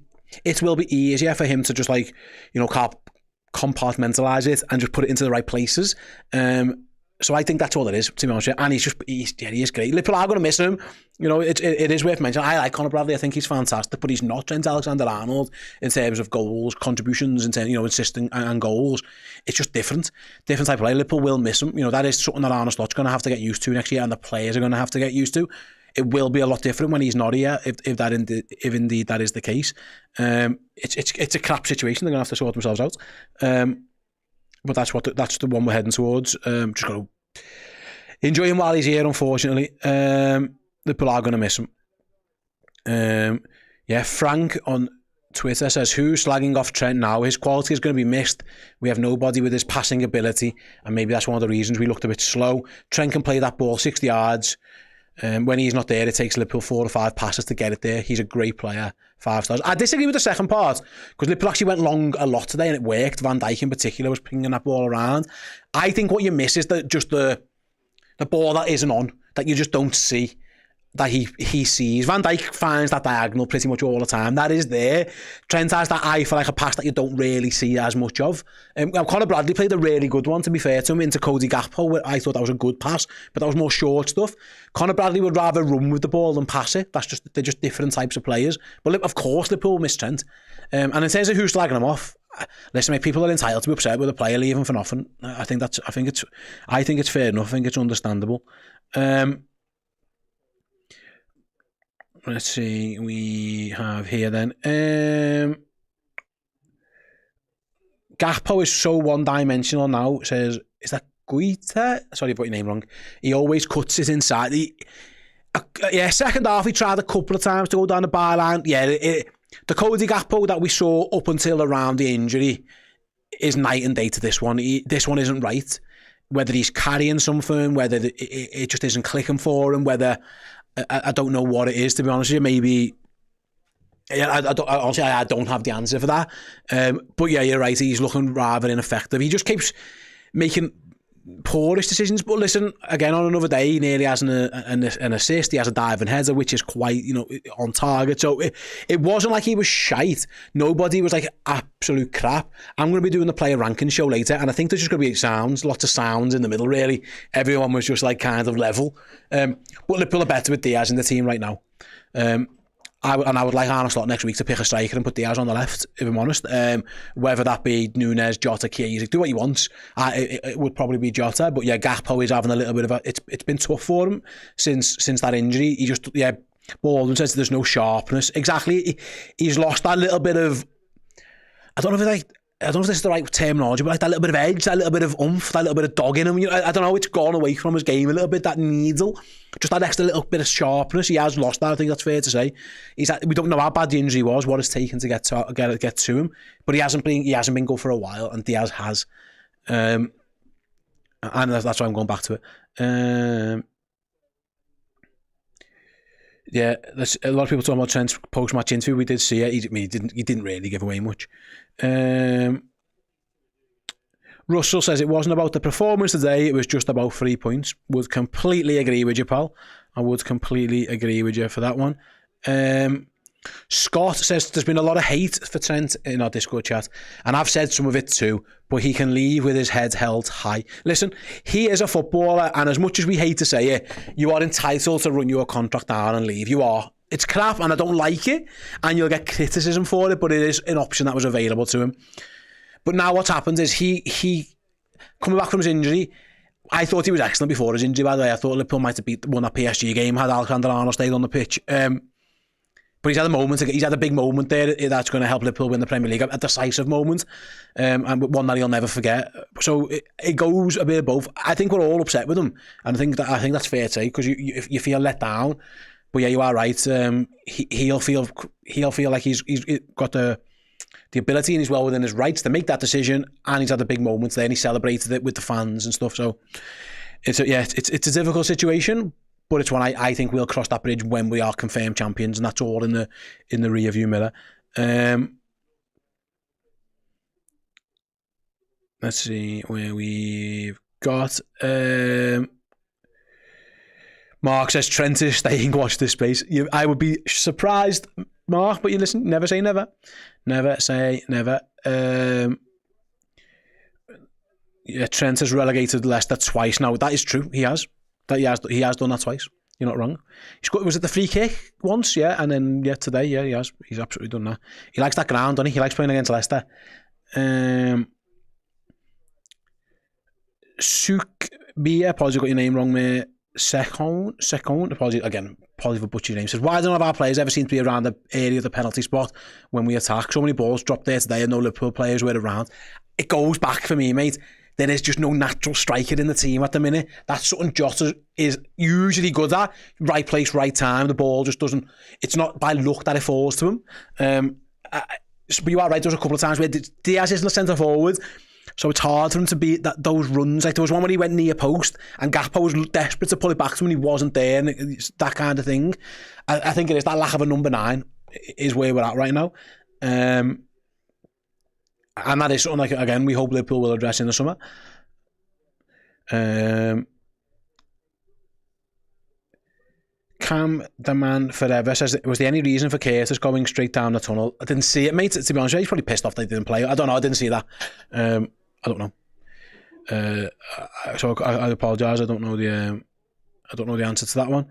Yeah, there's a lot of Sai in the Discord says, hand it over Manchester. Yeah, I heard that from the away end. The away end went in fine voice. It was a pretty dour game. The Leicester supporters were quiet. The Wolves game earlier had sealed their fate when Wolves beat Man United, which is really funny. And Liverpool supporters, loads of renditions including that one, but hand it over Manchester, it's ours now. We'll change those light blue ribbons to nice red ones, thank you very much. Hopefully as early as next week, get that done. Swapnil says, I hope we don't have to be dependent on Jota for next season. It's been shy for a while. I thought he was good against Everton. I thought he was actually quite good today, if I'm honest. I thought we looked much better with him in the team. He did things that a striker does. And I thought he held the ball up and carried it quite well. He isn't nowhere near his best, I think it's fair to say. I would agree, though. I think Liverpool need at least competition for him or some type of rotation. I think a fully fit, fire and on-form Diogo Jota is as good as most, but it's very rare that happens now. The injuries are just doing him in, and it's taking him ages. And as you the more injuries you get, the harder it is to come back from them. So, but I thought he did all right. I thought it was a good sub, if I'm honest. Let's see who else. Oh, Luke's in the chat. Hello, Luke says, I can't wait to see you, Steve, Dan, Aaron and Joe fucking get in. Luke's a contributor on the show. Have a good night, Luke.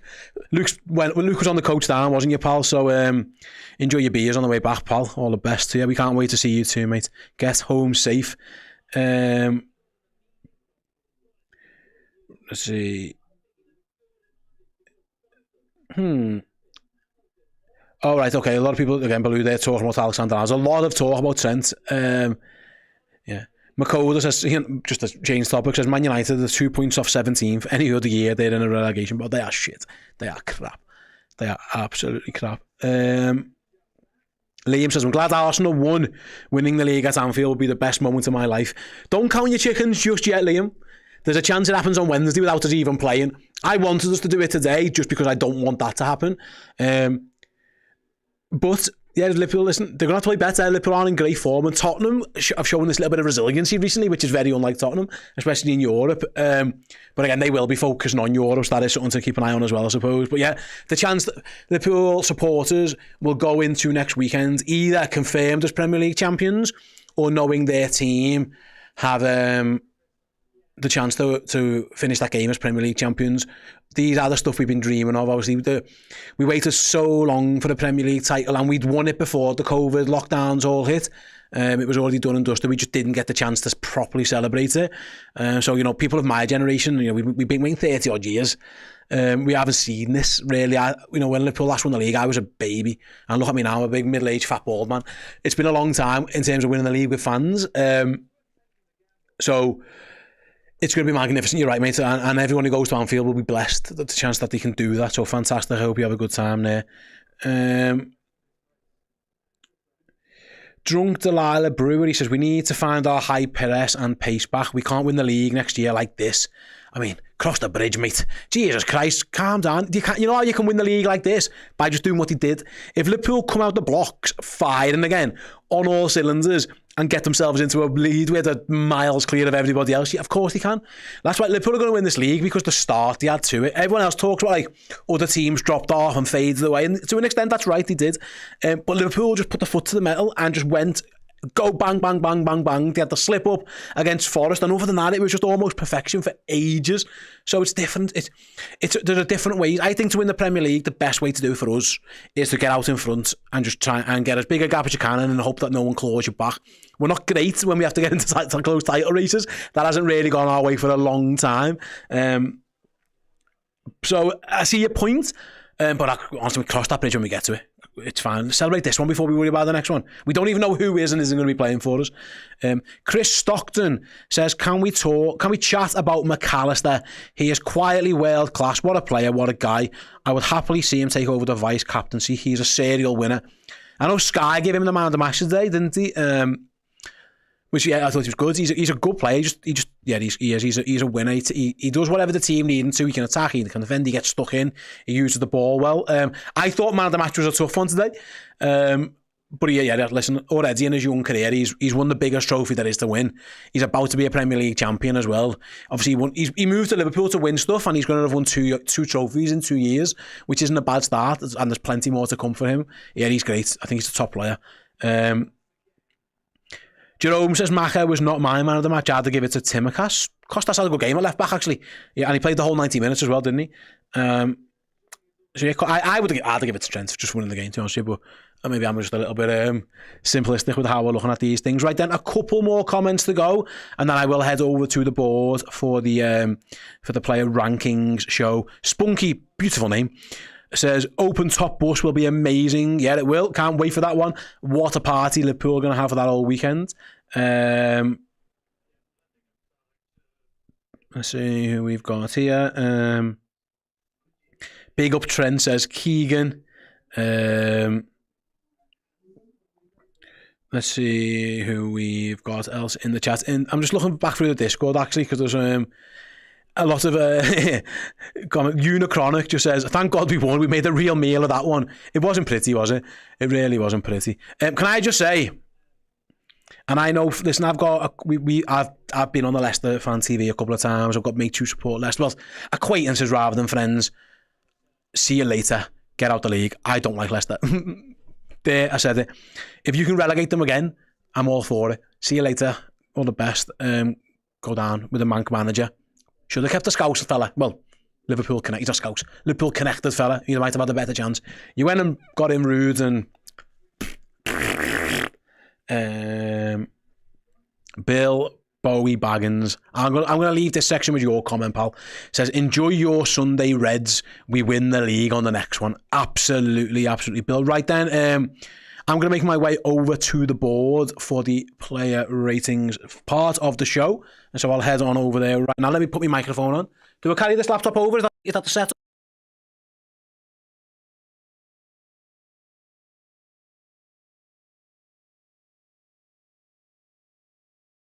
I've done one of these for a while, so bear with me. How do I look and sound, Frank? Do I look and sound magnificent? Brilliant. Absolutely brilliant. Are we good? Can you hear me? We're good, right then? Do you want to do the intro? Go on.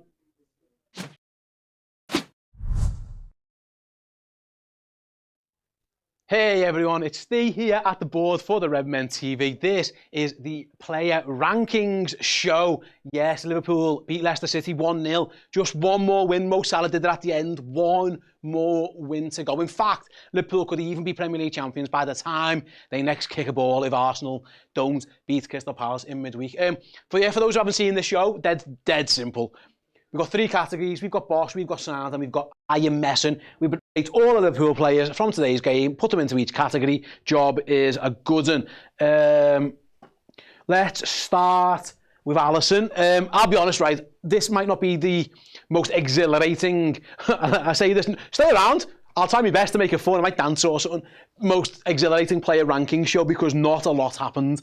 To be honest with you, Alisson didn't have to do anything. Is the general truth of it. He got fouled once, and that was about it. He didn't have to do anything. So yeah, I like Martin says, yeah, Alisson's sound, he had nothing to do, and Craig says the same. Yeah, absolutely, just fine. He was fine. He didn't have to do anything. Fair play to him. Right then, interesting one will be Conor Bradley. I thought Conor Bradley found it tough against Mavididi at times. It's the reason he got booked was that he got absolutely done by him. He looked good going forward, Conor Bradley. He found it quite tough, I thought, defensively. So it'll be interesting what you guys think of Conor Bradley's performance. Because, yeah, I thought Mavididi had a little bit of joy. Martin says, I would put him as low Sam. He got beat easily a couple of times. Dickie Red says Conor was sound. Okay, yeah, fair enough. You guys get your thoughts in. Let me know your thoughts. Struggle, I would give him a low sound, says Nate. Choo Choo says sound as well. Christopher says boss for Conor. He did great. He was the only player consistently going forward. I don't think I can say his defensive performance allows me to put him in boss. I apologise for that one. I thought he had a little bit of an issue going the other way. In fact, the only real joy Leicester had was Mavididi. He's a decent player. Mavididi's not bad.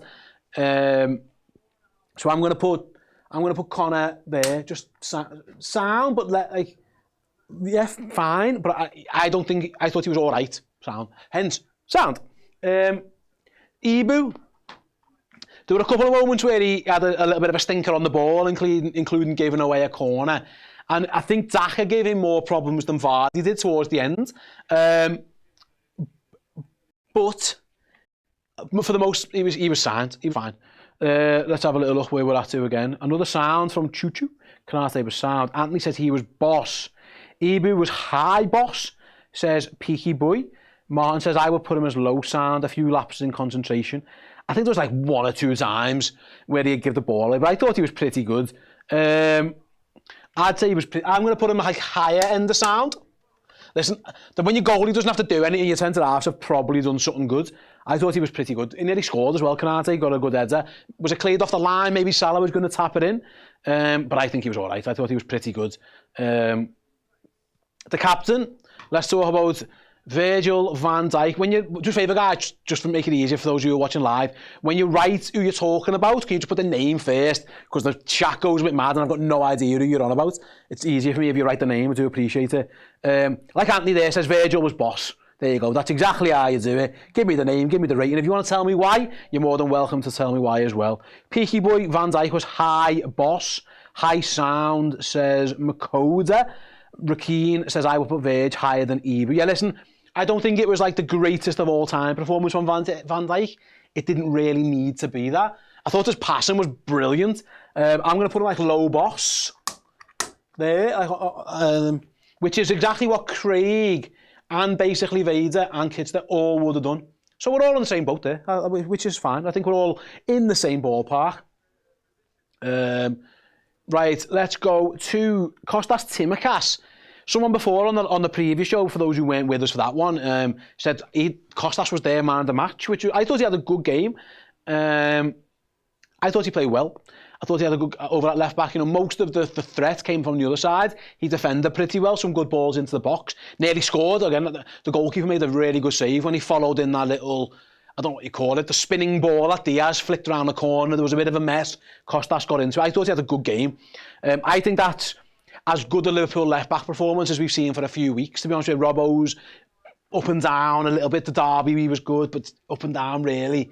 I think that was just a normal, solid left-back performance from Kostas Tsimikas. Let me see what you guys think. Bora says boss. Martin goes for high sound. I'll read a few other names we haven't read out yet. Holly says boss as well. So does Cece. Oh no, sorry, it was Boglark. Apologize, I can't say your name. Boglarka. Sorry, I mean, if I haven't butchered that, I can only apologise. I am going to put Kostas in the middle. I'm going to put him on the border, half and half, high sound, low boss. I thought he was pretty solid, without being absolutely spectacular. But that's what you need. I think that's what Arne Slot wants from his left back. Do us a favour, mate, just be sound. That'll do us. And we'll see how we go. I thought he was good. I thought he earned his place, and I will start him again next week, is where I'm at with him. Right then, Gravenberg again. Ryan Gravenberg. My instinct is just to go, I can't remember anything brilliant. I can't remember anything bad. Just put him in sound. that tends to be my default method for this one. Anthony disagrees. Anthony says he's boss, whereas Peaky Boy says you're messing. Okay, there's a big difference there. Gravenberg is sound. So there you go, says Martin. So I've got all three. I've got a boss sound and you're messing. Fair enough. Boss, sound. I just think he was all right. I think he was decent. Just proper in the middle sound. That'll do me. Not too much to say on that one. Dominic Szoboszlai. I thought, again, it isn't quite working for me for Dom at the moment. He didn't stink the gaff out, and he could have scored or forced maybe a tap in with a shot from distance. But I don't know, there was a little bit like, fine. Jay Dowd says Dom could be low sound. So does Bora, so does Dan. Yeah, that's how I'm kind of feeling. It was just all right. It wasn't bad. It was just... Nate says he was poor. I'd put him in your messing. And so did basically Vader.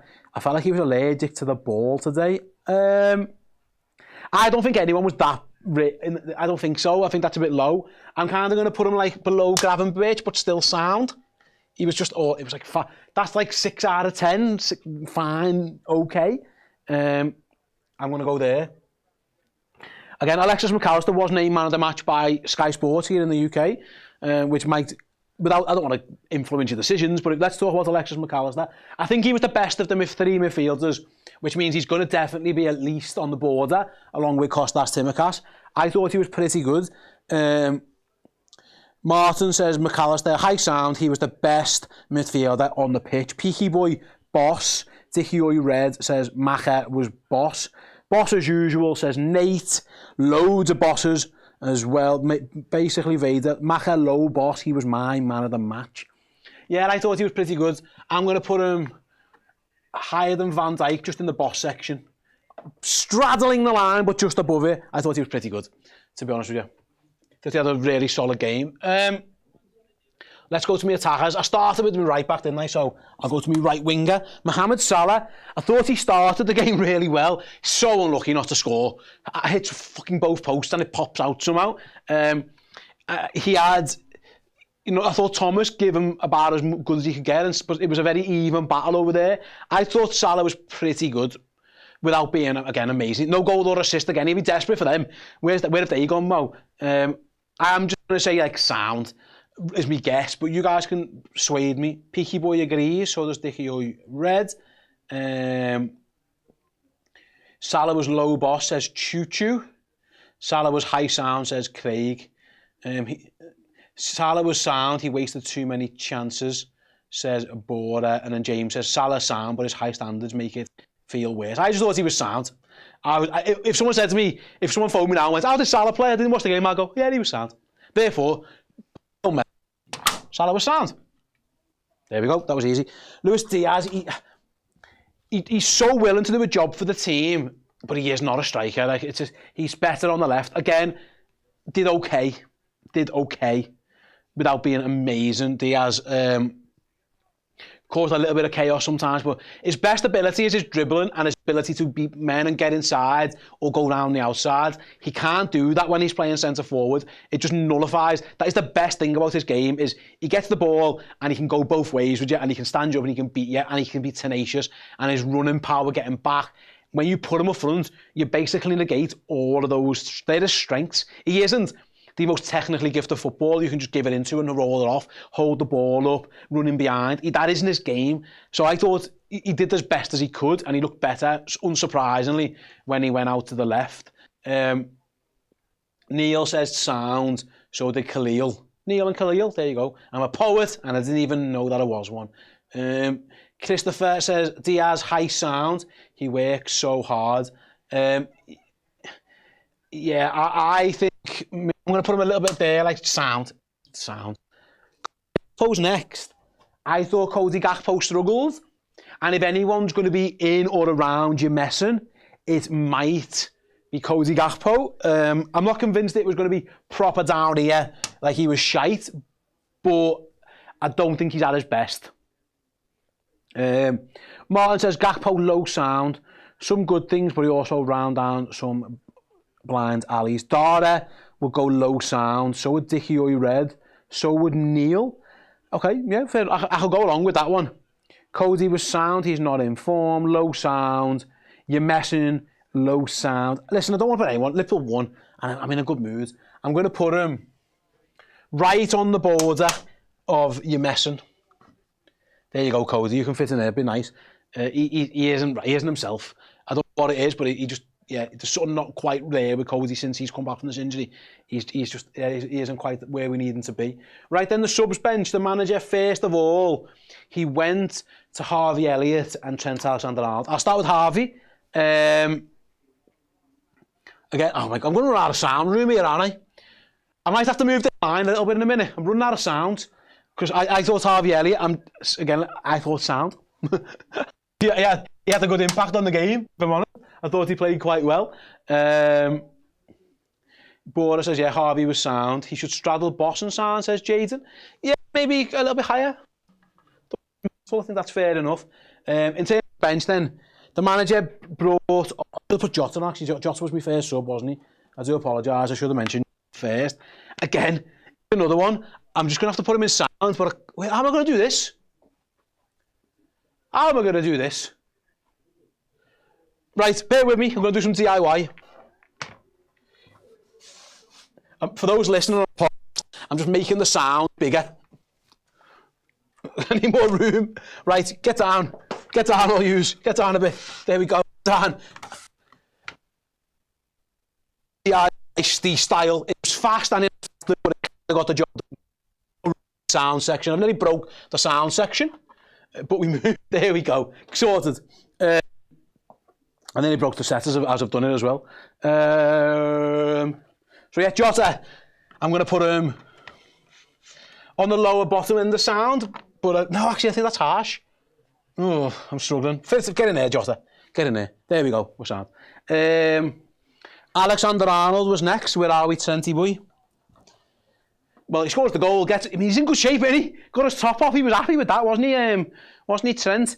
I think Trent's going to have to go boss, isn't he? Because just for scoring the winning goal. Holly says, Trent was boss, so good. Yeah, he was.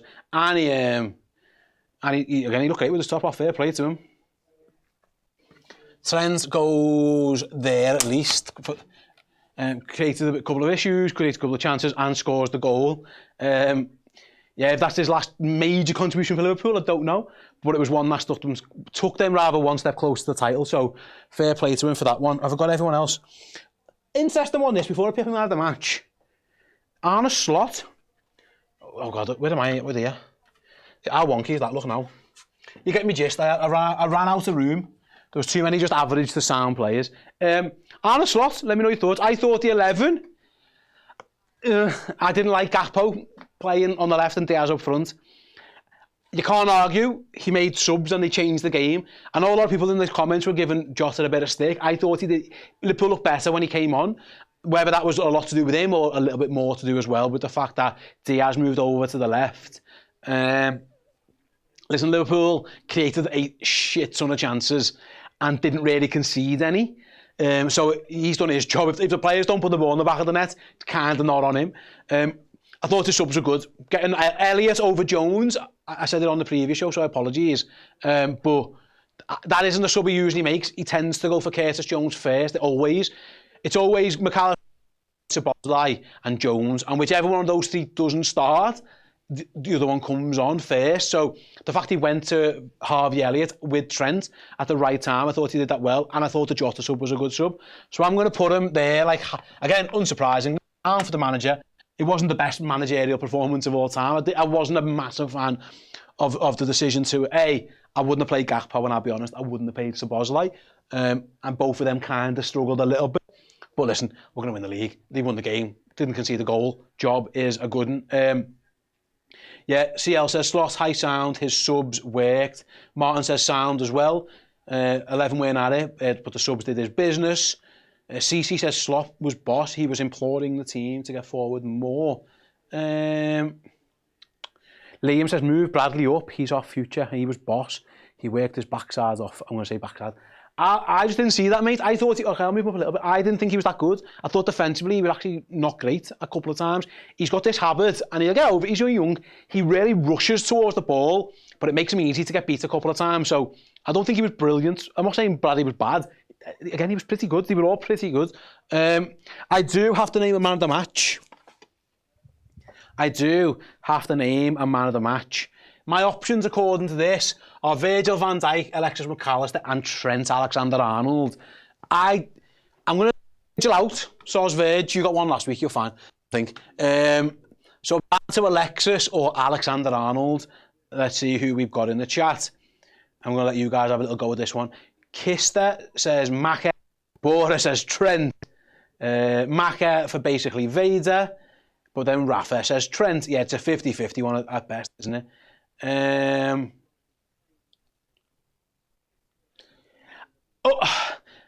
I don't know. I'm going to give it to them both. I'm going to be a shithouse. All-round performance, Alexis McAllister.